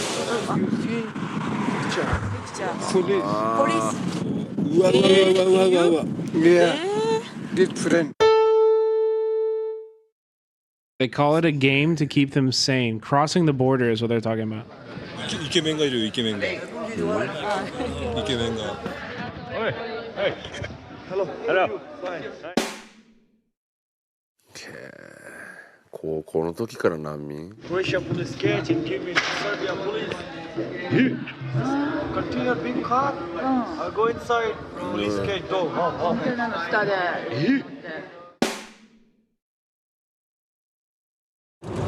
僕はこの右のトラックの下に潜り込んでひっついて横をやるってことですよね。今日こんな100メートル。僕ら皆さんの食事を取りに来て。何を食べるんだろう。それでも無理やねん。Gourmet Report 3 Refugee Brunch. 朝ごはんと昼ごはんの間ね、ブランチね。Wow, it's very communal. Refugee volunteers bring food every day. 優しい。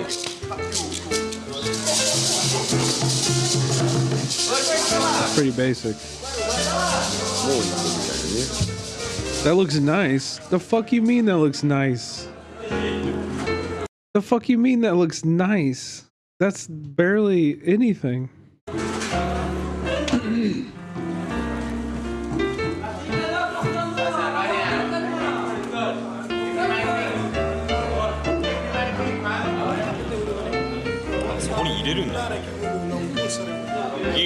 Inside. サンドイッチね。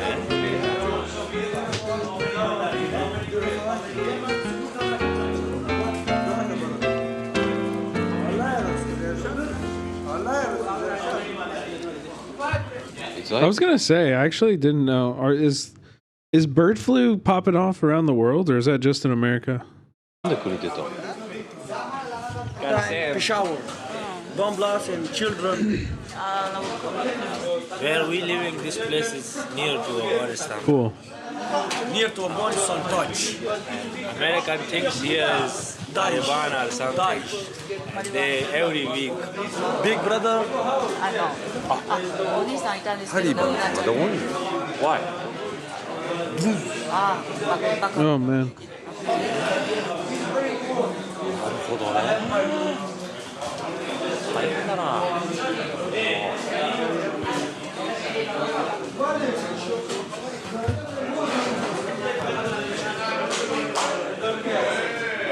Okay. So you decided to go from Pakistan by yourself. You know, a lot of problem and no family, nothing work. And I ask, maybe my life's better. I go Europe. そうね、そんなとこよりね。 This close the border. border. Pay the Croatia country money. Why go? もう閉めてる。I don't go. EU strengthened border control in 2016, stopped Serbia and Croatia's border.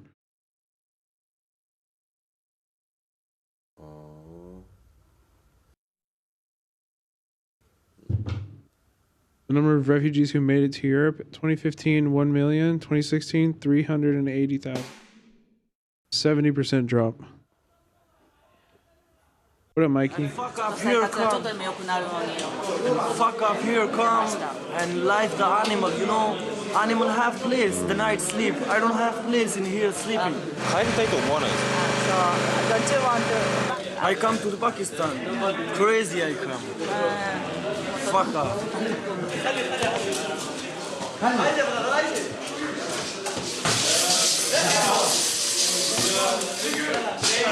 お前イケメンやな。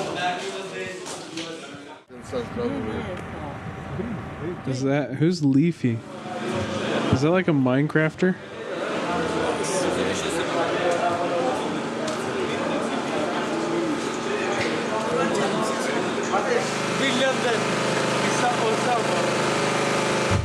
Worse. Good evening, my friend.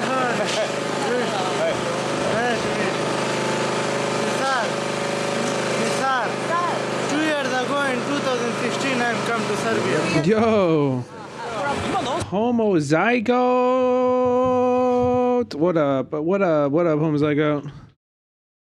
Y'all are in for a treat. You came in, you got rated into, your streamer took good care of you, rated into a very special stream. Okay, tonight we were watching Hyper Hard-Boiled Gourmet Report, which is this very obscure, very hard to find Japanese documentary show from the late 2010s, where this Japanese documentarian goes into various, like, he explores humans in very precarious situations, very dangerous situations. Currently, he's in Serbia talking to refugees, trying to reach Europe, and they document what they eat. One of the episodes was LA, one of the episodes was Liberia. It's a wild show. Y'all are in for a treat. Stick around. We just finished a video cataloging a rogue Japanese neurosurgeon maiming people. So I figured the Japan theme would be a good to write into. This sounds wild. That sounds wild. That sounds wild. But yeah, we were just looking at eggs, and I said a question that I know you would know the answer to, which is bird flu popping off everywhere else in the world or just in America? Like, are the egg prices everywhere fucked up, or is it just here? My chat told me it's mostly everywhere, but not as much as America. I'm 16 years old. 16. 16.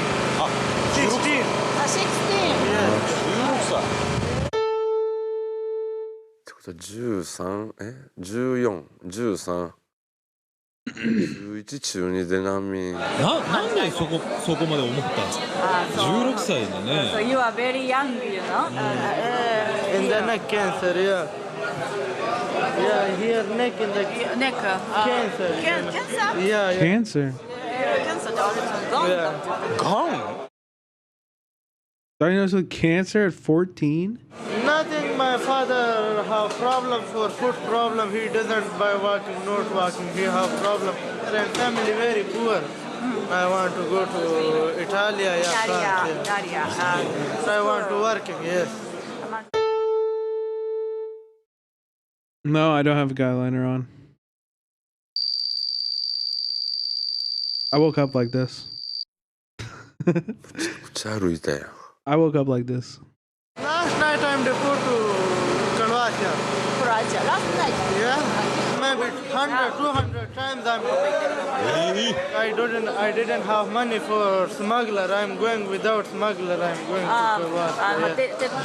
Croatia. バッグの中何入ってるのこれ？ And sleeping bag. そういうことか。はいはいはい。 Sleeping bag. What's this? This is cutter. You know, cut the wire. Cut the wire. Yeah. Medicine. Yeah. Medicine. ハンドクリーム Yeah, I mean for need in the jungle, okay, some problem I want when to you use. cut the No anymore, tape. tape. Tape. I'm damaged after tape. Yeah. So tomorrow I'm again going to Kalwasi. Yeah. Off to cross the border. Holy shit. 16歳だったら今なんかいろいろ遊びたい時じゃないの Yes, I want to go to my friends.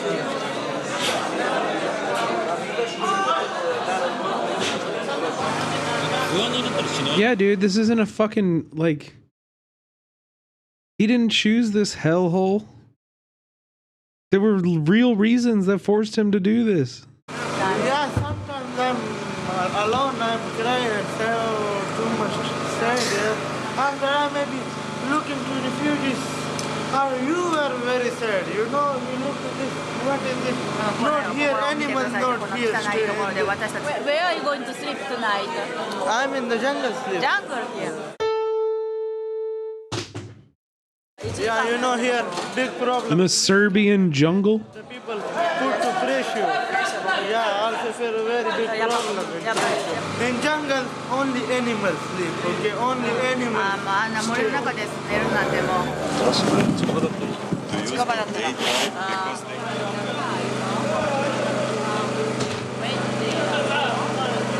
And you want to go by tent? But listen to me. And no have place for going car to the tent, okay? Yes, yes, okay. We go walk. Walk. You want to go? No. Now you want to go? 今行きたい。今テント行きたいって言いますよ。Yes, now we go. テント行くんですよ。 But listen to me, too much far, maybe 20 minutes walk. I was thinking, my opinion, better in the daytime. Not walking time. 暗いし危ないんじゃないかって言ってる。 They got scared. ちょっと様子見よう。だからどこに行くかによるけど。 Sleep watch time 7, 9, 10 people sleeping in the tent. Yes. Only me and. No problem. It's okay. I'm with you. Okay. No problem for you.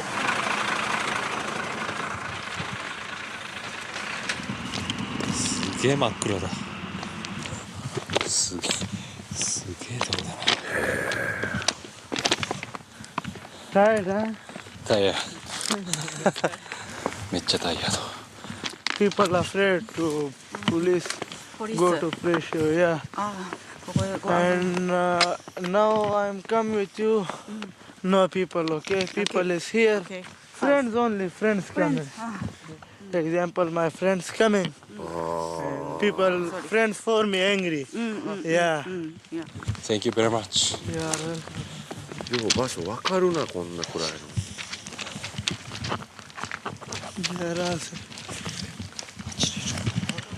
So they're walking down the same... Are those the same tracks they saw earlier? ライト消しといていいんじゃない？目立たない方がいいでしょ。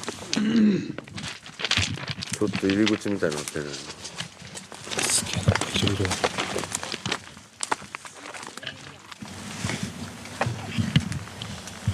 Welcome to the jungle, baby. それどうしたの？どうしたの？ Here, one house not looking. Oh, I would do it for sure. I would do it for sure, but I don't know. I've worked on a lot of travel shows that I kind of like. I feel like if I were to work on another travel show as a camera person, like I would want a producer credit. Like I'm experienced enough with travel filmmaking and like being in these spaces that I think my expertise needs to be like recognized as like more than a camera person. And I've been on too many jobs where like I'm just like more like I don't know. I have more experience than like the producers do, and they keep putting us in situations that are really unsafe and that I could have prevented if I was like helping, you know. But there's like an explicit do not help because you are not a producer thing, and I think that would need to be fixed, you know. So I don't know. Yeah, I would do it. I would for sure do it, but I do think I would deserve a producer credit because that's the contribution that I would make on something like this. Like,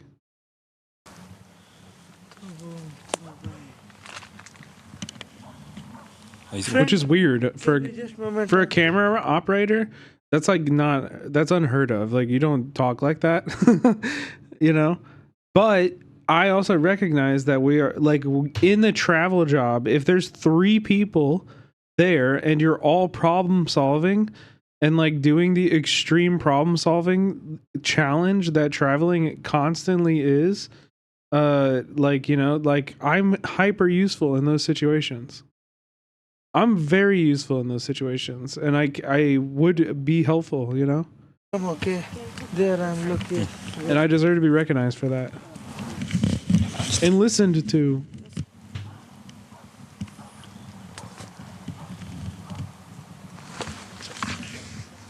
Where you go, I go also, but because if it is a trap or something, it's a matter of time when others will come, if they want to take the equipment and everything. なんかまあこれ罠だったら他のが来ますと。ちょっとこうなった以上、見えなくなっちゃった。To take his cards that he already has filmed and put them in a pocket or something like that, just in case. 念のために今撮ったやつを彼のこと信じない。カメラ撮られる可能性あります。ちょっと。He's 16, bro.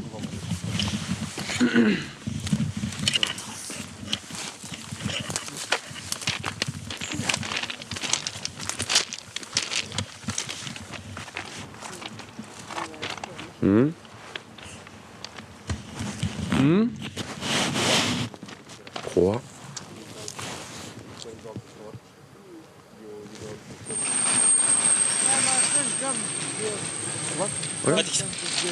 Oh, it's him. Sorry, I disturbed you. He's so sweet. I have no vibe. Yeah. I have no bad vibes with this guy.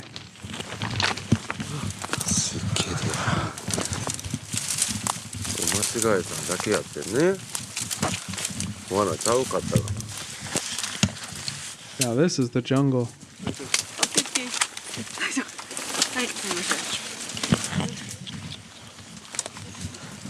Are you okay? Take care.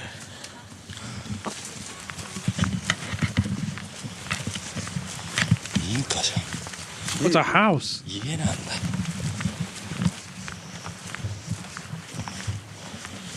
Probably gonna be a lot of people.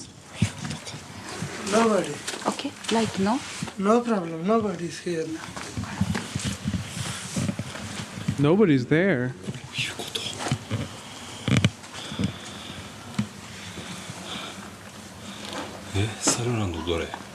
Where's your tent? I'm here to sleep in this tent here. I'm here sleeping. And there sometime cooking is there. Yes.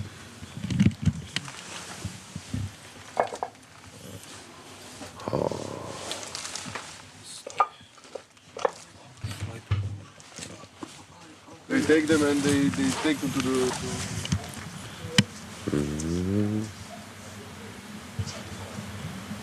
Hungry.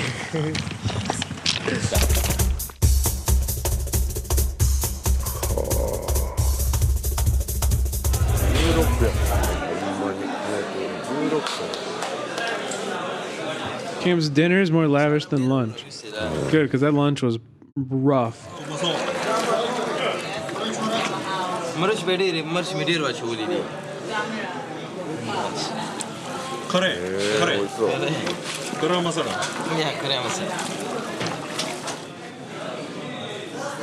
This looks like it's a little bit more energy.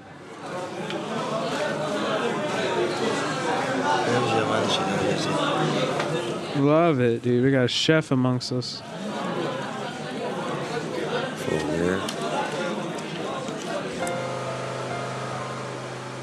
Oh, damn.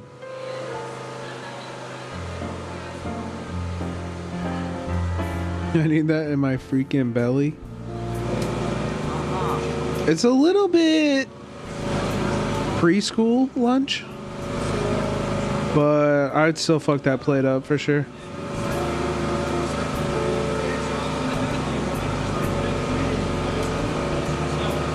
hamburger helper-ish, you know?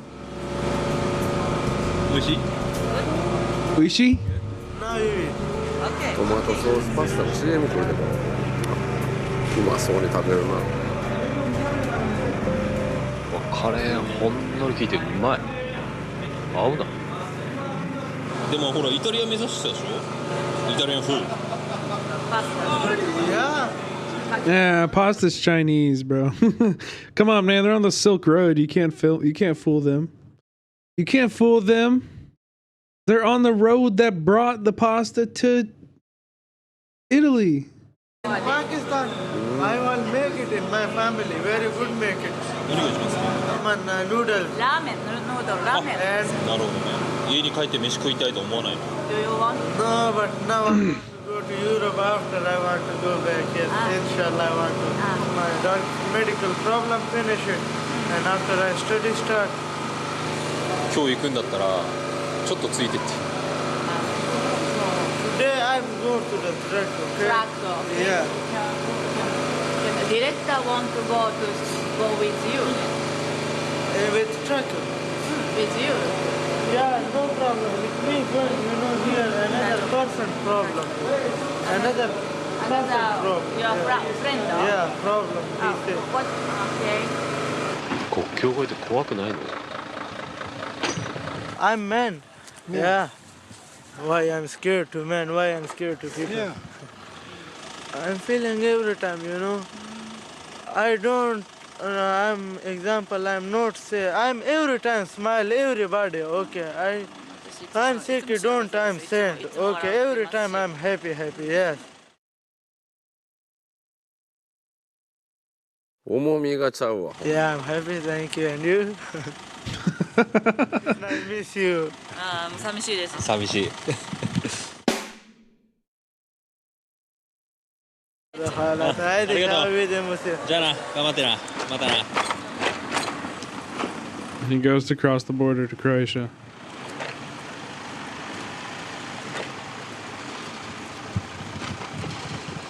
Wow. Well put, Japanese Brett. Yeah. でも捕まったら多少どつかれたりするんでしょ、あの子も。今はあの男の子側で見てるからあれですけど、警察側から見たら何This is so Japanese, dude. The Japanese are like, well, have you thought about it from the border's perspective? Have you thought about it from, I bet everybody else is pretty fucking pissed. They're breaking the law. They're literally illegal. He said, I wish I could. 規模でかなったらこれ戦争ですやん。俺はこっちへ行きたい。来んな。いや行かせてくれ。どついた。これまあある意味戦争というか。He turned into Trump. 二つの方向が交われへん時に、しかもそれがこう逃げれたらいいけど、真っ向からぶつかってる時って、これはもうなんかほんま難しいですね。人間が地球という限られた。Don't talk to Japanese people about immigration.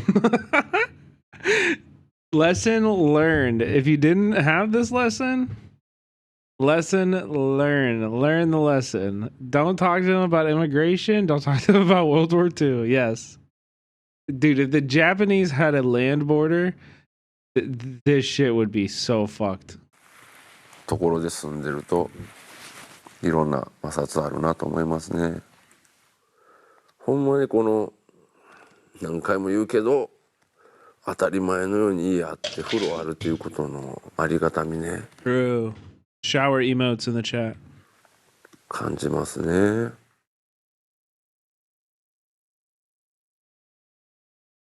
Okay. Chat, I think we saved the last one.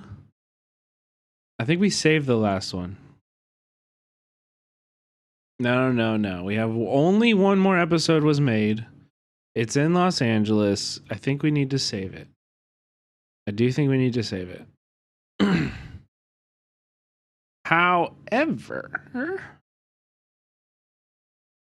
that doesn't mean you gotta go home. That doesn't mean, You don't gotta click away. You can stay. You can hang out. I think we have a new daily dose.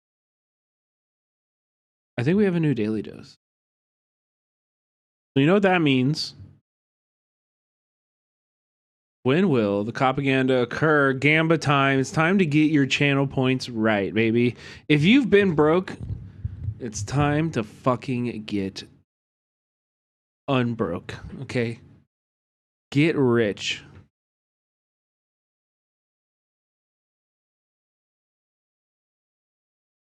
Okay? Get fucking rich. Now we love, oh God, how embarrassing. My circle. We love Daily Dose, but we do know that they tend to love their propaganda. Fortunate, but it's true. It's true. So Gamba away. We got a minute left. Also, I'll take this opportunity to shill. Mystic Goat Raiders, welcome in. Welcome in. I'll take this opportunity to shill. If you like this community, if you like the unique space we hold on the internet and the community that we foster, please consider subscribing for $5.99 or for free with a Twitch Prime. It really, really helps me. You guys' continued sponsorship has changed my life and it allowed me to talk about the shit that I've always been passionate about, but never was able to really fully invest in. So I really appreciate you all. Thank you for supporting me. It's a beautiful thing.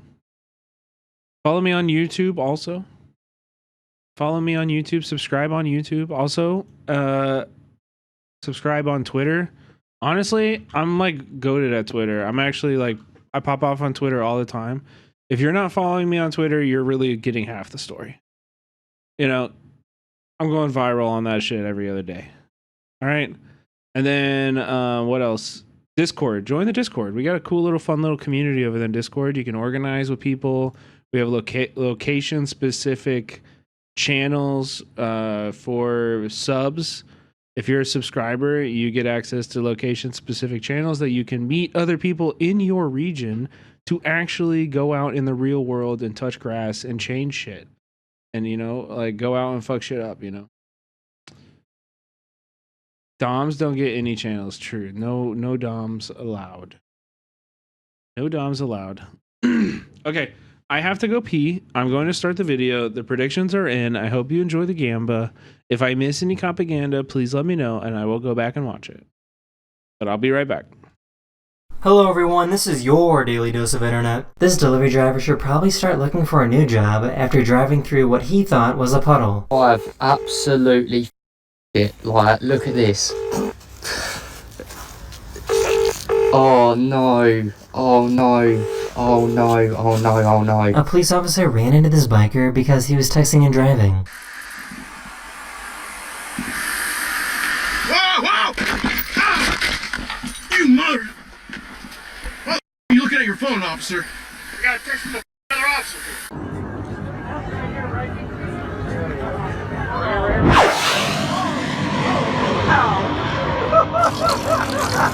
This driver decided to block this biker for no reason. Double audio hog.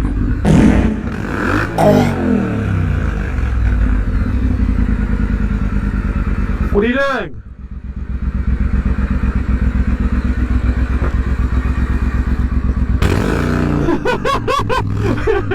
He was absolutely stunned by this magic trick.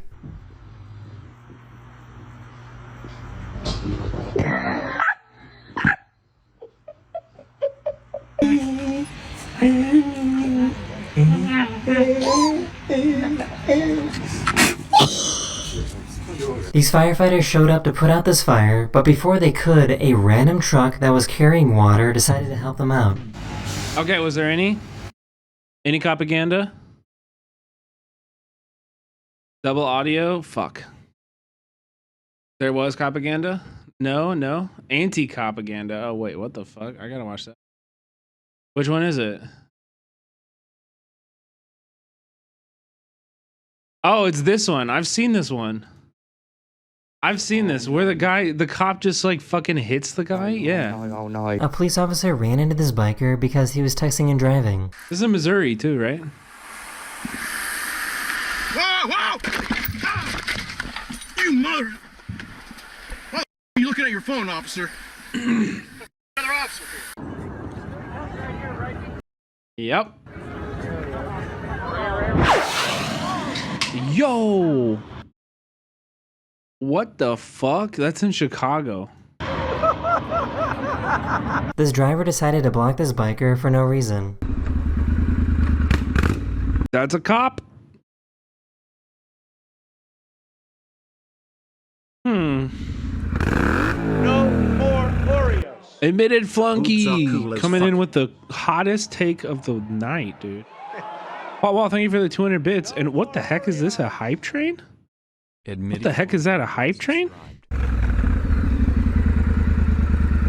What are you doing?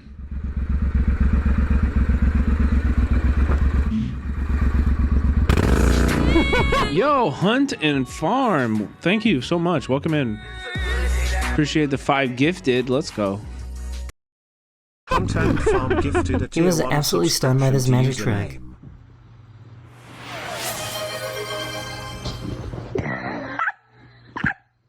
Oh my god, what the hell? What the hell is happening? 10 gifted from Jaziel Pitchard. Thank you. Thank you so much. Acid Burns with 2 gifted. Thank you so much. Jaziel Pitchard 0 gifted 10 subscriptions to the community. Let's fucking go. Let's fucking go. Thank you, thank you, thank you. Sir de Bowen. Sir de Bobbin. Sir de Bobbin. Thank you for the gifted sub.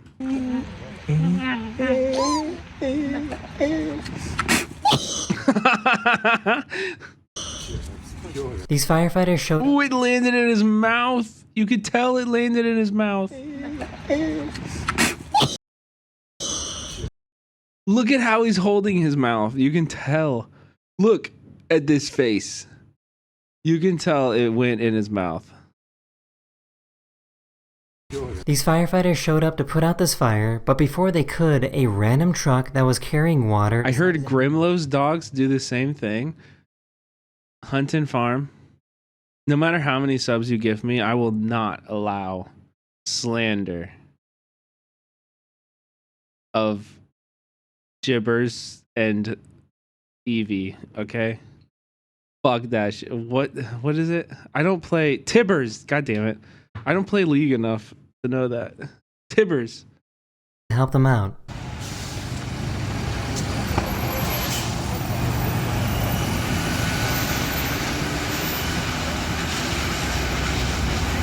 The person then drove away, and the driver of the truck was never identified. What?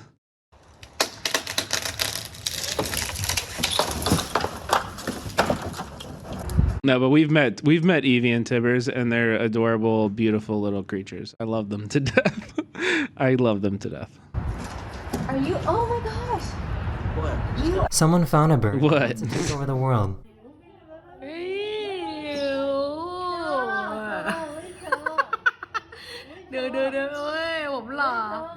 He said what?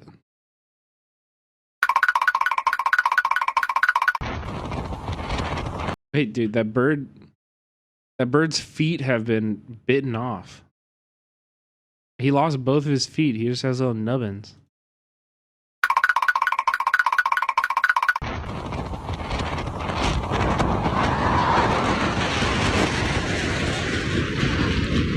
A few days ago. Okay, that's actually crazy. They're flying way too close together.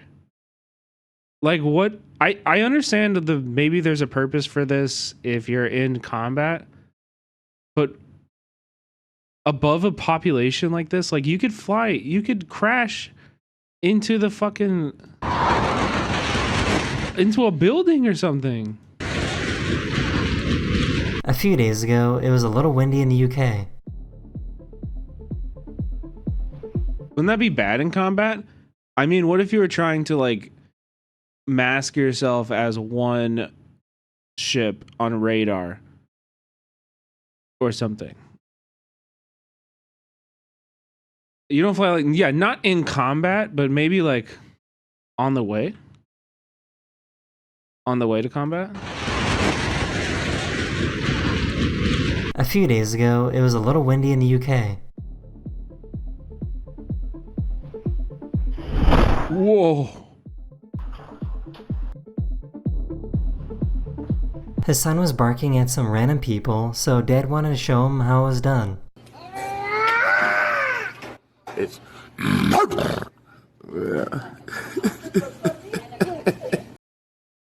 What the fuck? What is iShowSpeed doing to these kids? This artist built a device that only gives him a little privacy.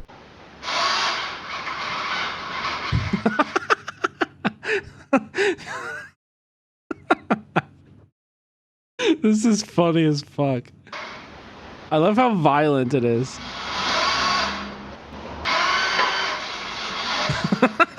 Like it misses. It's not really that bad right now. You can see it.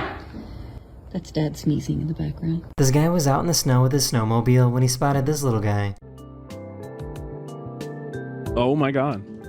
That's a Pokemon. That's cute as fuck. These children got scared when they were singing the national anthem because they didn't know that these fans always scream when they say the word red.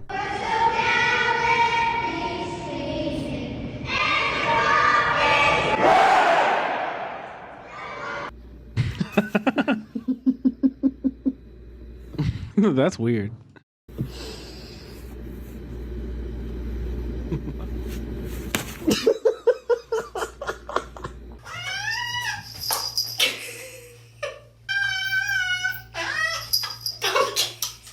Okay. I promise he gets fed.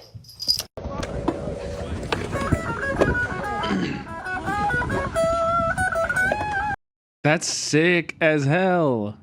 How many? That's cool. Hey, why are you standing up?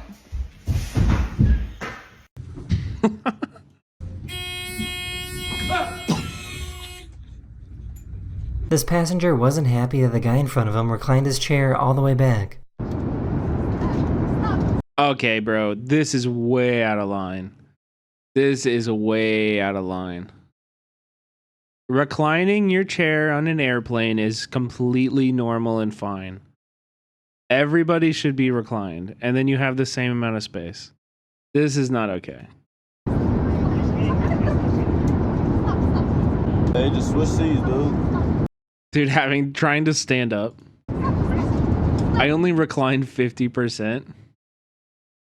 Nah, dude. You're going... That's also like so funny because they'll get used to it really quick, right? I put that shit back every time, of course. Recliners, sick fuck. No, reclining isn't okay. It is. It is. 50 max. Guys, we're talking about inches. You guys are acting like 50% versus 100 matters. It reclines this much. Like literally the chair goes back like this much. And actually, I feel like most of it is like your seat going a little bit forward. It's like it's not just the recline. It's not just you're taking up somebody else's space. Also, the person in front of me is probably reclining too. And I think they should. That's what I'm saying. Yeah, the seat going forward is the key. That's absurd. Like, this guy needs to be put on the no-fly list. These scientists made some little robots that are supposed to behave exactly like ants.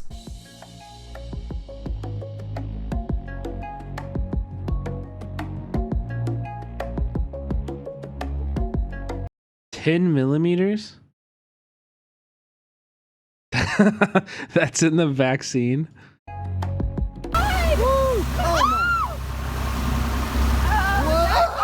Oh! What up, bro? Also, don't do this, chat. That's dangerous. You're literally luring a seal into your fucking prop. Yeah, dude. That's not okay. Don't do that. It's cute video. What's that? But don't train them to go up to a boat like that. Yeah. That's what I mean. That's what I'm saying. Don't train sea lions to go up to the boat, to back of boats as they're running like that. Could be a jet engine. True. That's true.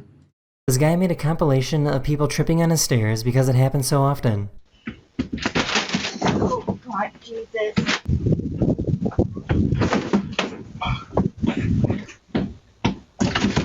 Dang, are these stairs higher than usual?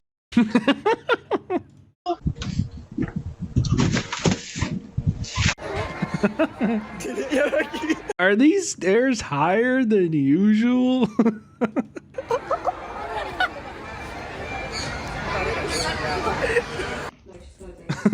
Okay, that's funny.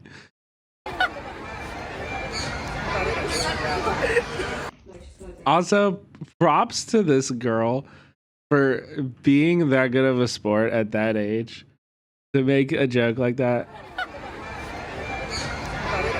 I love, yeah, it's super endearing. Very, like, you're showing a lot of internal strength there. Icon behavior. Erupting. My gosh. Oh my. That's so fucking cool. They fed the zebras and then. Oh, that's so fucking cool. Dude, I would be putting on a chair and watching that shit all night. Oh. That's cool, but fuck. No. You guys need to learn more. Kind of scary though? No. You guys need to learn more about volcanoes. If it's red, these are actually really like chill. It's the gray ones. It's the gray ones. When you get big explosions and it's just massive dust clouds and just like, that's the ones you want to be really, really scared of. The red ones are usually chill. You can hang out around those. My gosh. They fed the zebras and then decided to read the rules and warnings. It says don't feed the zebra. Oh no! Oh no! Sally, go away! Oh my God! He's biting me, Sarah. Oh my God! Riley, be careful. It's super slippery out here because of the snow. She punched it. It bit her. It bit her. Riley, be careful. It's super slippery out here because of the snow. These are called Arctic light pillars, and they happen when sources of light interact with small little particles of ice that are floating in the air. This video was recorded on a very cold night in Canada.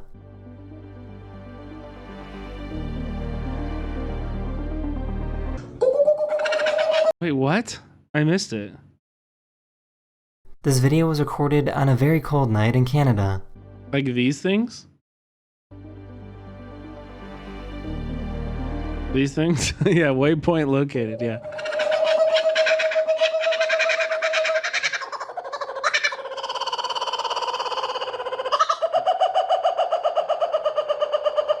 He had to start recording. Oh, those are so cool. I like those birds. Carter's next pet. Dude, I want a bird so fucking bad. I want a bird so bad. Do you guys know I did legitimate research to own a toucan?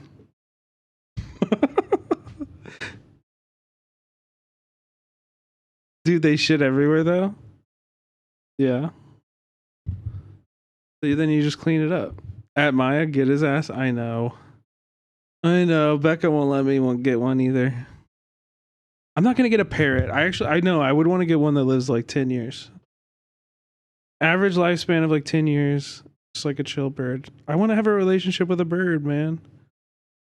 In Vietnam, birds were everywhere. People had birds in cages everywhere. And I would like, dude, I literally would go to this noodle shop. I would go to this noodle shop and this bird would recognize me. Because I would sit and eat my noodles and like whistle at it and it would whistle back at me and I would try to get it to learn a tune.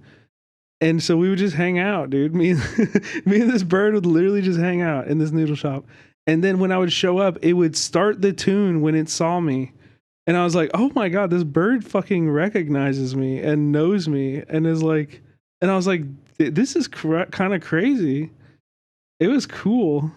Yeah, it was so. It made me. I was like, damn, I want a bird now. I kind of got a bird. I kind of got a bird thing now. I don't think I want this bird, dude.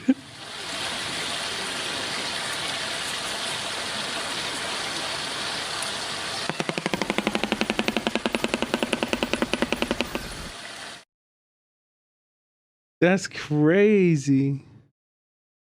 Recording because he couldn't believe he saw this driving on the road.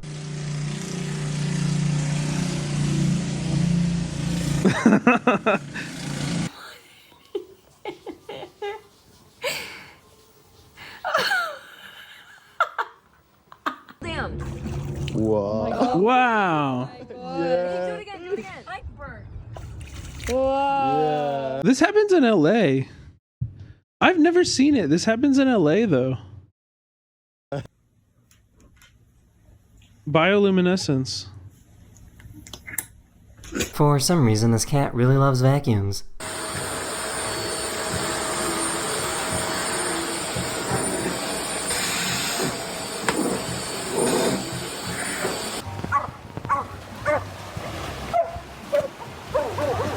Oh fuck yeah, dude. Surfing dogs. To get a close-up shot of this river of lava in Iceland.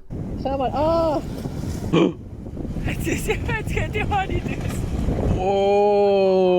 my god. Okay, back up. Okay, let's back up. Okay, let's back up. Let's get really, really far away. Oh, it's fine. It's red. I guess there's no reason to throw it away. It's still No. Not that close. Don't get that close. You can't be that close, dude. Just because it's red. Listen, okay? If you guys understood, gray ones are like 100,000s dead. Yes. So that one, or you just don't get too close for it, let it do its thing. It's over there. It's not 100,000 to 1,000,000 people dead. Like, that's what we're talking about. Volcanoes can be unreal. Volcanoes are unbelievably, like, Mount St. Helens. No, Mount St. Helens is the scariest one. It's the scariest one. Dude, you know it exploded, right? Like, recently? Long live the Intifada. Acid Burns 3 gifted a tier 1. Acid Burns, thank you for the gifted.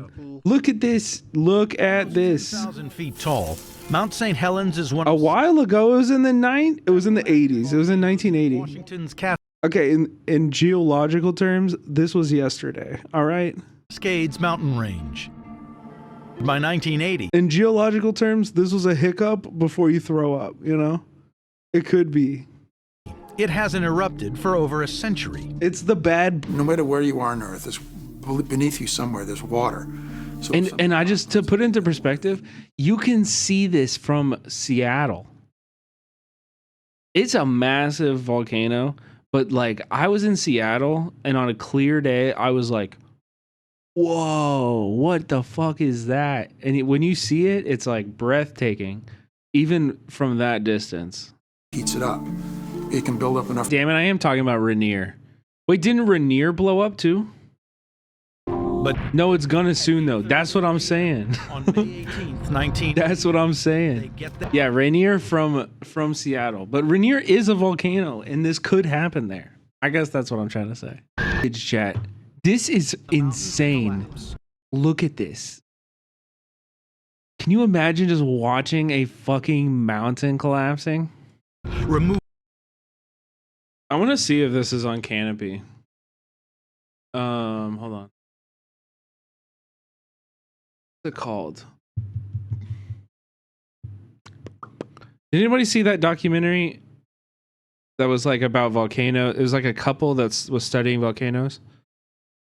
Came out like, it was like an Oscar nominee from a few years ago. Dream, I think. Nat Geo's owned by Disney. Probably not smart. To any of their maps. There were lots of fires. It's so good. I loved that documentary. It made me cry. It made me cry, but it's really good. Wait, what is this? Mount St. Helena eruption in 1980. Steve Firth, a friend of the man who took this photo, had the following to say. That Pinto and dirt bike belonged to a good friend of mine, and when he stopped to turn around, he took this picture. That's insane. Glacial ice. Mount St. Helens can Also credit the photographer, maybe not the guy who said this random useless. We got the name of his friend who had a bad quote. Richard Lasher. Okay, thank you. erupt until late in the afternoon. They claimed 57 lives. Bro. So crazy. So yeah, Pat, volcanoes are fucking scary. They're scary. Works. But I would love to visit a red volcano. I would love to see lava. Like seeing lava in real life is actually really, really, really something I want to do. Are you live? No. This is pre-recorded. DA3VO. Everything is pre-recorded.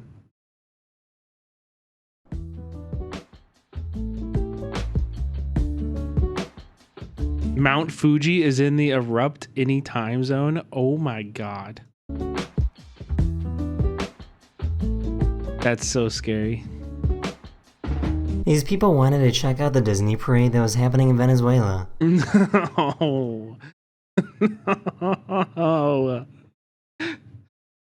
This is not Mickey Mouse, dude. This is Ricky Rat. This is Ricky Rat, bro.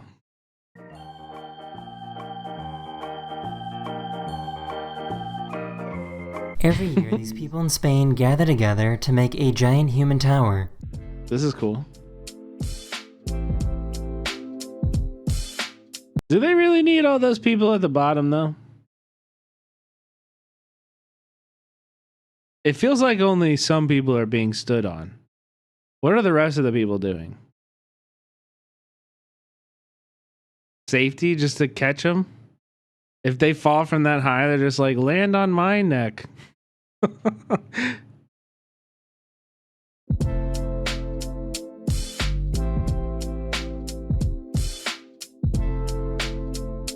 So why does this fish have lips that are exactly like human lips?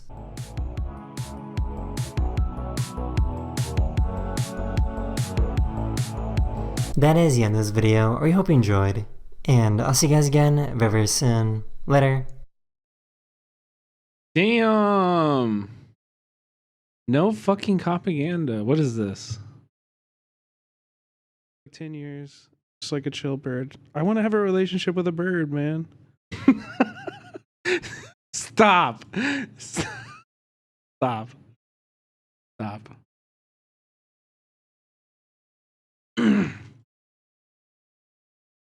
Stop that. Do not. Stop that. Do not. 4K is crazy. Shut up. Shut the fuck up, all of you. Do you guys want to watch this 27-minute interview with Kanye West? No? Oh, okay. No? Just me? Okay. Ah, okay. Did you see the Kendrick interview? Oh, was it? I saw like clips from it. Is there a full thing? With Timmy, right? Yes, we have covered his tweets today. Where's the full thing? I'd watch that right now.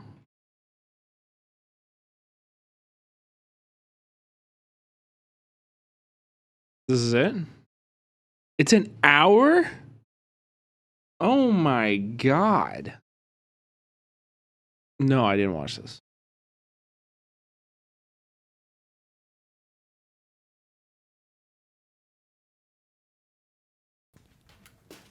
New Michael Reeves video.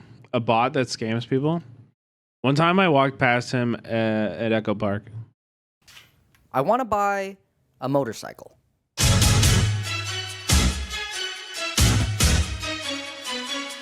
It's 20 minutes. Wait, what?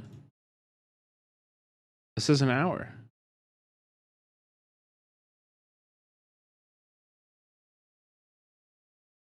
Also, I thought you were talking about the Timothy Chalamet thing.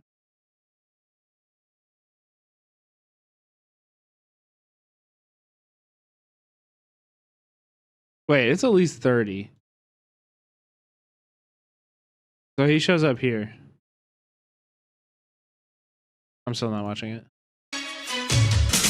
I'm a drug addict, and my drug of choice is lowballing people on Facebook Marketplace. If you've never experienced this narcotic, allow me to paint you a picture. It's 2 a.m. You have work to do, but instead you are lowballing the shit out of some guy named Greg. But do not misunderstand. You aren't here to buy. You are here to gamble on the idea that one of these poor motherfuckers will say yes to your lowball offer one day, instantly catapulting you into the stratosphere of euphoric galaxy feeling. They'll have to shoot you up with Narcan to wake you up. Have I ever successfully lowballed someone? Yeah, I mean, a couple of times. I actually lowballed a guy for this trip. But if I'm being honest, 90% of the time, they ignore me because I'm just not that good at negotiating. But I really, really want a motorcycle for cheap. So, the only logical conclusion, I will use AI to write a bot that communicates with the seller and negotiates for me on Facebook Marketplace.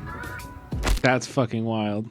It's what a pussy baby man would say. It's not gonna negotiate. The sole purpose of this bot is to fuck with people on Facebook Marketplace. To lowball them non-stop, to break them down psychologically. Negotiating is for terrorists. Also, this video is fucking wild. People are worse than terrorists. Then, when they're at their lowest, I'll swoop in with an offer and give a massive discount, and they'll have no fucking idea. Oh, shut the fuck up, bro! Okay, gamers, this code is the first step. I know it doesn't look like much, and that's because I hid most of it because it's very ugly. But it's important because it gathers information for us. And how are you gonna gaslight someone without information? Say you're on Facebook Marketplace and you see something you like. All you have to do is copy paste the URL, and then automatically it will open the product page in a Chrome window. It'll strip away all Wait, was that Daff? I didn't know they lived together. That's funny. information. The This kind of sound like her. on it, the transmission, whatever the stupid ass seller wrote in the description, so we can use it later. And by use it later, I mean put it in a ChatGPT and ask it to write a mean message. But man, would it be annoying if you had to copy and paste all of that. Instead, do this. Now we can run this, and no hands, no hand, remind you. Yes, yes, yes, read all that shit. Bring it to ChatGPT. What? Fuck, what is this? Hey, I came across your listing. Thanks? You said thanks? You're supposed to be an asshole. Look, it says right here. Maybe you thought I was just calling it an asshole. Let's try it again. I tweaked the prompt a little bit and also named the bot Chet. Japiti. Come on, Chet. Let's fucking go, Chet. See your post about the motorcycle, and I'm not interested in your sob story. You're sitting on a bike with a salvage title. Do you know what salvage title means? It means junk in bold letters. Fancy turn signals. I'll take it off your hands for $1,000. Take it or leave it. I've got better things to do than carry your curbside pleasure. Oh my god. That worked pretty good, and it's pretty much ready to start messaging people for real. But how are we gonna know if it's actually better than a person at negotiating? For that, you would need a control group of people. That would take just too long. That's why I started 2 months ago. Subject 1, Lauren bought this camera listed for $550 for only $450. Good job, Lauren. How'd she manage that? Hi, would you do 400 cash? 450. Sounds good. Powerful stuff. Benoit got this office chair listed for $350 for only $350. What the fuck happened there? Jason got this exercise bike for 10% off. There's a whole bunch more. But in the end, the average amount people negotiated down was 11.6%. That's the number that our bot needs to be. You might be wondering, how is this study in any way scientific? Now we can finally buy something to test out the gaslighting. We could get a blue door, or maybe a Paw Patrol scooter, or I was thinking a new monitor for my computer. Oh no, how'd that happen? Is to fuck with people. Oh man! Oh, beans! Bro. Talk about it. Anyways, this looks like a good monitor, and for convenience, I made this custom Chrome extension. So you just have to find the product you want, come up here, hit gaslight. A dashboard pops up for the product you want to buy, and you just wait. Cock. Wait, and wait. And then this pops up. It's like the Facebook page of the person I am. You don't touch anything. Don't touch anything. Boom. Okay. Haven't touched anything. It pops up. Does it automatically. Goes here. Bada bing. Look at that. Fucking puts the ChatGPT message. Yeah! Hey there, I'm interested in that flickering mess you call a monitor. How about I take it off your hands for $20? With all that color popping and shit, stop pretending it's worth 50. Now we just wait. Give him a few hours to think about his life choices, and then I'll make an offer for... Dude, no fucking way. Wait, what?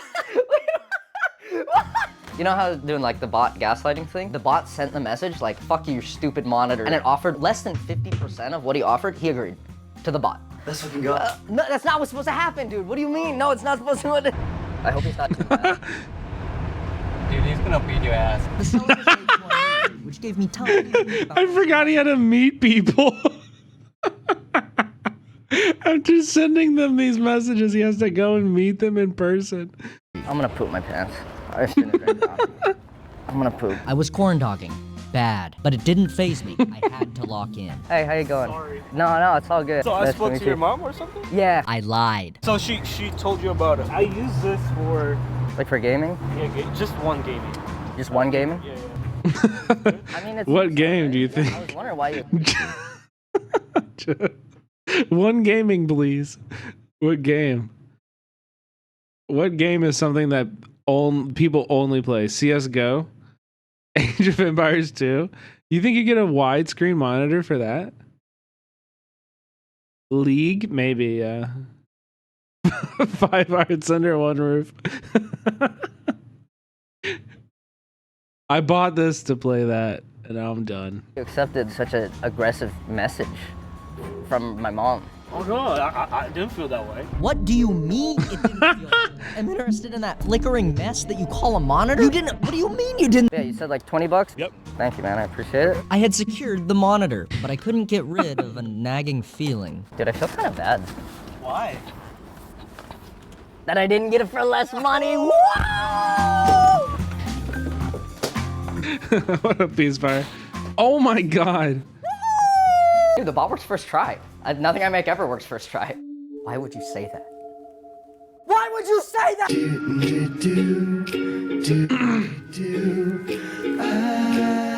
Oh, hey guys. Didn't see you there. Come on. What's your one game, Jack? What's been happening? It all started right here when I sat down to buy the second thing from Facebook. Oh, your account has been banned. Go fuck yourself, idiot. But it was all right. I thought this was gonna happen. I have multiple accounts. Let's try the next account and the next account and the next. What? Every single one has been banned. So I contacted my cousin in Pakistan. He gave me the link to a site where I can just buy Facebook accounts. Then I had 50 Pakistani Facebook accounts and they weren't getting banned, but then they couldn't message anyone. They get prompted for phone number verification because Facebook doesn't trust them. So I do the next logical thing. We're going to Best Buy. Prepaid SIM cards, baby. Oops, you're about 20 years too late. Prepaid SIM card companies recycle phone numbers. So every single one has already been used to make a Facebook account. I've become Oh, what the fuck? better quality accounts. So I go on gray market account forums and finally I find legitimate looking accounts. And you know what happens? They still get banned! Why? I start to think, why? I got good accounts, I got my software written, I'm using a VPN. Oh, maybe it's the VPN. So I start researching. Normally when they log into Facebook, everyone has a different IP address. But people using a VPN all look like they're coming from the same IP address. I am massively simplifying. So 100,000 requests from the same place make it pretty obvious that that IP address is a VPN. Companies will keep a big list of these addresses. They're called known proxy lists. So Facebook trusts these accounts less. Well then how did I get around this?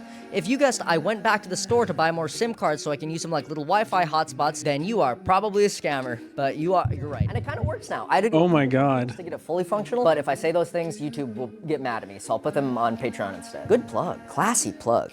Give me your money. With the bot done, there's only really one responsible thing left to do, and that's to gaslight some elderly people on Facebook Marketplace.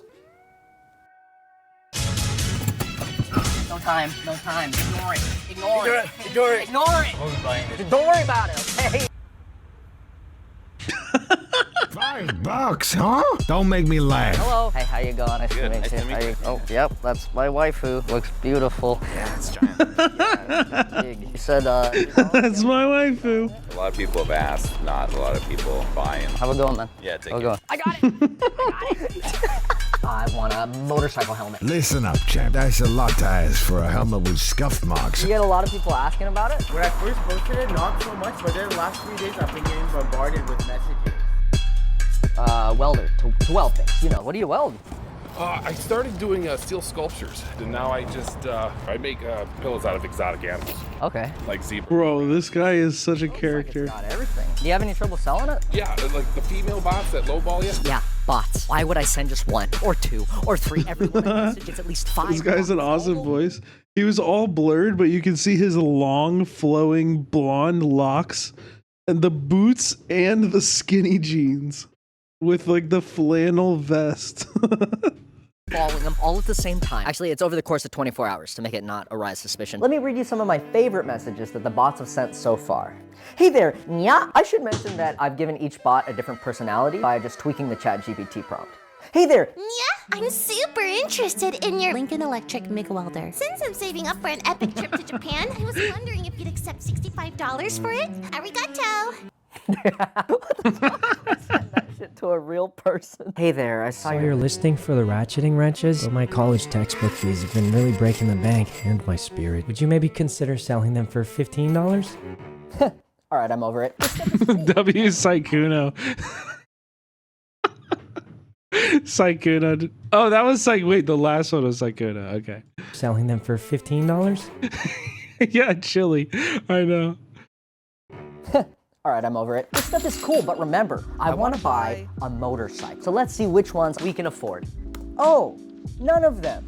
Because I blew the entire budget on the Pakistani Facebook account. Seriously though, I want something cheap, like a fixer-upper. You know, it's something I can use all these tools I just bought. Boom, come full circle. Call back previously in the video. Boom, YouTube video, good. Also, those accounts were really expensive. So nothing too nice. Like this, it's cool, but this guy is a little too... Honestly, it's pretty sweet, but I don't think there's anything wrong with it. That's kind of cool. It's only $1,000. Oh wait, this is not even a... Well... This is it. I'm sending the final message for the motorcycle. I've gaslighted this person with every bot that I have. And it's time for me to message them. I'm nervous. Yes, yes, yes, yes, yes! God damn, what the fuck?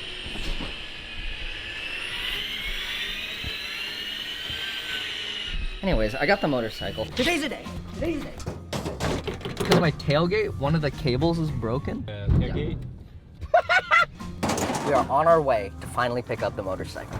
Oh wow, she's beautiful. Hello. Oh, it looks great. You said it runs fine. Well, I haven't... Don't worry, I didn't understand that either. Because most of the audio from this is completely useless, which is fine. It's fine. What ended up happening is I closed the deal, secured the bike, and all that really matters is that the motorcycle looks fucking sick. Oh man. Okay, so it's not legally or technically a motorcycle, but you guys are missing the point. What you should be asking is how much money did the bot save me on this 20-year-old This looks so shitty. broken down, not running moped. I got this bad boy for 15% off. And if you remember, the average person gets 11.6% off, meaning the bot saved me $34 off the purchase of this $1,000 vehicle. Let's fucking go. Let's fucking go. And yes, I did spend $600 or $700 on Pakistani Facebook accounts to make the bot run. And no, oh my God, it's not run yet. So I'm pretty good at computers and electronics type of stuff, but engines have always just been like a little bit witchcraft type shit, so I don't know what's wrong with it immediately. It makes a noise, like the starter motor makes a noise, but the engine just doesn't start. But I only imagine it could be like the oil. There's a lot of metal on metal contact in an engine, and the oil helps to cut down on the friction between the parts. If someone changes their oil often, it means they take good care of the moped. Attenzione, it's Italian, that means it's the original filter. This thing's 15 years old! That's not great, but let's try, nope, it was not the oil. Or it could be the carburetor's bad. Carburetors are like a beautiful, scary thing, but they're actually just like a glorified spray bottle. See, gasoline by itself isn't all that powerful, but when you mix it with air by turning it into a mist, that's what happens in your engine. And that's really all this little fucker does. So I'm just gonna watch a YouTube video on how to clean it. Kinda like how I'm watching a YouTube video right now about carburetors so I can teach you guys how carburetors work. Also, the carburetor was not the problem. It could be the spark plug. It does what the name is. It's just a spark and it lights that gas on fire. Sometimes they stop sparking, but this one sparked, so this definitely won't be what fixes it. Oh. Ah! Whoa! Yeah! On the fucking mess! Sometimes you don't even have to know what fixes something. You know, you just take it apart, put it back together, and then it works again. And sometimes you weld truck nuts to your moped to justify buying a welder. That's just how life is. So I think we can conclude that the bot was a success. It saved me $34 on this bad boy, and all we had to do was systematically gaslight a bunch of people on Facebook Marketplace. Now I did end up telling them about the bot. Those were all me. Were you? Yeah, it was all us on like separate accounts. 4, 5 maybe were us. It was like a bot. It was like a bot, yeah. And I ended up paying them the full original asking price for what they were selling because I felt bad, but I just wanted to see if it would work. And it did. And it saved me $34.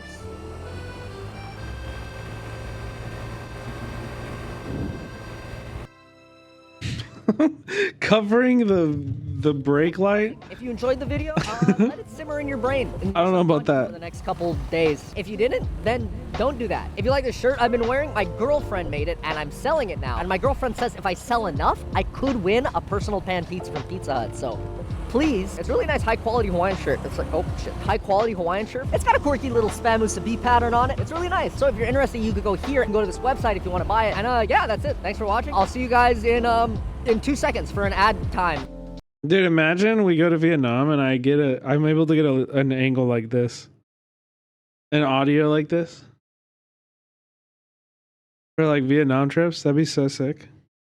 Bye. And yeah, that's it. Thanks for watching. I'll see you guys in 2 seconds for an ad time.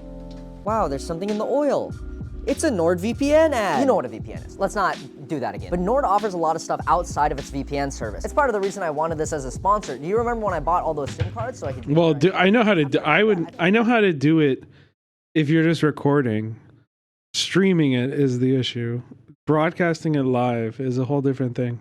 Found out that Nord has a service called dedicated IP addresses. Guess what that does? They give you a unique IP address that only you use, which means it's not on known proxy list, which means websites can't detect that you're using a VPN. I tried it with a bot, and it just fucking. How's cell service in Vietnam? Pretty good. SIM cards, which I thought was pretty cool. I know some IRL streamers out there. The value proposition of a VPN is like it keeps you safe, right? But most sites use SSL these days, so traffic is generally pretty safe. What not a lot of people think about are malicious websites themselves, which is where a feature like NordVPN's Threat Protection Pro comes in. It's got a malware scanner built in, it deletes tracking cookies, but honestly, the most useful feature is that it can prevent phishing scams. Using a big-ass database of known phishing links, it can help prevent you from getting your information phished, which is incredible. Yeah, Rick, I don't fuck with bags, though. Email, this is my Amazon package. It's not. I have a really good IRL setup, but I use my phone.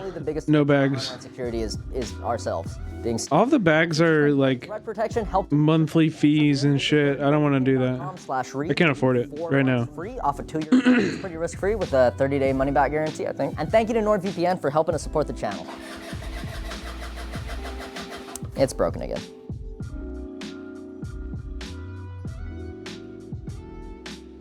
Yeah, our IRL content's really good quality already, so we don't need to worry about that. Okay, chat, what do you think if we just relax, put on some music, and play some Pokerogue? What do you think about that?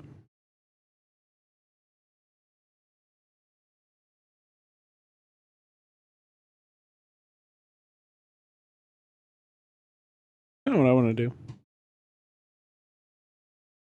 Sounds vibey. It is. I like this game a lot. Started playing it again a while ago, but let's see. Let's listen to fucking Magdalena Bay. What are the Zoomers playing now? This is what the Boomers are playing now.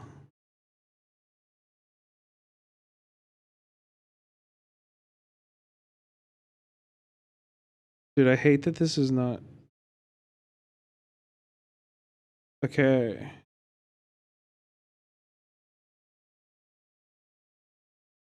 What? Service wait. Server maintenance? Wait, so we can't play?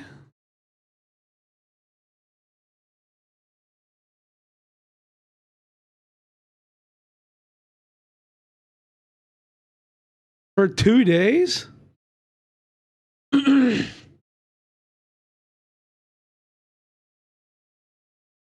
Just try.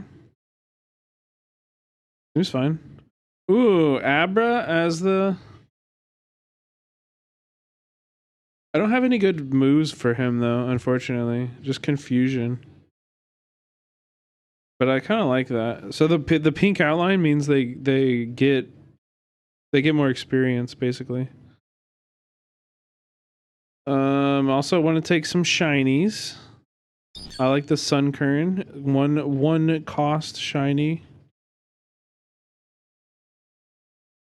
I also have a Piplup. Oh, I've been trying to win with Stunfish. Shiny I have.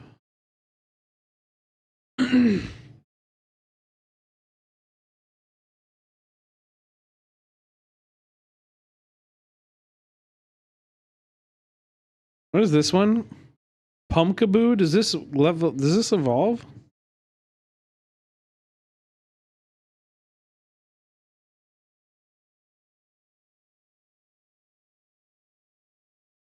No good, yeah. I only have 2. So I think I could get a Eevee maybe. Or that Piplup. I could get my Eevee. Pokemon browser game? Yeah, dude, this game is awesome. Check it out, check it out. Okay, I'm gonna erase one of these. 2014. 2024.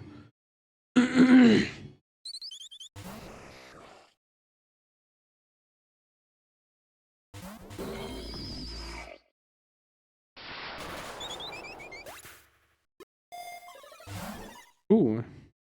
So you do battle, and then you get to like use a shop. You basically get. Bro, why can't I fucking hit this guy? So annoying. You get a shop, and things pick up quickly.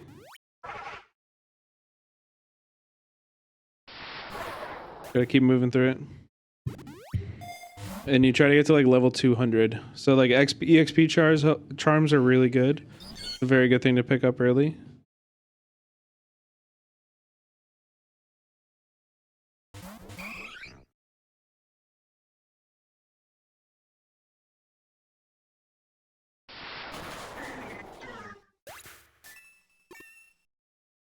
Do you think that any of this wheel that they wheel?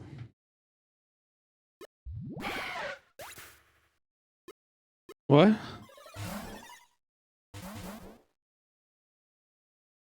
What? Yes? I don't know. It's an interesting question, I'll tell you that.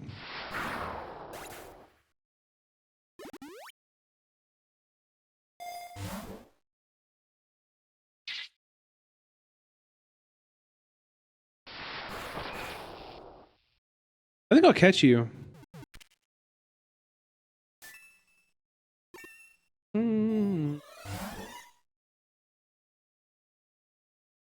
Special defense could be good for Eevee if we take it into an Umbreon.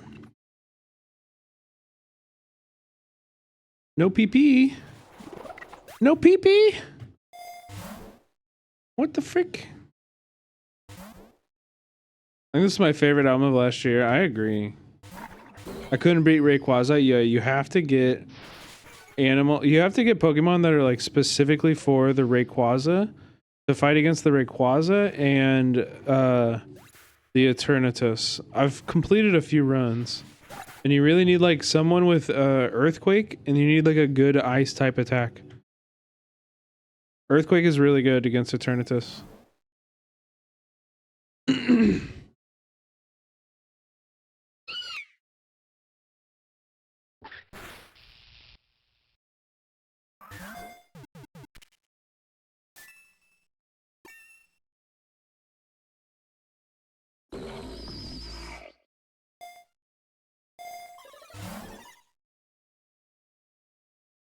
PP.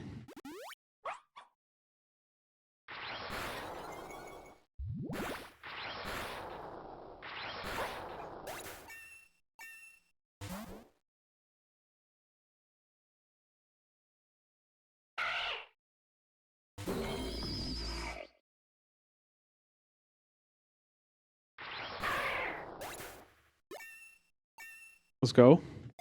Okay, and having shiny Pokemon is really good. Here, I'll show you. After we beat this guy.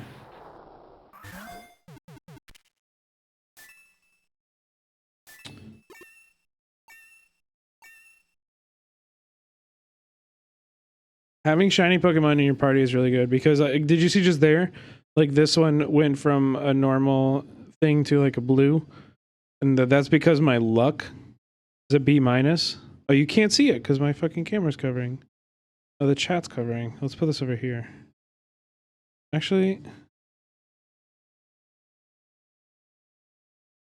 up there. And here. Where the fuck do I put my camera, bro? You can see luck B- here. So that's pretty good. You can get to like SS, but it makes it more likely that you get upgrades on your choices in the shop here and get better items.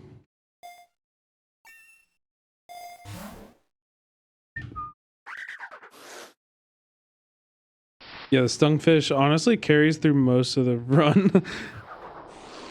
Electric ground typing is really good. I should try to pick up like a fire type probably. I don't want fletching though because I've already beaten the game with the fletching. Fletchling.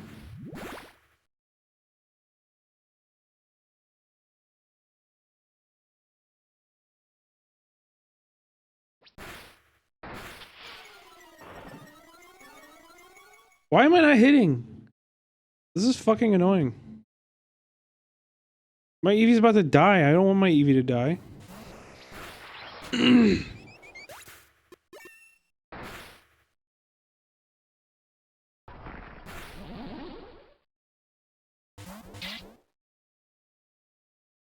Bro, I don't know why this guy can't hit shit right now. He's avoiding it all. Everything's getting avoided. There we go, finally. What the fuck? This is the unluckiest encounter of all time.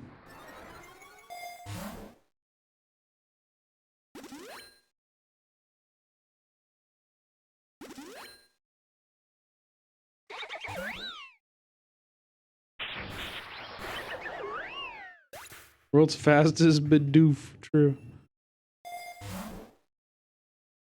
Hyper voice? Good normal attack?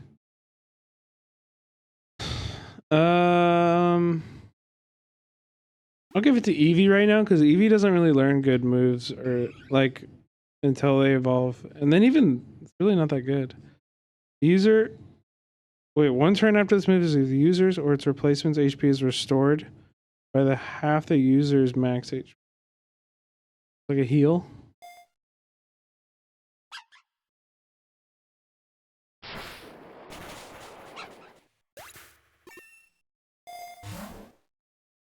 Ooh, my god.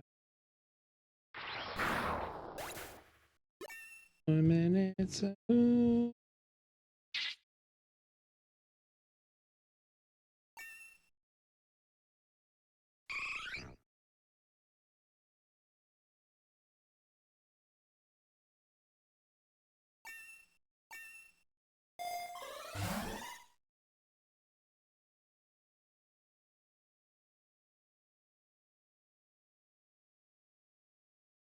Let's give Eevee the speed. Double Eevee action? Wait, we can heal. We can strength step. And then absorb. Just kidding.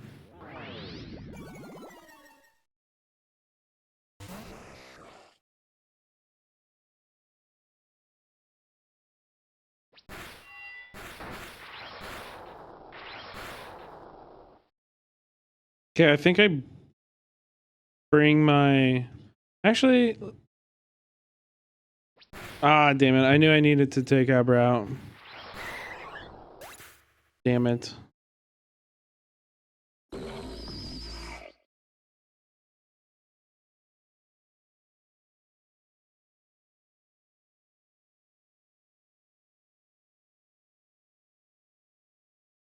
Me too.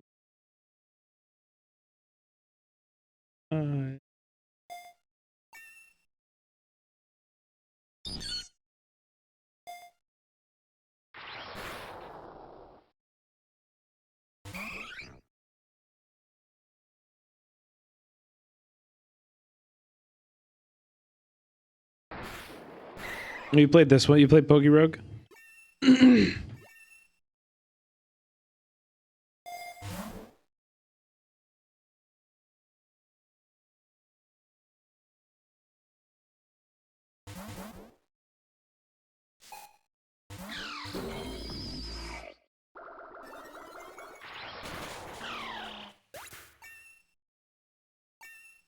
Track ID. Here, I'll turn this on.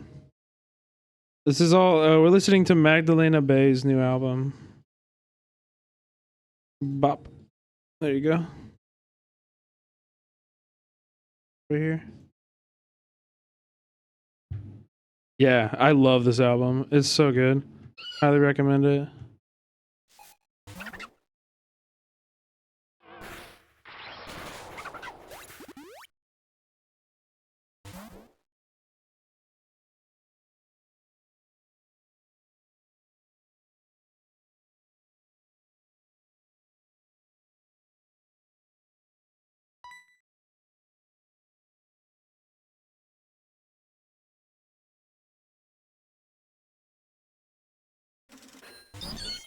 Okay. Oh fuck, I forgot it was psychic type.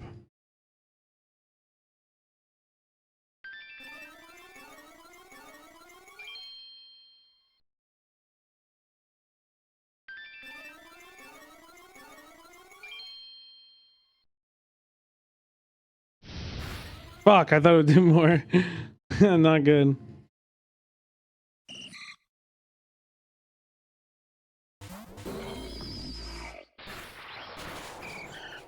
Goldine.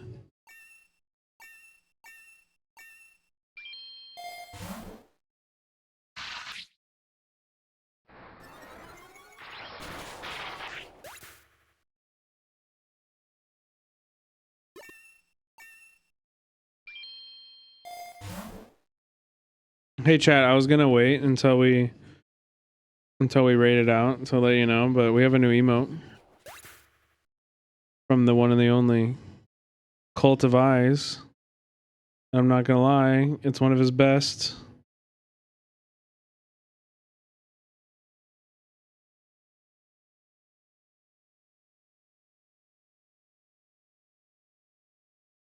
And it's meant to be paired with this.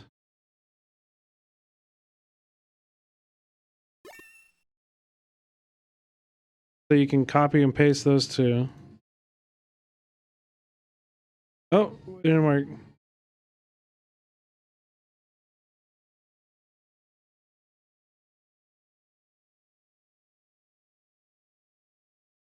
How's that look? What do you think? I think Colt popped off, man.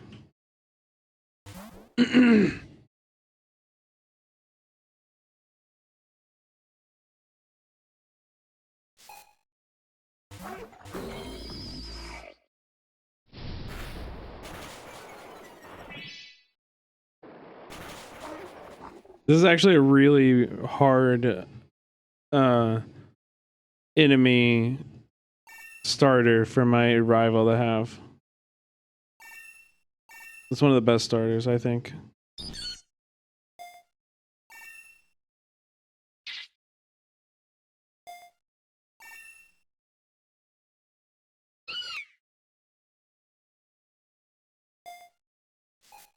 Wait, Coco's evolutions are cool. Yeah, I agree.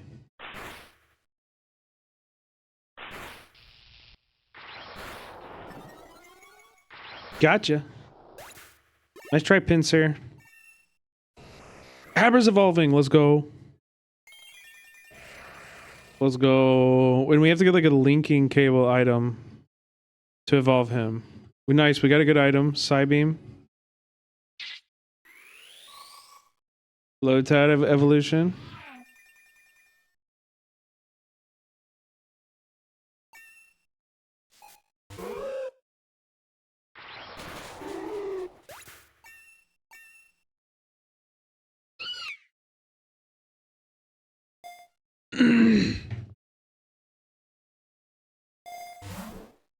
Ooh, normal type boost? Or should I just take money? I guess I'll give it to Eevee. Why not?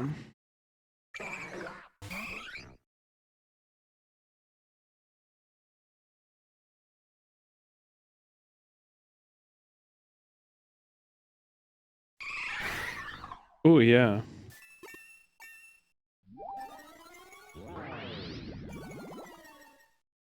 I like Psyduck. Let's catch him.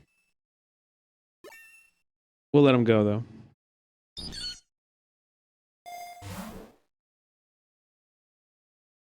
Unleashes a grudge on the Pokemon last used by cutting 4 PP from its... Well, that sounds interesting, but... Wartortle? Ooh, I could have a Blastoise.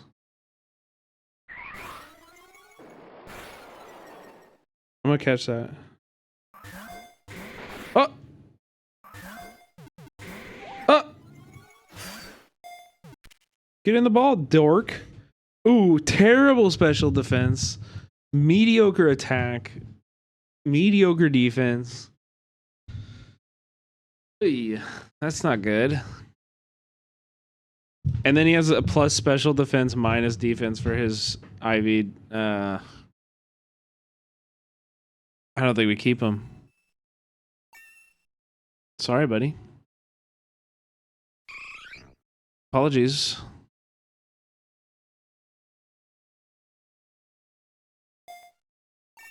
I mean, I love them. I love Blastoise. Ice Punch, great. Kadabra can learn Ice Punch. Let's fucking go, dude.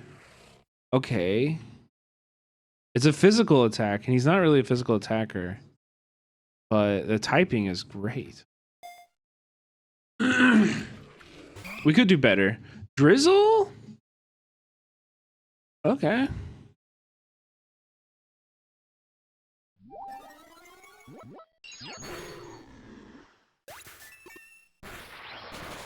Oh, we killed him. Oh yeah, wait, the dev of this game, they've been having like pride and trans stuff on the front of the game for a long time. What? I've seen that. The game has been very openly pro-trans people. Maybe that was a former dev or something. I don't think he's involved anymore.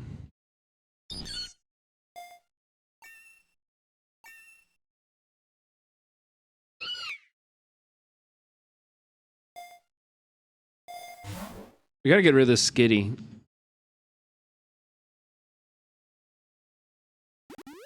They took him out back? Yeah. Where he belongs. Oh! I would have caught it, but whatever. Fuck you. Alright, we're doing good here. Let's go to the beach. Let's go to the beach.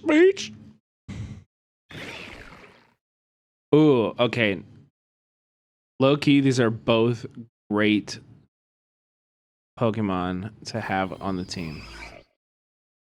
These are both very good Pokemon to have on the team.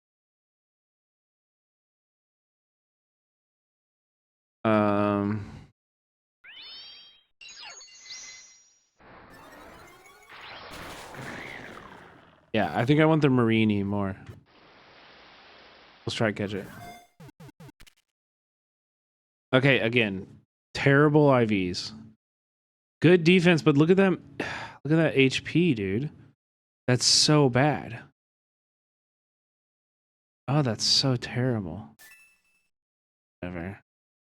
Better than the Skitty.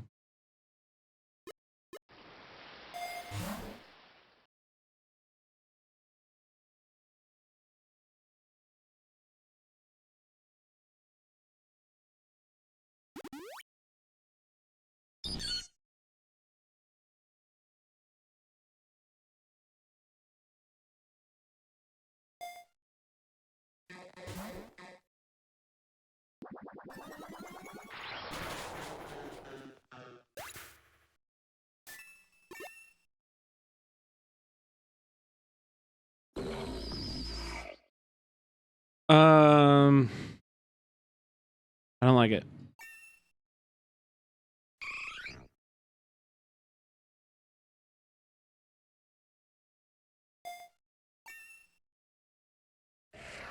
When is this fucking Eevee gonna evolve? Storing its own cells, the user restores its own HP by half. Recover? That's a good. Okay, Psybeam is just a better Confusion, so we'll get rid of Confusion.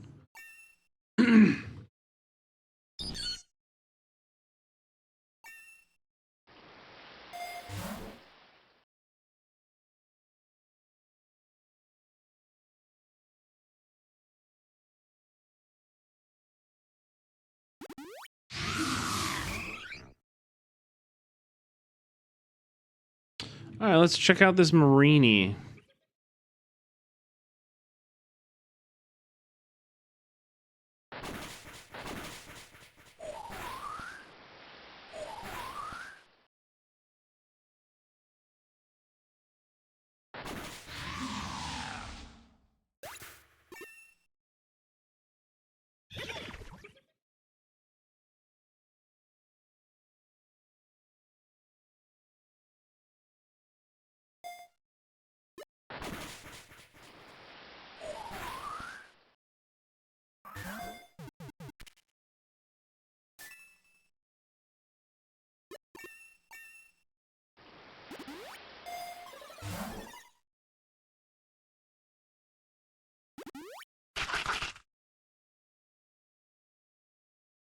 Is this? You count Andy. Thank you for the Prime. View count Andy just subscribed with Prime. Thank you, thank you, thank you. Are you proud of my view count, Andy? View count, Andy?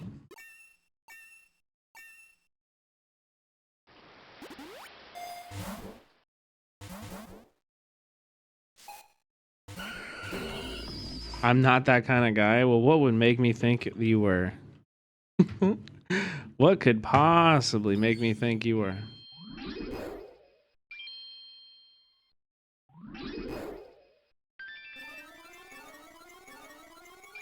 Wait, did we die here?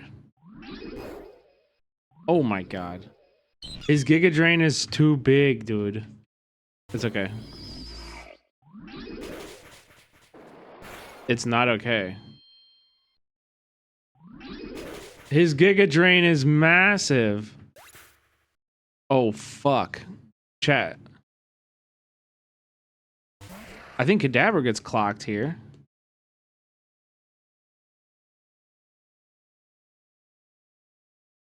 Side beam. Let's go. Let's fucking go, Kadabra. Welcome to the team, buddy.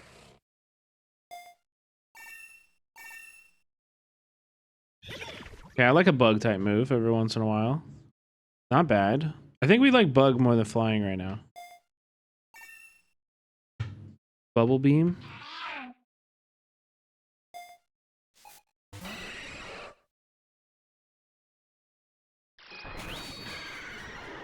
Let's go. This Cadaver's cleaning up.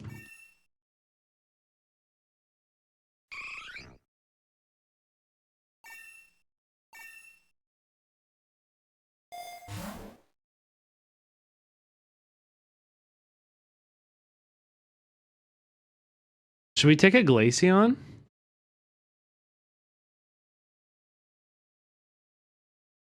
Glaceon could be good against the Rayquaza. If it can survive like one or two of the hits.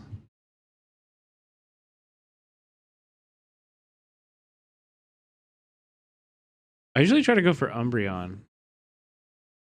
Why not? Let's fucking do it, dude. Let's fucking do it, dude.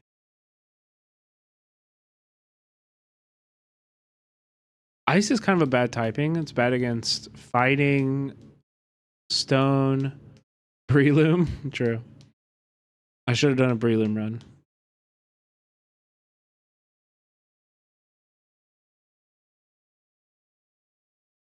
I'm so tempted here. Glaceon. Let's do it. Fuck it, let's do it. I'll be right back.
Yo, animated Sarah raid? What the heck? Hey, what's up, Raiders? Welcome in, welcome in. Hope you had a good stream. Freezy Frost. Wow, they were really creative on the... They really popped off on that name. It eliminates every stat change amongst all the Pokemon engaged in battle. Ew. Yeah, that could be bad. That could be bad. I love this emote. Aw. That's cute. Okay, what do we want? What do we want? What do we want? TM, I think. Giga Drain, Blizzard. Let's get Blizzard.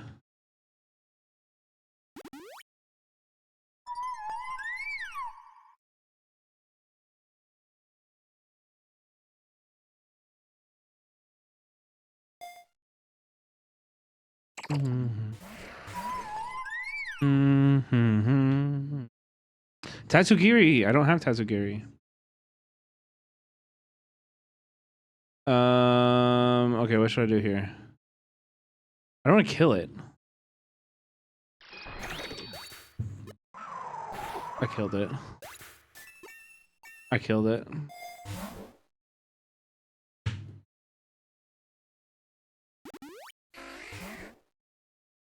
Shelder's really good too.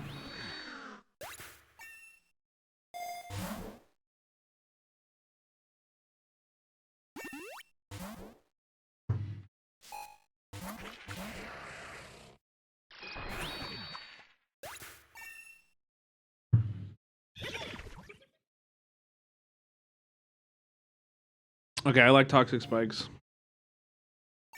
It's really good against some of the harder... Oh shit. Okay, we have to switch. Steel?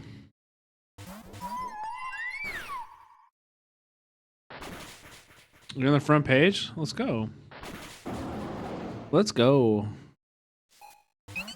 That's it. That is Poggers.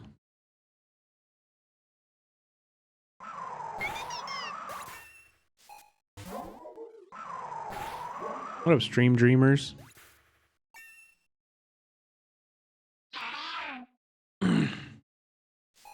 Shout out. I hope one day I get to meet the Twitch staffer that is looking out for me out there. Genuinely, actually, genuinely appreciate it.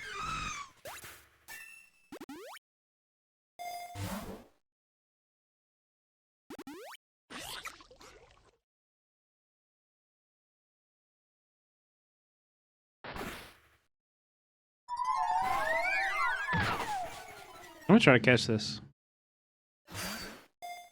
Even though I have a ton of... Oh. Roro. Come on, get in the ball. Yeah, flying type, water type, fighting type. I actually think...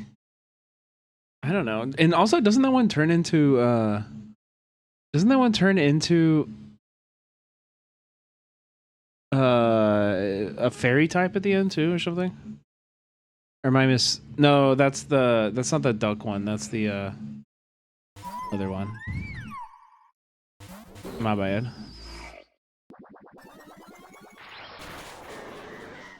There's Twitch staff that are pretty chill. Yeah, for sure. Of course. I tend to always take money. No matter what. I just always take money.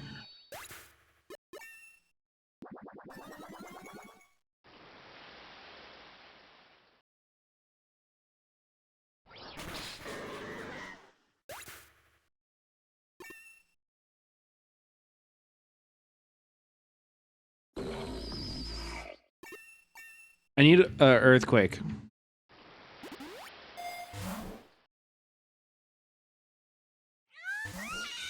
Ooh, this is an interesting Pokemon. I've never caught him. Bro, why are you roosting?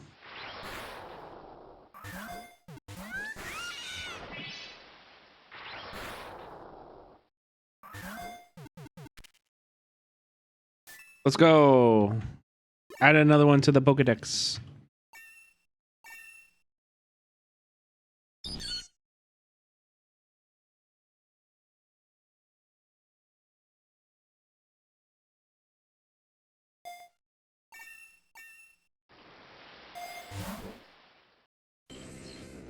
I love Tentacruel. I think Tentacruel is a really cool Pokemon.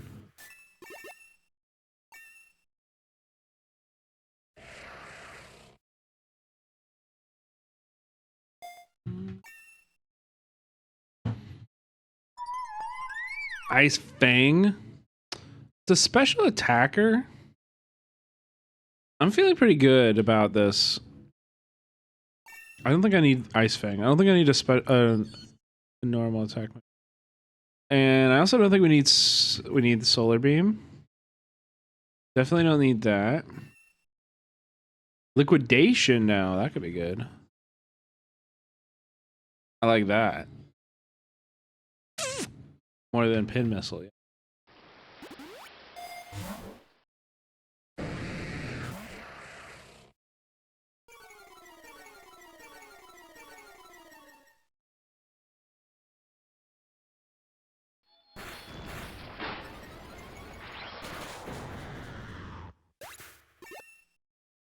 I got a shiny Gyarados. You know, okay. Is Revenge better than Bounce? I think Bounce could be good. Flying type coverage would be nice. Although, am I missing anybody? I don't really have good steel coverage. The fighting helps with steel types. Except for my seed guy. He has a fire type move, I forgot. I think this is just better than Mudshot right now.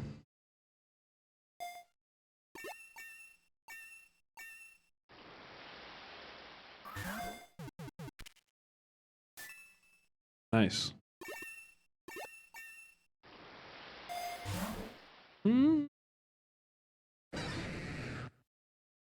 I like Poliwhirl too.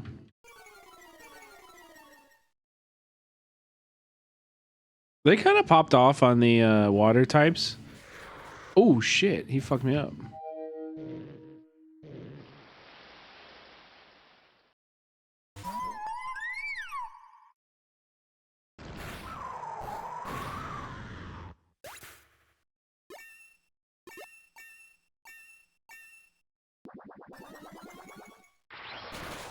Nice.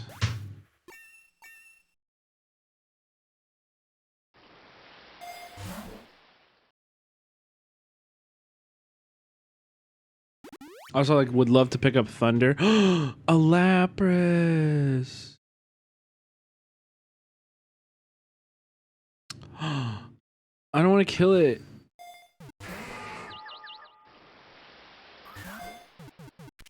Let's go. We caught it. That's my first Lapras catch.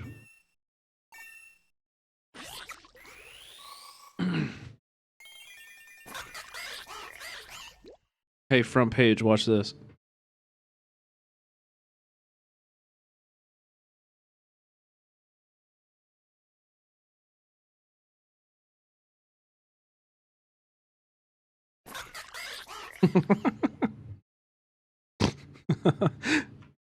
Such a dumb.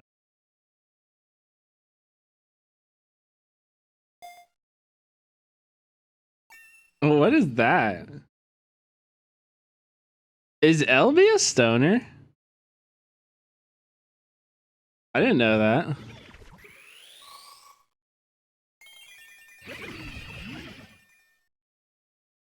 Just a vapor? Is a weed vape though? That's cool.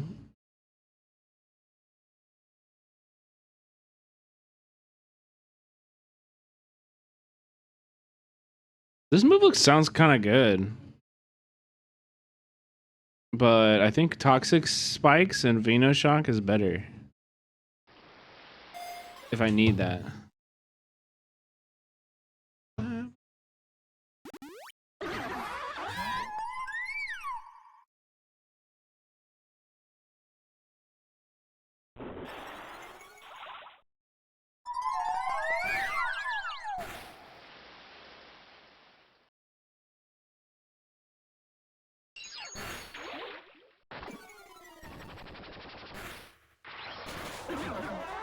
I'm gonna try to catch this Cramorant.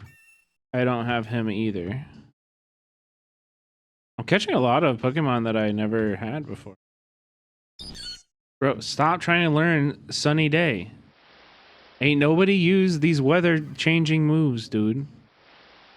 Don't be a fucking nerd.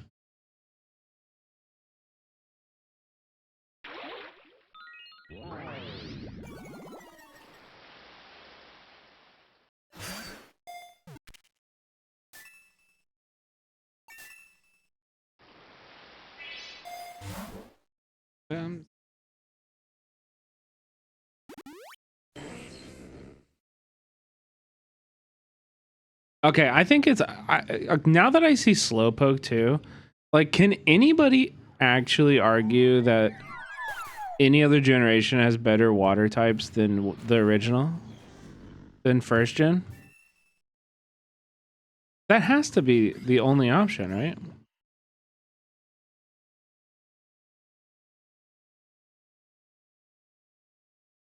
Oh, this guy's typing is...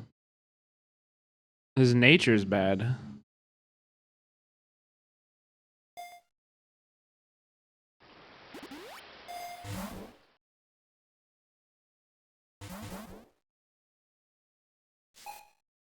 Mudkip is a good counter. However, I don't think Mudkip clears as much as you think.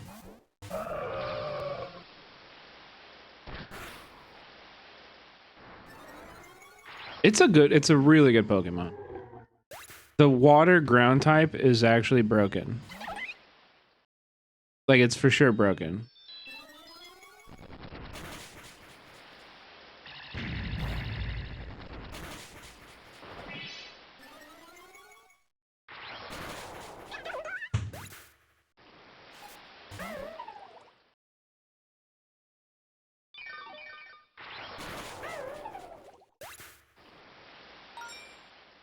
Let's go, Egg Voucher Plus.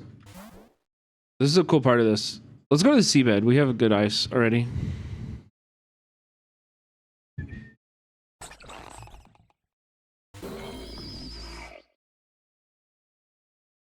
Egg Gotcha. So we can get a Ho-Oh.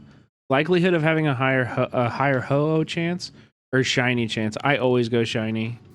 Ignore everything, only shiny. That's the only thing I care about. You get eggs, and then as we play, they'll hatch.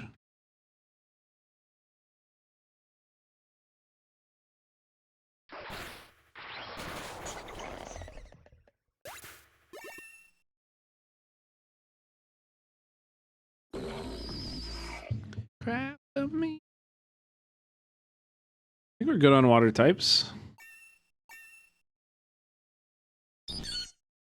Seed Bomb. No, I need to level up. I need to evolve this guy, bro. Killing me. Also, I've given this Toxapex 3 HP ups because its IVs are so shit in HP. I really hope that helps.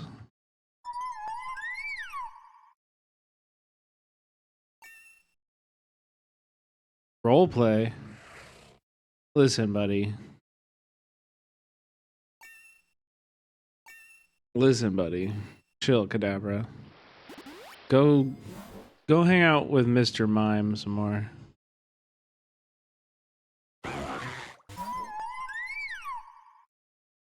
Huntail.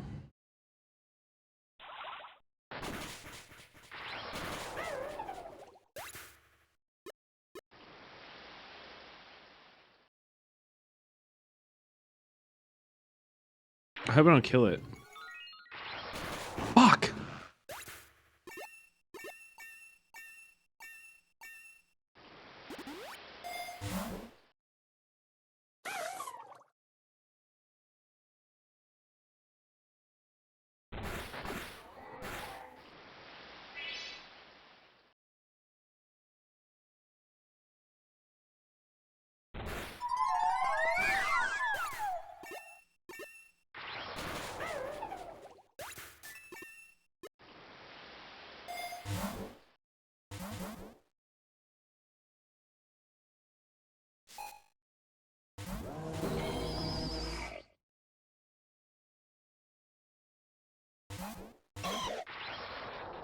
Oof.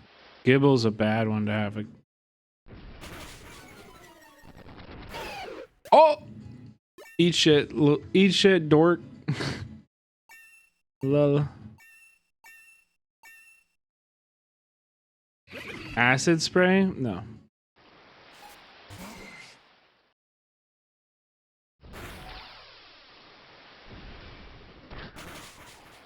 Wait, you're still alive? He killed me! Bug type? Let's just throw down toxic spikes.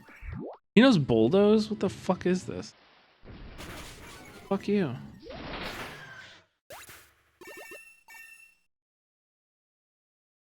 Freeze dry. Super effective on water types. Ooh, I like that. But blizzard's better. Sorry.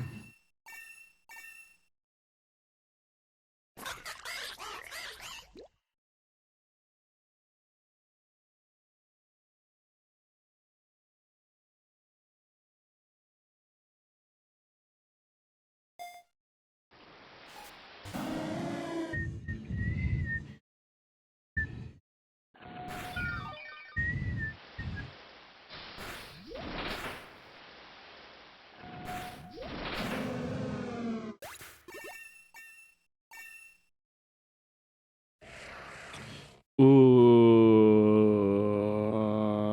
future sight over psycho cut? I think so. Cadaver's not a physical attacker. Oh, 2 HP. We survive.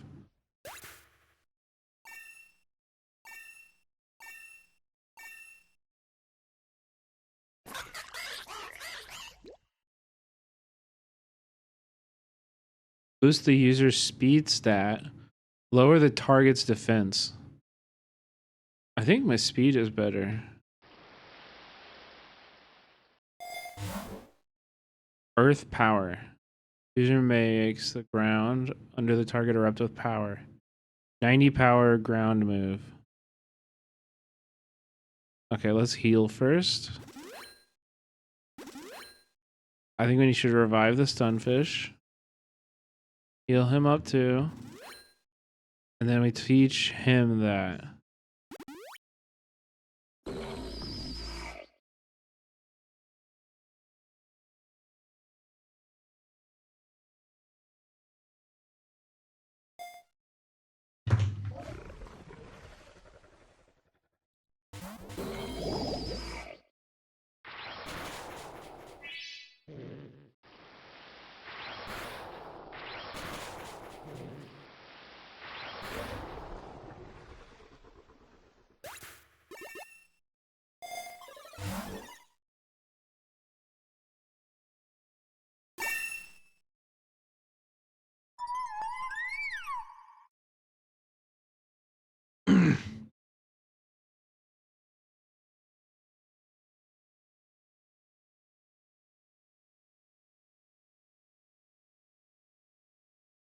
I don't know about that, dude. I think I should have taken that one.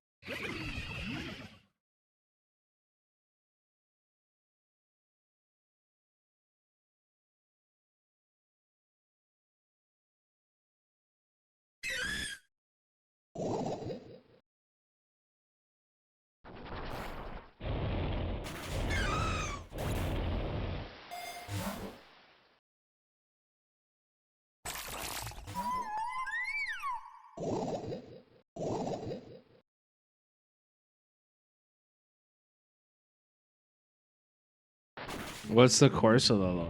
I know it has like a ghost type, right? Uh-oh. Oh, my keyboard died.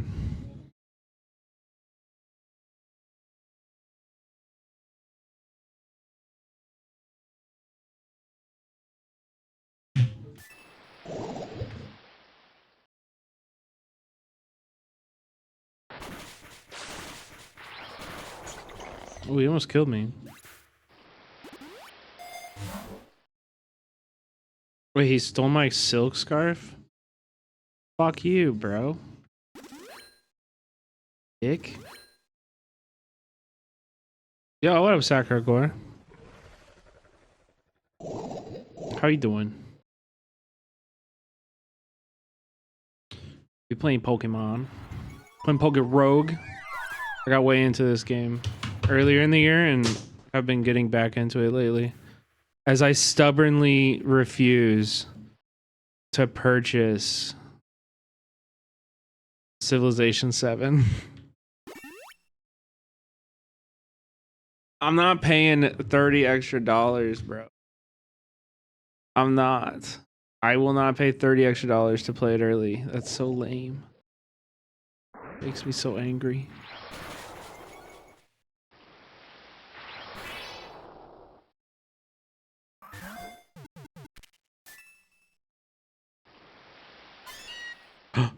Oh, we got a shiny Helioptile. Helioptile. Let's fucking go. We got a shiny and an egg move out of that. Let's go, dude. Let's fucking go.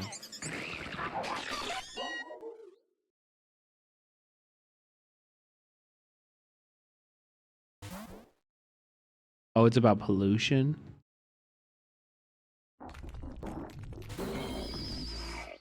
I like when Pokemon teaches us something.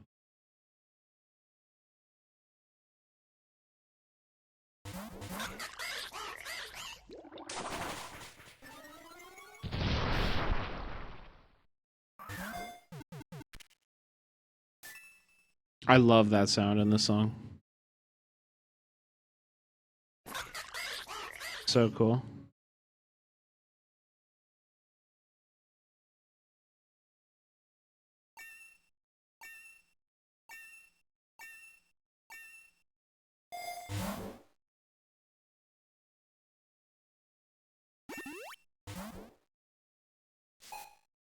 Team Rocket.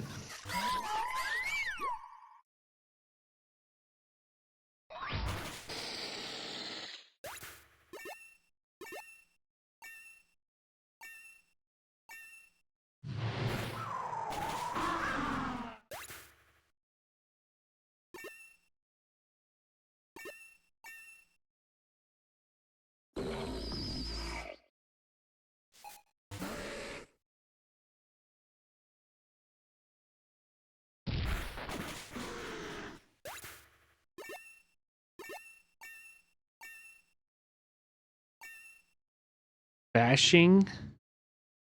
What is that? Is that just fascist as a verb?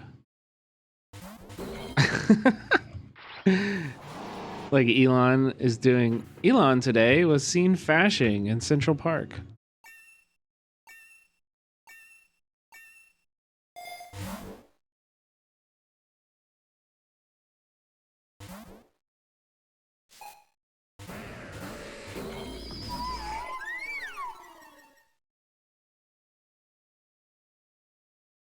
Bang, bang.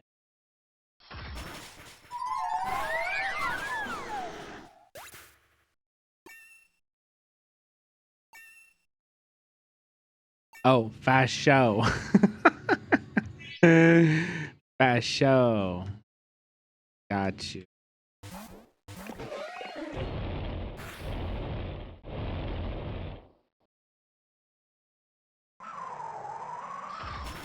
German English keyboard. Are you German? I didn't know that.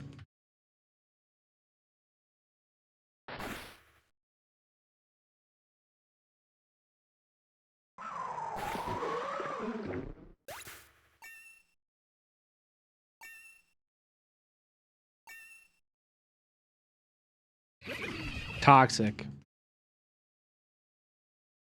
Better than toxic spikes.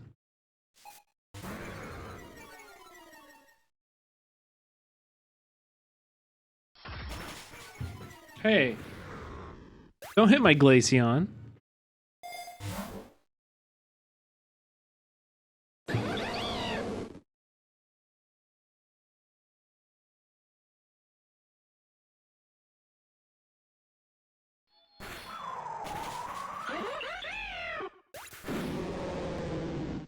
Ah.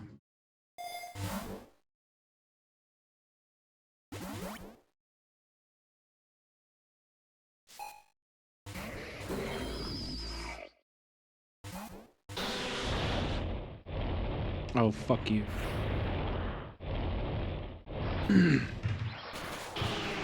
Stonfish stays fucking winning, though. Nothing can touch Stonfish.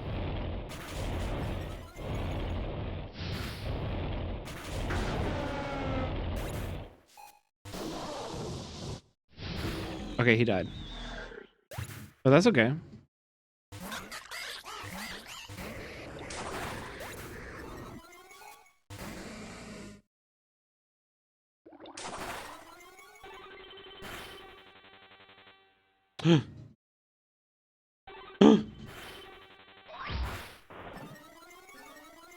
Uh-oh.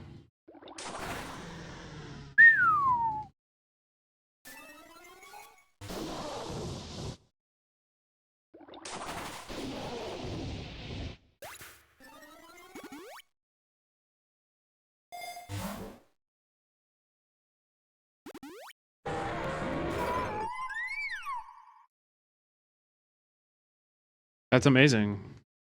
That's cool to hear, Sakuragor. That's the way to beat him.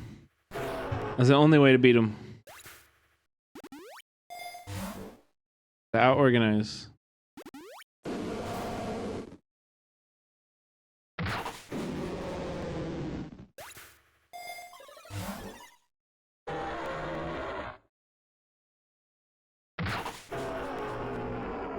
Okay, look, I'm kind of cooking through this right now. Good Blizzard more. Ooh, I love Ferrothorn. I think Ferrothorn is one of the coolest Pokemon.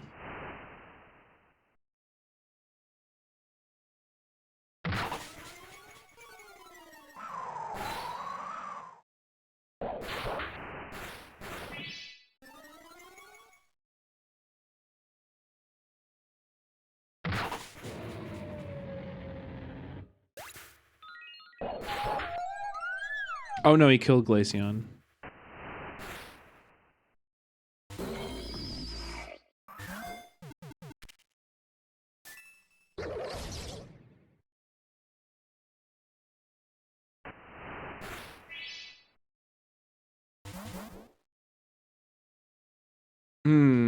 Badlands.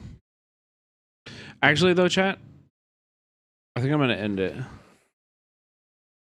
We'll play more of this this week. I think I'll take tomorrow off. I'm gonna try to hang out with some LA friends before I move out of town. And then we are going to stream on Saturday. We'll do movie night. I was thinking we were talking about doing a Frederick Wiseman movie night. He's like a very, very famous filmmaker, but I don't know. Is there anything else you guys are feeling? I guess I'll check the suggestions and the Discord, ! Discord. Thank you for all the love. We got a lot of beautiful got some beautiful support tonight. Oh hell yeah. Nori got us a screenshot of the front page. Let's go. That's cool. That's cool.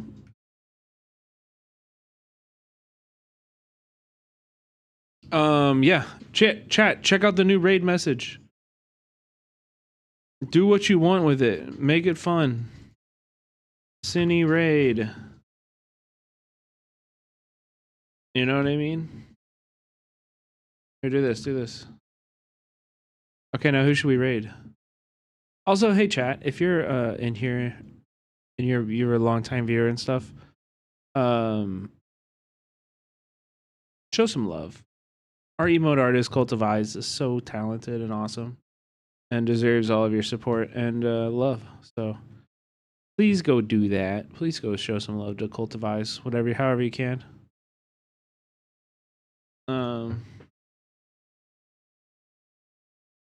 Go follow over there.